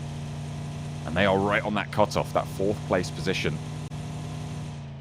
Trying to stand it up there because, of course, remember, in the finals, the top 4 teams go on to the PMWC, to the World Cup later on this year, which is certainly where all of these teams want to end up. They all want that shot to make it to that stage. I mean, for NIGMA Galaxy, right now, it does feel like Coops is still that sharpest edge on the blade for them. He's certainly been creating a lot of opportunities and openings for them. Again, you know, this is a year ago. I think it would be very clear that Coops was sort of carrying the team, but now it just feels like he is their star player on the squad, and the rest of the players there are maybe not as clutch, but very good still. So it's really, really nice to see. I think Coops was sort of suffering from the I can only do so much by myself syndrome. And now he's got a pretty strong team surrounding him, just allowing them to make more of these dangerous plays and get away with it, which is the key part, because a lot of times you can make these dangerous plays, get some good eliminations in, but you don't necessarily always get to head back on over towards your compound if you get third-partied. But now with the support of the rest of the teammates, these riskier plays are much more doable. 3D Max moving in past San Martin to the south side, to the Longhouse. Actually stretching out towards Graveyard as well. They do need to go a little bit further. The position in the circle, far from confirmed. They're not in it. They're not in it yet. So they are going to have to continue their journey for the time being. Foot Chaos, all the way up, still on the north, just passing under the cable car there. Catcher spotted S2G. So FLUX holding just to the north of the Chumacera Hills, just the southeast of Monte Nuevo. They've spotted the S2G rotation. CEO later, down behind a tree. Maybe Resable if S2G can keep this position suppressed with Hamzy on that hillside, with the rest of the team starting to come in with their backup now. Yeah, S2G don't really want to let sleeping dogs lie here. I mean, FLUX down to 2 players. I think they were able to take out a couple of their players earlier on as well, so they know that they're weakened. They're likely to be able to get CEO later up. They just want to make sure they're not rolling their way in towards a trap. So going to try and clear out as many players as possible as Kelsey rocks the vehicle up towards the compound. Spots out there's no one here. And it looks like Kelsey will head down towards his teammate. Falconist from Foot Chaos. Take down one of the players from Gladiators. Matic going down nice and early there, but it is Team Spirit down towards that south side in Chumacera. Nice and situated. We wanted to see some teams taking that southern rotation as well, though. NIGMA Galaxy has gone exactly for that. Just the south side of Minas del Valle. S2G, I really like the maneuver that they just pulled off. You spoke about them pushing up. They took FLUX off that high ground to allow them to go for the res so much safer than potentially it could have been. They heard that vehicle depart. They know, okay, they've fallen off this high ground. We can get this res. What I thought was interesting is Furious' position was scouted out towards that knock, so he would have known that something was going on there. And Virtus Pro haven't yet gone for that third party, and now it's too late. With the circle shifting down southwest, though, this is really interesting dynamics coming on through. A lot of interesting positions to play around Valle de Mar, a lot of the hills there, and potentially moving as far south as Minas del Sur to try and sneak this one out. I'm interested to see what NIGMA Galaxy do here. That's the team I've got my eye on. Do they go further west, try and hold those slopes, or do they break south and allow teams to fill in and take shots at them from the South Island? It's a tough decision to make for a lot of these teams. I mean, you can sort of understand exactly why Virtus Pro doesn't go for that fight towards S2G as well on the third party, considering how close it was to Stage 2 dropping, and Stage 2 being possibly one of the most important shifts here on Miramar, because it's the biggest shrink out of all the maps on the stages. So Virtus Pro, what they wanted to do is just stay in their vehicles, make sure that they could make the correct rotation coming up next, and they have leapfrog past S2G just about, getting Corker down towards that south side, not before he is taken out by Na'Vi though. Gonzo hitting those shots. Yeah, NIGMA Galaxy, it's a tough decision here, right? Because there is so many available locations to play in on the south side.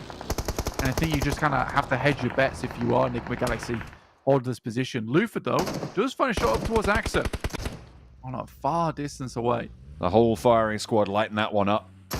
AZ does get dropped in the blue zone at the back for the Gladiators, leaving them just on 1. They've had a real tough time of it on the northern edge.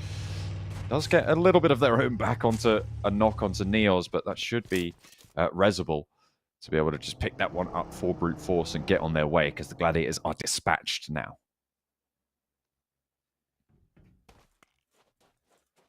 Gladiators done. 54 players already remaining in this game. Make that 53, so we are losing players thick and fast here as everyone crunches their way down towards the Chumasera foothills. Difficult area to play, honestly, and it's unsurprising where we are losing players and they're dropping like flies at the moment.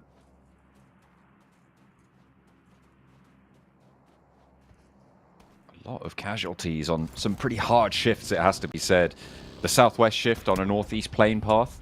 Early teams coming into contact, obviously losing quite a few there. And now another hard southwest shift, cutting out a lot of that South Island that I'm surprised no one's gone for yet. I suppose there's not a lot of remnant teams left on that south side. I think FLUX might be the team that I would think might go for it with Ketch. He might go for a swim once this circle pops if it shifts down to the south coast. We'll have to wait and see. It's one of those things where you don't really want to make that decision too early. Getting back across unscathed is difficult, but at this point in time, I'd imagine a lot of teams looking for that south compound, as well as some of these roadside compounds too. I mean, the one that Virtus Pro, I imagine they'll go for, is likely going to be the 2 buildings on the western side. It's a really nice spot to take control of, though they might even go further. It's curious. Looking to actually edge guard on the bridge. Didn't expect that. I mean, I think with the circle as it is, the way that the water is shaped, it's probably quite likely that it ends up moving towards that south side. Maybe not certain, but it's a really good probability. So Virtus Pro just want to stop anybody else from getting into that ground. If they can guard it from the north side, all they have to worry about is the teams rotating down from the east, which currently sits as just the one team, actually, with Moneymakers. Yeah, the difficulty with that I find with going for the bridge camp here as well is just because there's going to be so many teams starting to swarm in. You can have a few coming from behind. And look at this, Moneymaker's already taken that compound I talked about earlier. You lose the opportunity to grab that. Now you crunch between 2 teams, and I think for Virtus Pro, because they had the pick of the litter so early on, should have just confirmed themselves a compound. Yes, it's less chance at eliminations, but it's a better chance of getting an endgame finish. I suppose if you are Virtus Pro and you're really confident in your abilities to hold out that many teams on the north side and hope that they all come together and fight one another, you can come out of this maybe unscathed. There's just not a huge amount of compounds to be playing around this spot. But I do agree with you. It's likely to head down towards the south side with this circle, but not confirmed yet. Quite tricky, and everybody posting up in Biodemar right now, waiting and hoping that the circle does come back up north to them, which is possible. But I would be surprised to see it. Digital Athletics moving on the northern side. They are right out in the cold for this circle. This has been a series of very, very tough shifts, so I'm surprised to see 15 teams still alive in this one, even if we do have 2 straggler solo players. Yeah, it's going to get bad soon, though, right? D8 taking a lot of shots, and they make... They clear it. it. Oh, my goodness me. That was awesome. Oh, my... Straight into the water. Come on, I hope they make it. Oh, that is amazing. That's the... yeah, that's incredible. They cleared the building. I was worried that they were going to clip it and just go spinning and tumble off on the road, but no, they held their nerve. They kept their speed up. They know what they're about. RCB getting shunted out on this eastern side. Blue right up and on them now. It is still zone 4 circle damage, but a nade over the top, that should seal the deal. Only one player now left standing, but RCB Loxy is still quite far away as well. 3D Max taking the shots out their way, trying to pinch some of them off of IW next Ruya. The circle shifts in the meantime, and I feel like at this point, you can say it's a South Island circle over south of Viademar. Absolutely. I think at this point, 100% heading down towards the south side. A lot of people heading towards the water. DA trying to swim across. Now Valo gets shut down there by Frozen. Some great shots. Victor has to hit this nade. Loxy goes down, and with it RCB, another underwhelming performance from this roster, which is not a great way to add to their tally. They're still up there and amongst it. They still have a chance to resurge. With 2 days and 1 match left still to play this week, they can still have an impact. Robs, shots out, solo player for 3D Max against IW Next Ruya, playing on with 3. One of those knocked. I want to try and find that res, but no, they aren't going to be able to do so. That health bar just too low. It will tick away. The bleed out too fast for them to respond to it. Robs hops out. Last player for 3D Max and wants to put more on the board than a 0 limb 13th place. Very difficult to do, though, from his position, right? Getting down the hillside versus Navi, NIGMA Galaxy underneath is going to be super difficult. Virtus Pro starting to come under pressure here as teams slowly make their way in. Milky Way making a hell of a rotation around down towards that southwest side. Spotting out for positions. 3 players. FUT KAOS going down on that bridge crossing, trying to push their way towards Virtus Pro. But Virtus Pro have lost a player, which means that their north push on that bridge is only being held by 2 players. Milky Way is scouting, being an off-angle deep into that south island. As we get a replay of the house clearing, 10 points from the judges. Digital Athletics have actually managed to, in the meantime, because of this maneuver, swim across to that south island when I don't think a lot of other teams are going to be afforded that opportunity because they already hold that coastline now. Yeah, it was an awesome run. You know, no bouncing on the vehicle, nothing like that. Perfectly timed on the brakes there. Frozen, struggling. AXA dodges a vehicle. In the process that gets sent towards him like a projectile. Frozen looking to hold things off. Navi's just unable to hit these nades, and Frozen happy to send over the top. Get a bit more damage done, but in comes NIGMA Galaxy. Look at the third party on this one. Pretty terrifying to come up against Frozen in the open. But when you have the windows, when you have the open peak, it shouldn't be too hard for anyone in this lobby to be able to make this one work. I think the Galaxy still trying to push in with the 2 that they have up the top now. Lufa playing on that off angle towards that Na'Vi door. Drops the smoke. The knock on the backline over to Gonzo. Still in time to res it. Next circle, just about to come through this side of the river. Stays in on Gonzo's position just about, but it's almost certainly going over to that South Island now. And Moneymakers, the early move that they made, the only team to do so early enough, grab that compound that you wanted Virtus Pro to be in and have it under control. Twisted Minds came in late as well on that eastern rotate, and they do still have all 4 of their players. So maybe they could do something this match. Yeah, I mean, for Twisted Minds, they just weren't part of the conversation for a long while, and they slipped in from the south. I didn't even see them on the map for a while. But yeah, that spot from Moneymakers, you know, if you can hold both the buildings, it's even better. You can retreat back up towards these western ones. They've got high ground advantage. I was just surprised no one else really went for it other than them early enough. I mean, we're talking about from Puerto Paraiso, they had a great opportunity to head down towards that south island. Virtus Pro, though, the gambit's not paid off at all, right? That position they took was purely to get as many elimination points as possible, yet they've come away with 1 and no compound to be spoken of. Yeah, a lot of those... I don't really like it. A lot of those limbs that went over towards, I think it was FUT KAOS who tried to make their way across that bridge. They went over to Team Spirit and Brute Force. They've added those to the tally as the backstab that forced them to just keep going over that bridge into an unfavorable situation, which is, like you say, a gamble that hasn't paid off. What I want to see from Virtus Pro now, though, is looking to potentially regroup a little bit more, because Milky Way is still scouting about 600 meters away from his teammates. Just making sure there's no one behind them. I mean, if eventually they can set themselves up towards the high ground on the south side, yeah, maybe, but very unlikely that Fury or Malloy is able to remove themselves from what is pretty much a war zone on this north side as Team Spirits attempts to get themselves across here. Down to just the 2 players. You see that, the vehicular projectile, not able to quite get AXA, but certainly would have given them a hell of a fright. Would have been pretty difficult. Maybe a new haircut for him after that one.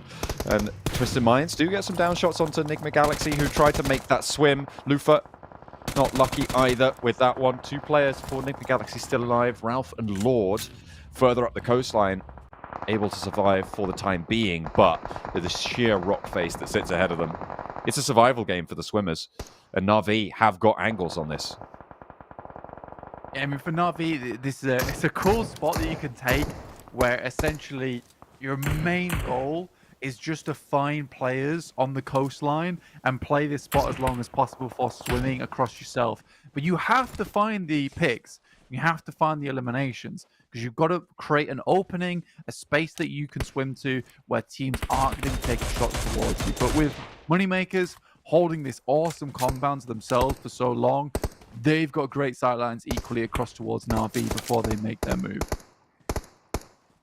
Koa got the bead, and down the hill they go. The vehicle not getting burnt out just yet, and Na'Vi maybe successfully splashing 2 of their players. They need to get the backstop duo as well. There's potential that they just leave 1 player up there and try and keep that suppression on the coastline, right?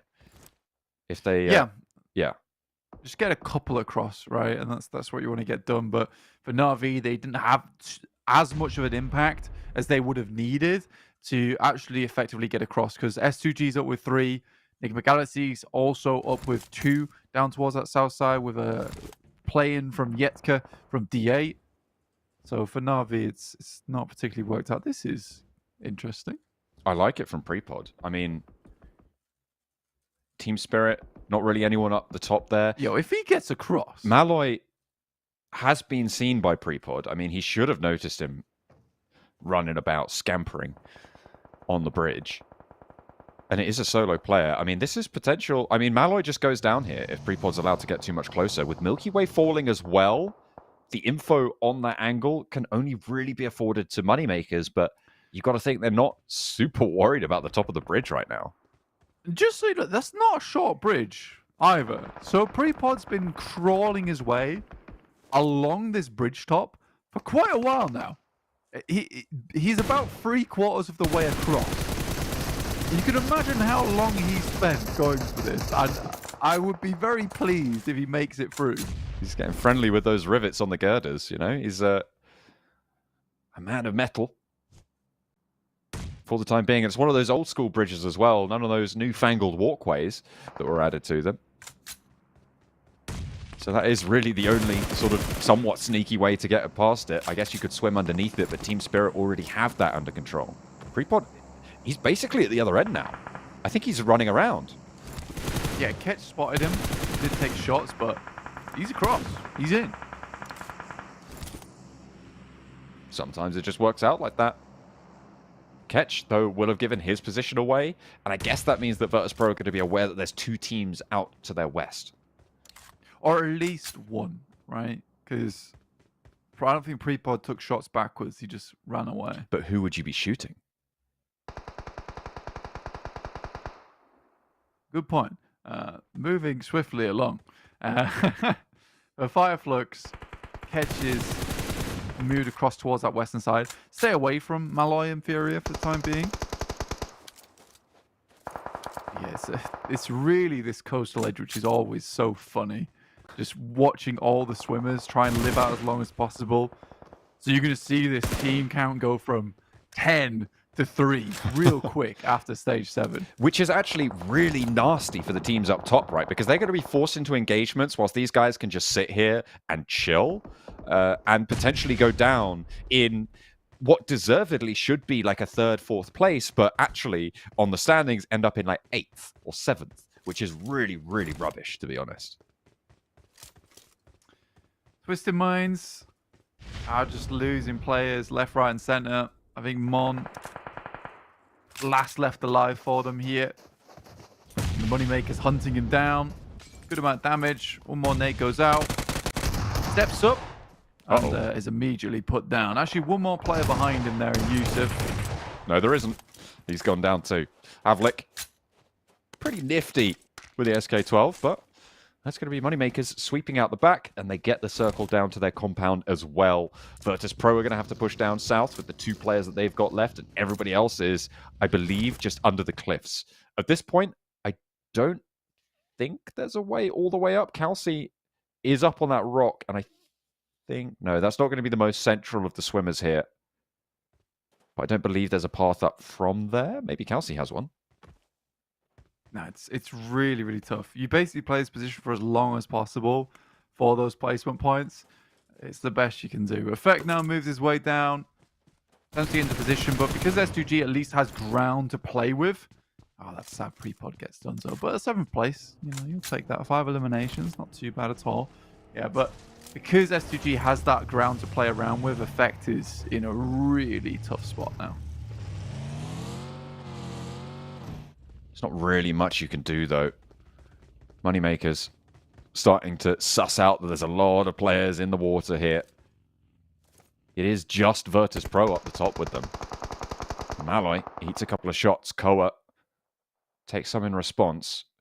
Furia and Malloy for Virtus Pro. Malloy's been having one hell of a day for Virtus Pro. They've had a real resurgence, and they've got 5 elims now on this game. S2G have managed to get 10 for themselves, which is really, really strong stuff to keep their campaign towards those top spots. But this is Moneymaker's game to lose. Malloy, he spots Havlik.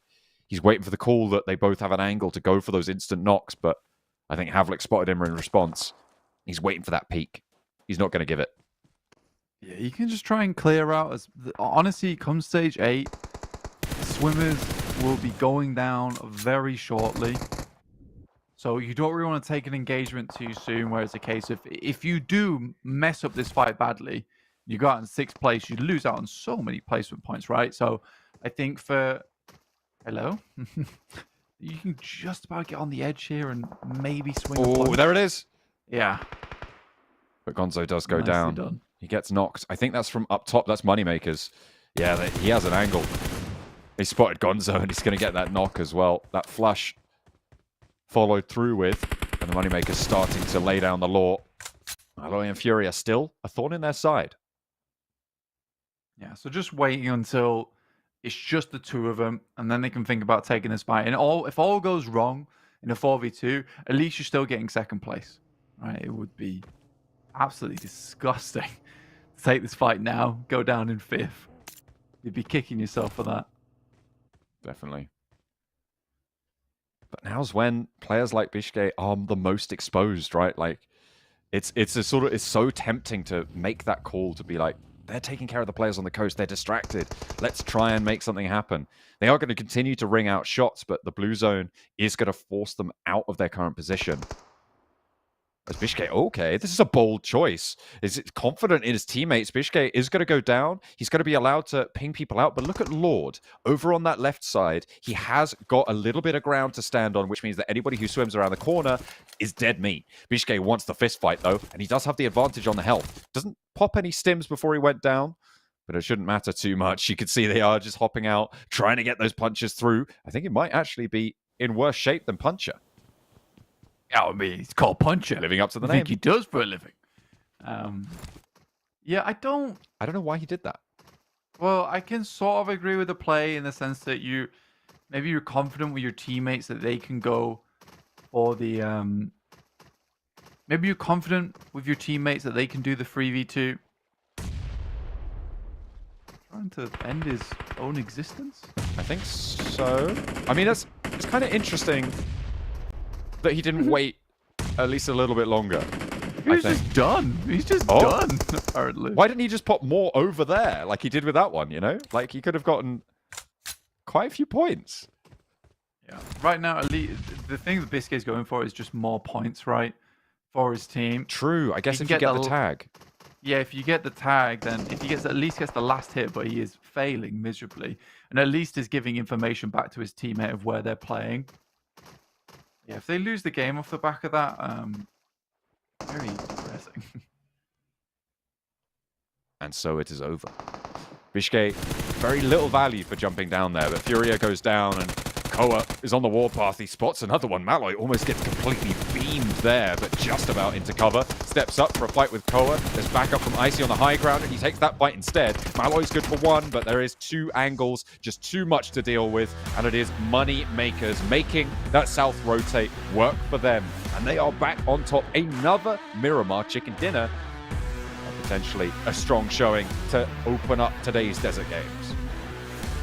Yeah, really good stuff there from the Moneymakers. Again, it's the position that realistically Virtus Pro should have had. Hitting us with a let's go. All right then.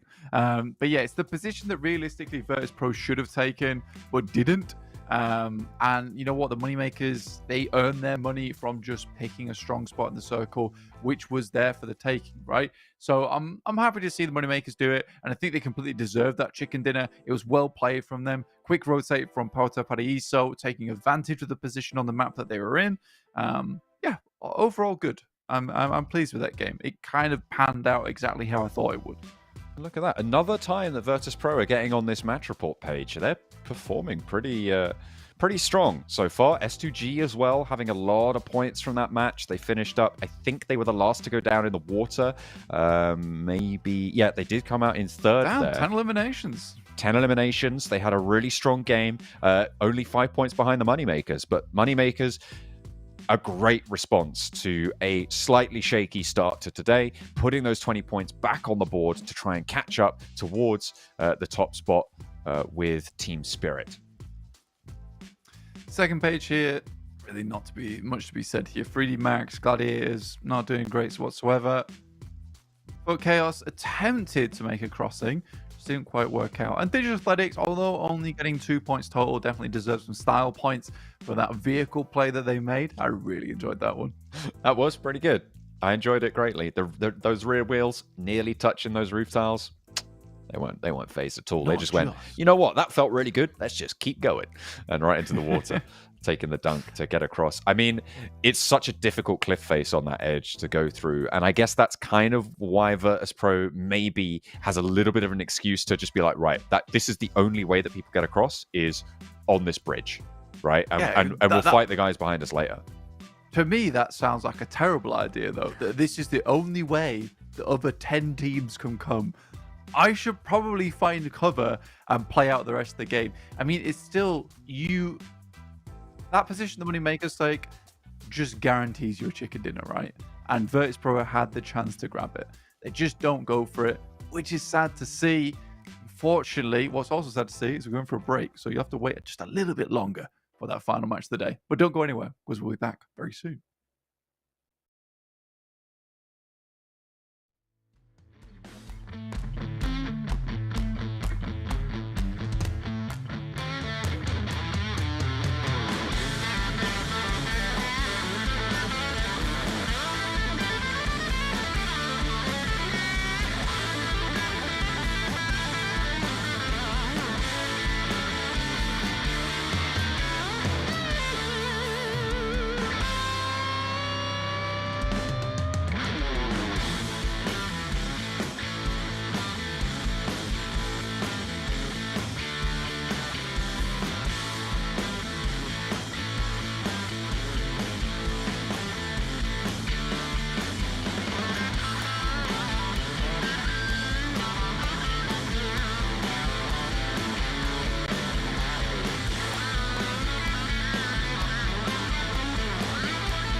NIGMA Galaxy, very controversial team. Moneymakers. Bro, for me, they'll be here, bro. They'll be here. They play pretty good, but like they choke always the final. Hello, I'm Coops. Hello, I'm Lufa, and we're going to do power rankings. Hello, it's NoX from 3D Max, and I'm with Robs today for our power ranking. Hello everyone, I'm Icy. Hello everyone, I'm KAOS77. And today we invite you to watch our power rankings for PMSL EMEA. How about digital athletics? See this? See this? Moneymakers. Best team. Yeah, I think Top Guns for sure. Moneymaker is a team that can be all the way on top or all the way down. Navi. Navi. Navi. It's full Kazakhstan team. Yeah, but they have Becca now. Yeah, they have Beka. No space in Dark Horses. But put them. Let's put them. Dark horses as well. I don't know, sometimes they're good, sometimes maybe good, sometimes maybe not. Oh my Good force. Put them on the bottom. No, put them right inside. Stuji. Our main rival. Yeah, Revival. S2G actually it's the best team of Turkey if we talk about result. Yeah. So for me it's gonna be equal with FLUX. I put them as Top Guns because Yeah. their history is pretty good. I don't know if it's this or this. I think this is OXR. Bro, this is Dark Horse, bro. Put them as new challengers. 3D Max, they're very good team. Yeah, I'd put them Top Guns as well. Yeah. I mean, we have good gun skill, Yeah. but I think I will put here, you know. I have NIGMA Galaxy. I don't know, they have a new player, so I don't know really how they play. they don't have Freak too. Yeah, too. So I will put they in maybe Dark Horse. I really don't know where to put them. Dark Horses maybe. It's full already, bro. Nah, no need to choose this, bro. We're gonna put it. These are power rankings. I think we have good ranking. This is our power ranking for PMSL EMEA. Yeah. Thank you for I would watching. like to invite you guys to come watch us tomorrow And support and us. support. And thank you all. See you, peace out. See you.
We are getting ready to go into our final Miramar match of the day. Teams are starting to load in now, and we're shortly, hopefully, going to be taken to the skies once more over the desert. Everyone getting their thumb sleeves on, their equipment locked and loaded. Looking pretty ready to go. Football Chaos, though, have not been the most illustrious of results so far. We'll have to see a little bit more from them. 3D Max as well. Haven't quite impressed me today. No, not quite yet, because they've not unleashed the beast with Monster Energy. You can find out more over www.monsterenergy.com/gaming, because that's what we'll be doing a lot of today. A lot of gaming so far, and we've got one more match of gaming to go. 3D Max would have liked to see them done better. It's just some awkward scenarios that we've seen from them so far. Hopefully we are getting into the game this time. Hopefully. I can see a plane. I saw it. Promise to on this hopefully. Holding my breath. We're going in. It looks like we're set for now. El Pozo to Tierra Bronca on the plane path, so the south side a little bit more inaccessible, but in general, a lot of vehicle drops available, especially on that western route, so maybe some contest there, but should be fairly kind to most teams now. 3D Max getting out of the plane towards the end. You got Virtus Pro already out. Na'Vi. I believe that's NIGMA Galaxy dropping over towards El Pozzo. The last game of the day now.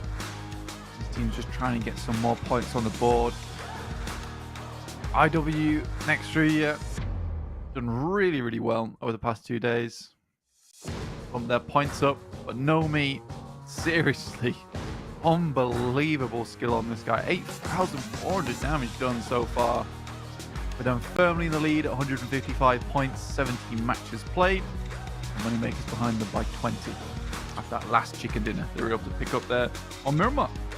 I wonder if anybody's going to be able to stand up to Nomi on just today's record, right? Because remember, we've got some players who haven't played as many matches as Nomi from Team Spirit. They've yet to have their day off. I believe that day off will be tomorrow. Oh, wow. Another Southwest Circle shift blank.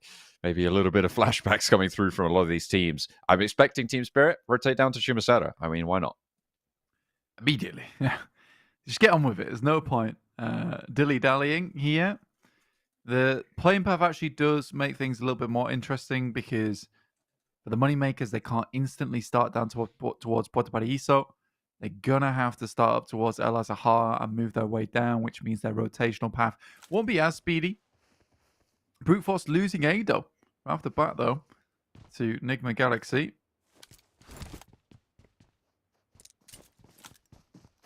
Lufa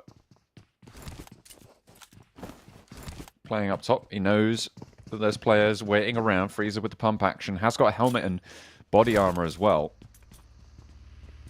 Maybe a little bit superior weaponry here. We'll peek out, find Ralph, who's trying to roll up for assistance here. Almost immediately get the flush as well. A nice pickup for Brute Force. NIGMA Galaxy not so happy with that one. Lufa still kind of locked into it, and Freezer catches him completely unawares. Punches him out as well for 2 elimination points very early on into this match. Looks for the res, and they should be up as 4 quite happily. Yeah, Freezer's had some absolute fabulous fights today. I'm really pleased to see this guy stepping up so much for Brute Force, and he does feel like a little extra bit of what they needed on the team to start performing really well. Pre-pod examining the surroundings, seeing where the rest of the players are from NIGMA Galaxy, but we'll put an end to their day. Able to put up around about 114 points. Not likely they'll get too much more done on this map. It's been respectable from NIGMA Galaxy so far. 5th place on the overall leaderboards. Not too bad, but with IWNRX potentially another good game here with only 12 matches they'll played after this one. You know, they could catch up to a team that's had a total of 18. Lot of movement available on these tables overall. Bit of a notable jump from 7th to 5th, though. That's quite a chasmic divide that sits between those two places. Currently spanning that is RCB, and I think it's kind of showing where they're at, sort of maybe mentally, or if not, certainly metaphorically right now, in terms of they have got that high podium position talent within them. We've seen it, but it's just not there, and they're being dragged back by the teams behind them, trying to claw their way back up. FLUX on the rollout now. Replay. Great initial pick off there from Freezer. Instantly taking down Ralph. Straight up towards Lufa, like you said, just caught him off guard. Massively so.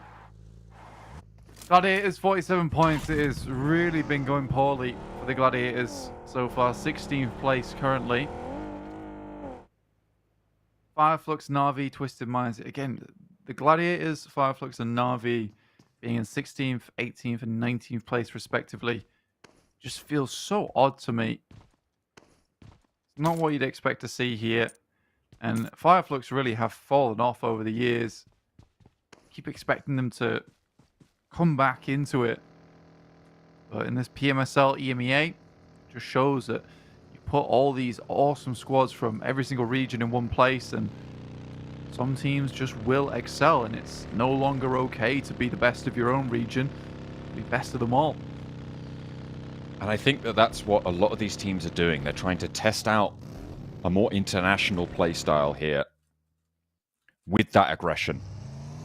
I think we see it in some of the other regions. We haven't seen it as much around this part of the world, and it's kind of been a weakness of the region in general when you move them to that larger international stage, is not being up for these kind of crazy aggressive early third-party positions, these conflicts of rotations.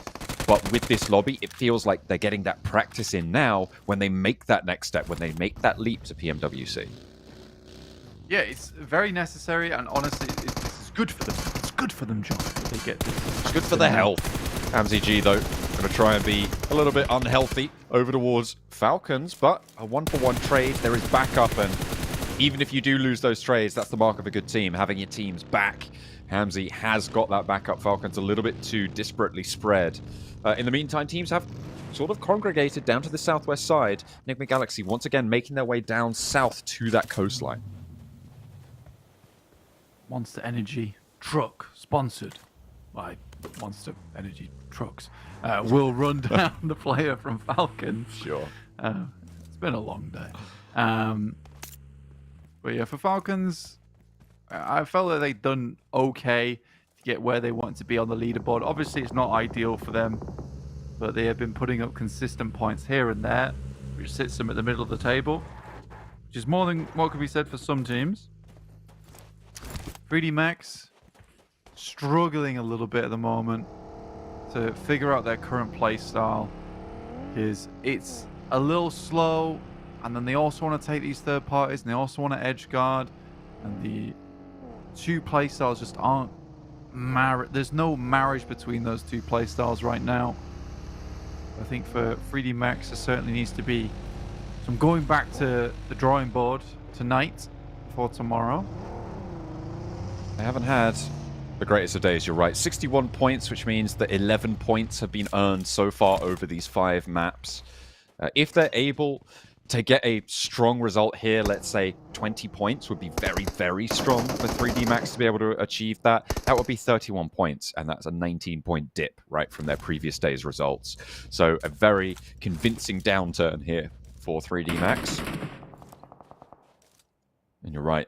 We'll have to rethink something. Virtus Pro, though, almost the counter to that. They've had a really strong resurgence today. They're up at 83 points today. I believe they started somewhere in the 20s on today's game. I think it was around 25 or something like that. So a really powerful display from Virtus Pro, despite ending up landing somewhere in the middle of this table.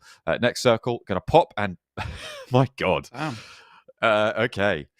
Another south side circle. This one's a bit different, though, because of the shape of the river that was further west of this. It meant it was much more confirmed down to the South Island on this sort of a circle. But with this, it's still kind of 50-50. Yeah, there's also a case where if this does go down towards that South Island, you've got the bridge, you've got a lot of different access points to get over towards that South Island from this side, which is not as bad. Na'Vi are already making their approach on the western side over towards that South Island. Again, difficult to tell where this is going to go, but not as big of a deal if you don't get there early, as there are a lot of entry points here, because you can swim up on that western side, move to one of those coastal buildings once it's out of the circle. If it is out of the circle, play from there. So it's one of the few circles where it's not as big of a deal if you don't get down towards that South Island early. But if you are on that South Island early, you pick up one of the cool compounds around Partona and stake a claim over the trees in that location, and the circle does come to you, you have one hell of a time ahead of you. So again, a bit of a gamble circle. Yeah. It certainly is a difficult choice to make, and it's kind of crazy, right, that we've had 2 circles in a row on Miramar go down towards this southwest island, right? It's kind of rare that you see it go there at all, but the fact that we've got 2 in a row here is really, really interesting in terms of the dynamics. A lot of teams after that last game as well, because remember the plane paths were both sort of more north, are going to be quite familiar with exactly how teams are going to be rotating in just off that last game. They'll have re-gone over those things in their mind after taking the bench, after getting eliminated, and they'll have a different shout at going forwards. One of those teams currently, Gladiators. They lost a player early. They lost a second on this rotate to Brute Force. And look at this. They're able to do better this time around. Yeah, absolutely. I think for Gladiators, never mind, Neos Set that back. Steps out. I think for Brute Force, one of their key abilities when it comes to PUBG Mobile right now is their ability to bounce back from a bad situation. Which is really good to see, because I think that's something that a lot of teams in PUBG Mobile are just not able to do. Once it starts going wrong, it goes very wrong. But for Brute Force, it's not always necessarily the end for them. Can still figure this out. But I do think for Freezer right now, it is unlikely they'll get him back up again. But they have cornered a couple of these players. So getting Gladiators down to just the one member would dissuade them from continuing this. They haven't managed to do so just yet. All three of the Gladiators still up and in action. Tixie about to go down to the blue zone, but he looks like he's got a bandage off there. Goodness me, right down to the wire for Tixie. The heal goes through for Meku as well, and now Brute Force are maybe looking a bit shaky. Freezer has been flushed away. Ado knocked and bleeding out in the zone. Pre-pod has more players to deal with now. Meku holding face really convincingly. This knock over towards Neos leaves Pre-pod alone, and Brute Force are starting to falter here in their engagement with the Gladiators on the rotate. A nade up to the top, and Tixie, the high ground, nades in through the windows. The Molotov to force the side choice, but Meku goes down first. Pre-pod now looking for the flush. Takes one down, the point secured, and the Molotov stops any refrag coming on through. They're going back and forth here, Gladiators and Brute Force.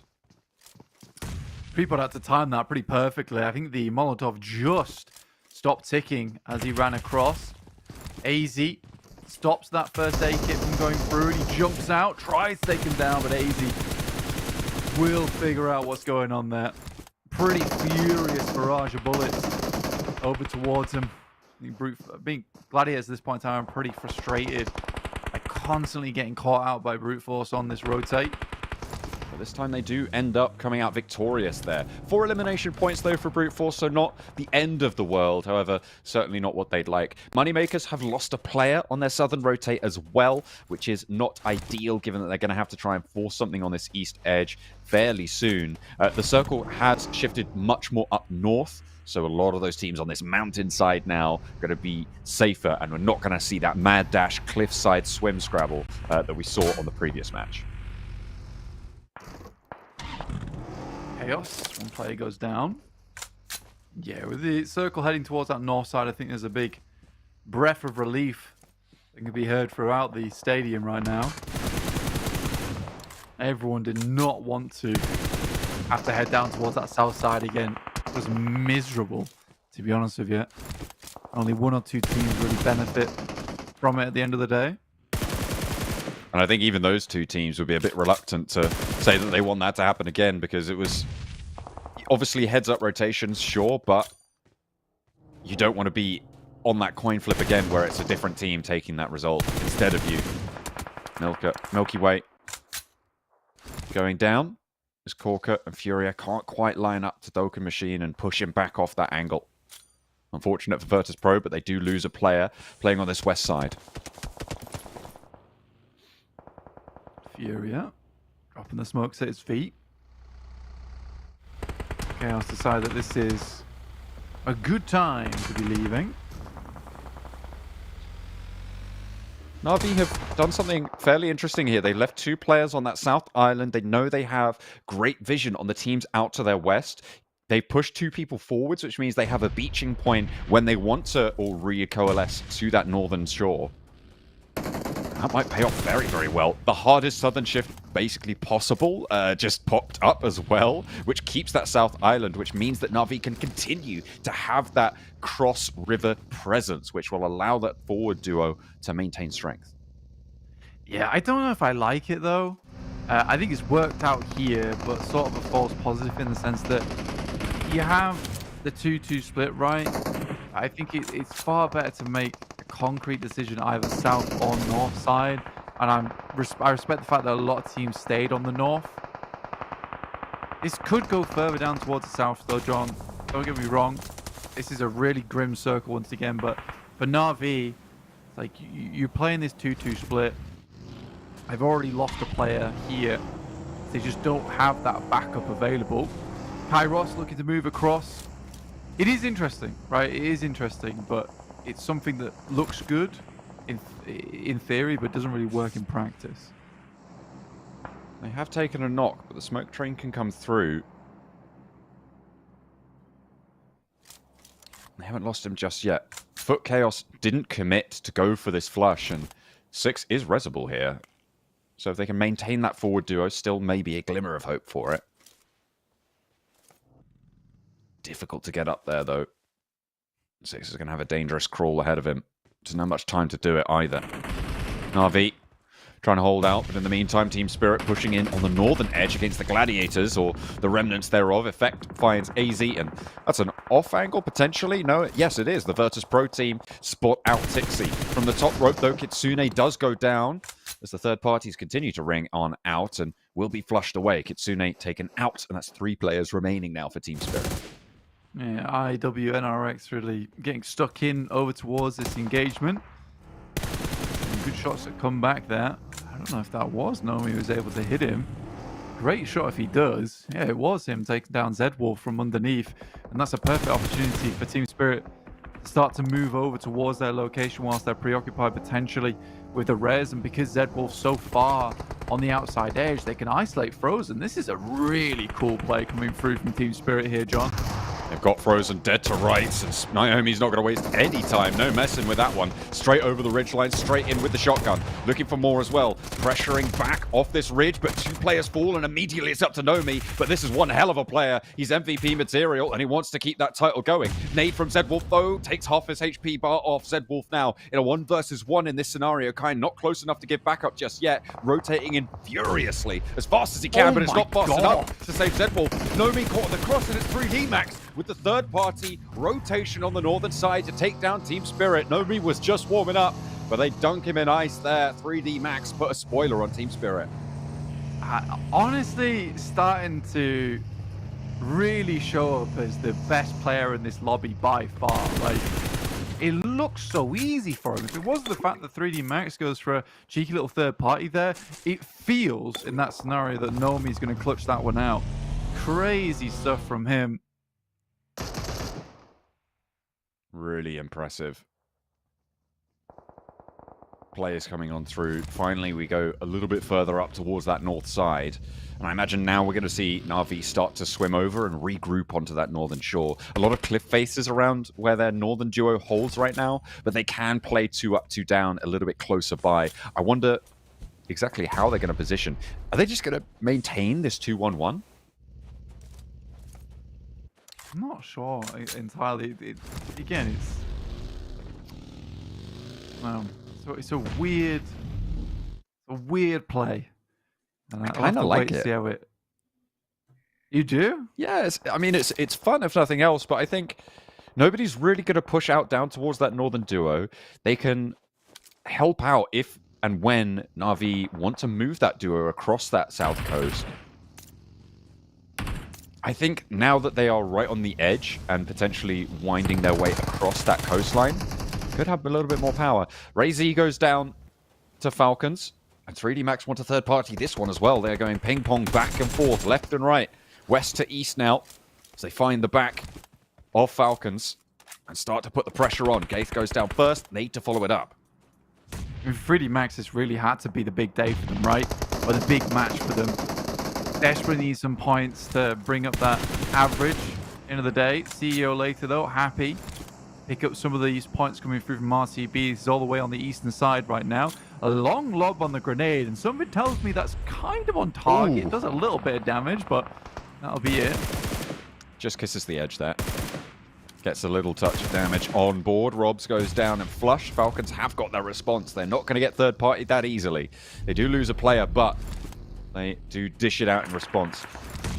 Na'Vi now starting to move along this line, and this is what I was talking about. With Axa where he is, with Gonzo where he is, you push up as puncher, and there's nothing that KAOS can do in that scenario but just go down to the shots across the water. Loxy trying to hold out as S2G just careened themselves off the hill there. RCB up to 5 limbs now. Not going to be able to regain the player after the knock there, crawling down, but maybe staying up on 2. 3D Max, similarly, 2 players alive and looking to keep the pressure up onto Falcons.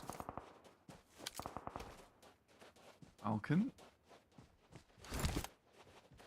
Keeping things pretty steady right now. 3D Max unwilling to leave this one alone, and that seems to be the telling story of their day, which is getting into a fight, and really they should just wrap it up and leave. They remain for a little bit too long. Footballist KAOS down towards that south side. You get taken out by the shotty coming through from Na'Vi. Playing this interesting little split they've got going on. Virtus.pro hoping to take a few more points home today. Like I said, I kind of liked Na'Vi's position once it closed in. I agree with your initial assessment of that it's a risk, but now Virtus.pro are on that west edge. They do need to regroup, and Axa was already making that work for them. Six is going to put pressure out to the west to stop a full rush, but now they have that coastline to their advantage. If a team from the northeast can get down to that roadside, there's potential to take it on there, but FLUX are going to make that so hard. It's an odd one, and let's be honest, right? If they were just as a full 4 on this north coast for a little, right now, it would be better, right? I think right now, yes, I would agree with you. Now that Virtus.pro have got that side I would even film. go as far to say as the last circle. No, I if think you look where it was. Before Virtus.pro made this move, I think it was still maybe a good decision, but now Six is really isolated. He pushed all the way up to stop Virtus.pro going in, but he needed to fold. He needed to fold as soon as his bluff was called, and right now he is all in with very little behind. Unfortunately, Falcons losing another player on the northeastern side. Nobody's really going to have a good time of getting up though. Virtus.pro loses some more players as Lux takes down Furia. Backlines. The Galaxy find the remaining players from RCB on that hard eastern slope. They tried to move down towards them. Very few teams left with many players here, other than Na'Vi, currently sat at all 4. Now Valo taking some shots himself. Malloy will be finished off as Puncher hits a nice nade as well, and Virtus.pro goes down. Pinched between FLUX and Na'Vi, but imagine now FLUX have a good idea of where Na'Vi is. This could totally work out for him, actually, at this point. You're right, though. Gonzo does need to start moving up there. There's nothing left for him. Providing that backstop is nice, but eventually he's going to have to get across. The less teams there are here, the more teams looking down towards him. Absolutely. I mean, the value of having people on that South Island, right, is that you have oversight onto your team moving up. You kind of protect each other's positions really nicely, and until the blue pushes you off, it's valuable to have that outpost. Playing as 3, I didn't like that 6 was pushed up as far as he was, but with FLUX playing the compound, Virtus.pro's job was made nigh on impossible, and in fact, they do fall to it. Like I said, I think it is dangerous. I'd agree with you what Na'Vi did, but I really like the principle of it, and I think it's worked out well.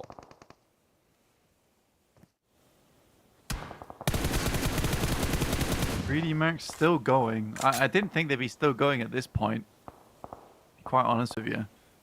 A lot of stragglers left remaining in this game. Only 14 players still up and kicking, John. Falcons on that 1-1 split right now. NIGMA Galaxy just trying to stay out of the conversation for as long as possible. 5 points already earned, though, so they can ladder up a couple of places. This is where the placement points start to kick up a notch when teams go down, when those stragglers start to fall off. With 3 teams on solos, you know you can ladder up quite far. Foot Chaos still swimming. I feel like that is going to be a 4th place guaranteed if the circle keeps water in, which it does. I should be able to get underneath Na'Vi now. A lot of teams don't have too many options left available to them. Gonzo does get taken out, but not before he's quickly and succinctly shut down. The other players from Na'Vi. Puncher will go out ahead and Pick Gonzo back up again. The circle begins to close in stage 7.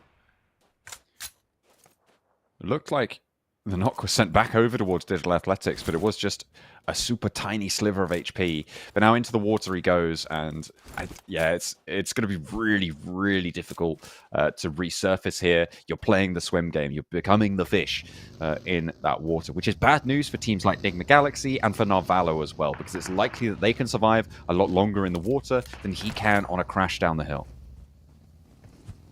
All right, guys had far too much fun here. Nade goes in, pretty well placed, does a good amount of damage, but no more nades on Lux's side. Little equipment as well. That is a long bouncer. Perfectly placed. If only that was the first one. I wonder when NIGMA Galaxy are going to get an angle on this. If he gets backed off there.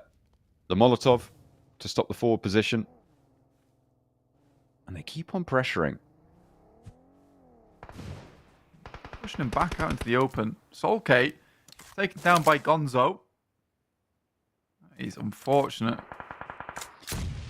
At this stage, though, the hillside on the west, there's a little bump on the south side of the road that Na'Vi can just play around behind. And yeah, I mean, you stand up there, you're just going down. And that's what I mean is by those teams playing in the water, your placement points are severely limited for the teams still playing up on the coastline. It's unfortunate, but that's just how it goes sometimes. FLUX losing their backstop slows them pushing in towards Gaith's position in the middle. And NIGMA Galaxy playing as 2. Fighting with ghosts right now. Not sure that that player up there has gone down, but nothing to see. Yeah, still equally as difficult for Na'Vi to continue to pop up on that side, but everyone's in the same boat now, where eventually you're going to have to fight on this road. It's going to be awkward, but because Na'Vi has the numbers, should be easy enough. Isolate players on the eastern side. Just try and clear out the remaining stragglers in the water here. They take down the boat, and you see Dokkan Machine just aware that that's about to happen. It looks like Nico's going to go down first, and Puncher wants to pick up the point, but is denied that. They think there's only one there, though, potentially. So Dokkan Machine might have just been thrown a lifeline. Yeah, well, they never knew about him, right? The only player they knew about was Nico from DA. And Foot, Boris, Kairos, Dokkan Machine was just sitting over towards that south side. I think he stepped up and they double checked it. Dust biter. Now we start to look at footballers and how they can deal with this scenario, but I think they're really lacking on supplies. Just looking at what kind of weaponry they were holding and how many bits of utility they still had on side. I think they were rocking with a level 1 helmet, level 2 vest. A little bit awkward.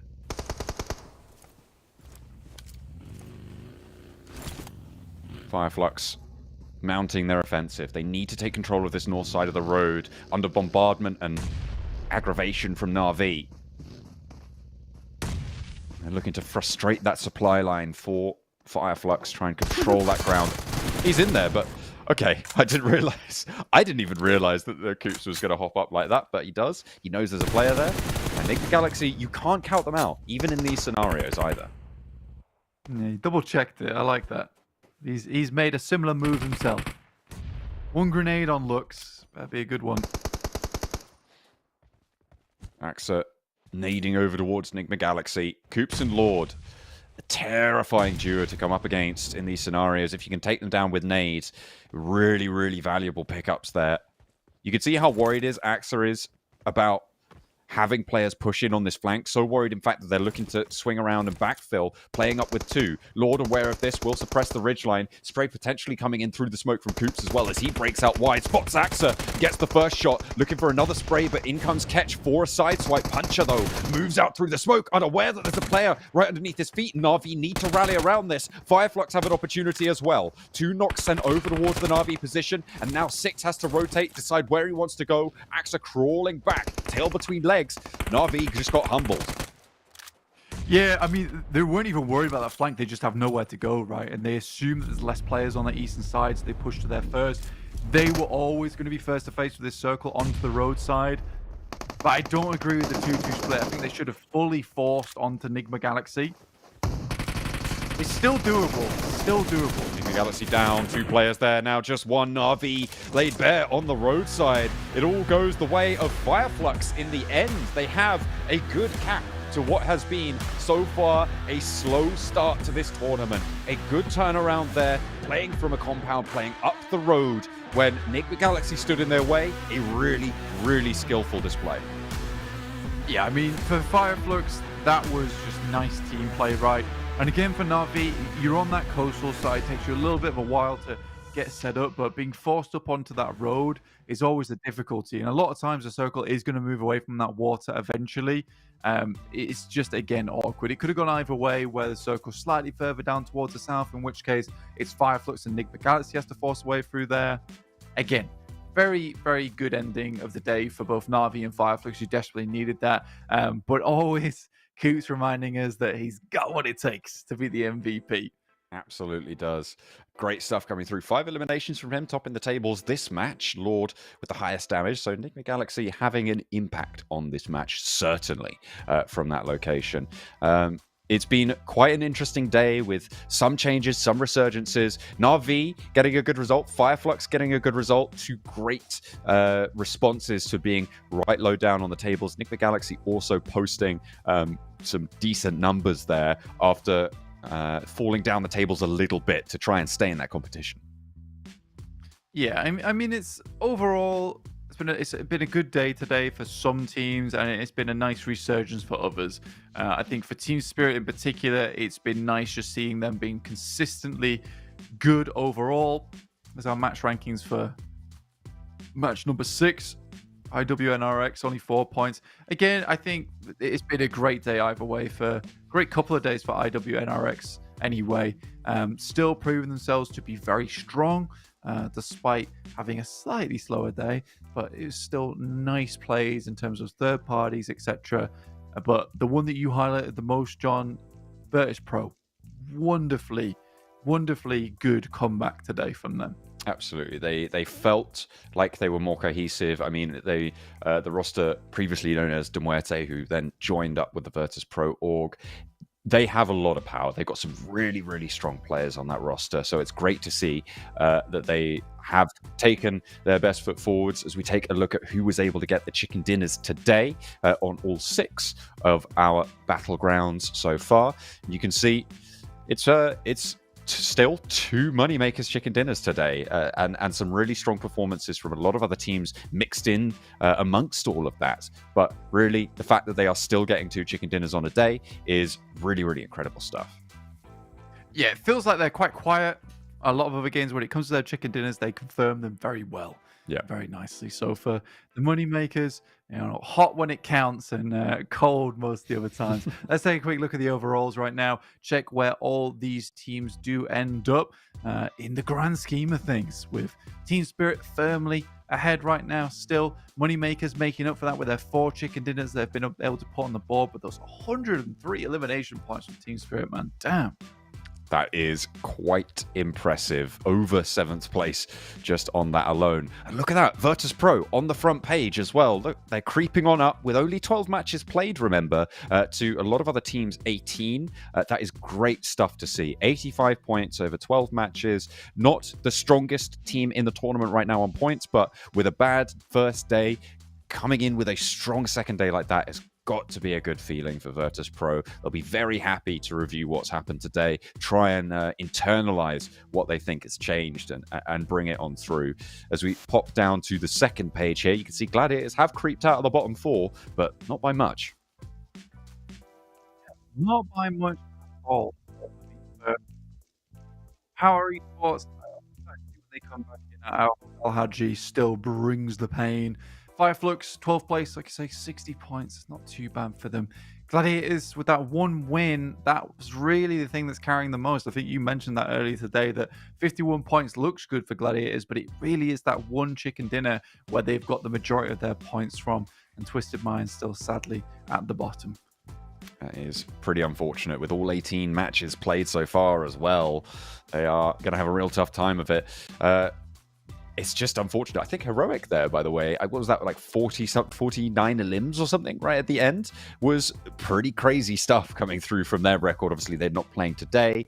They still have 2 days of games left to play, so we'll see a lot more from them in tomorrow and the next day, the final and 5th day of this first week, in order to try and get some of those bonus points on board, because they will start to add up and help you out immensely towards those finals, as well as accruing points for future tournament qualifications.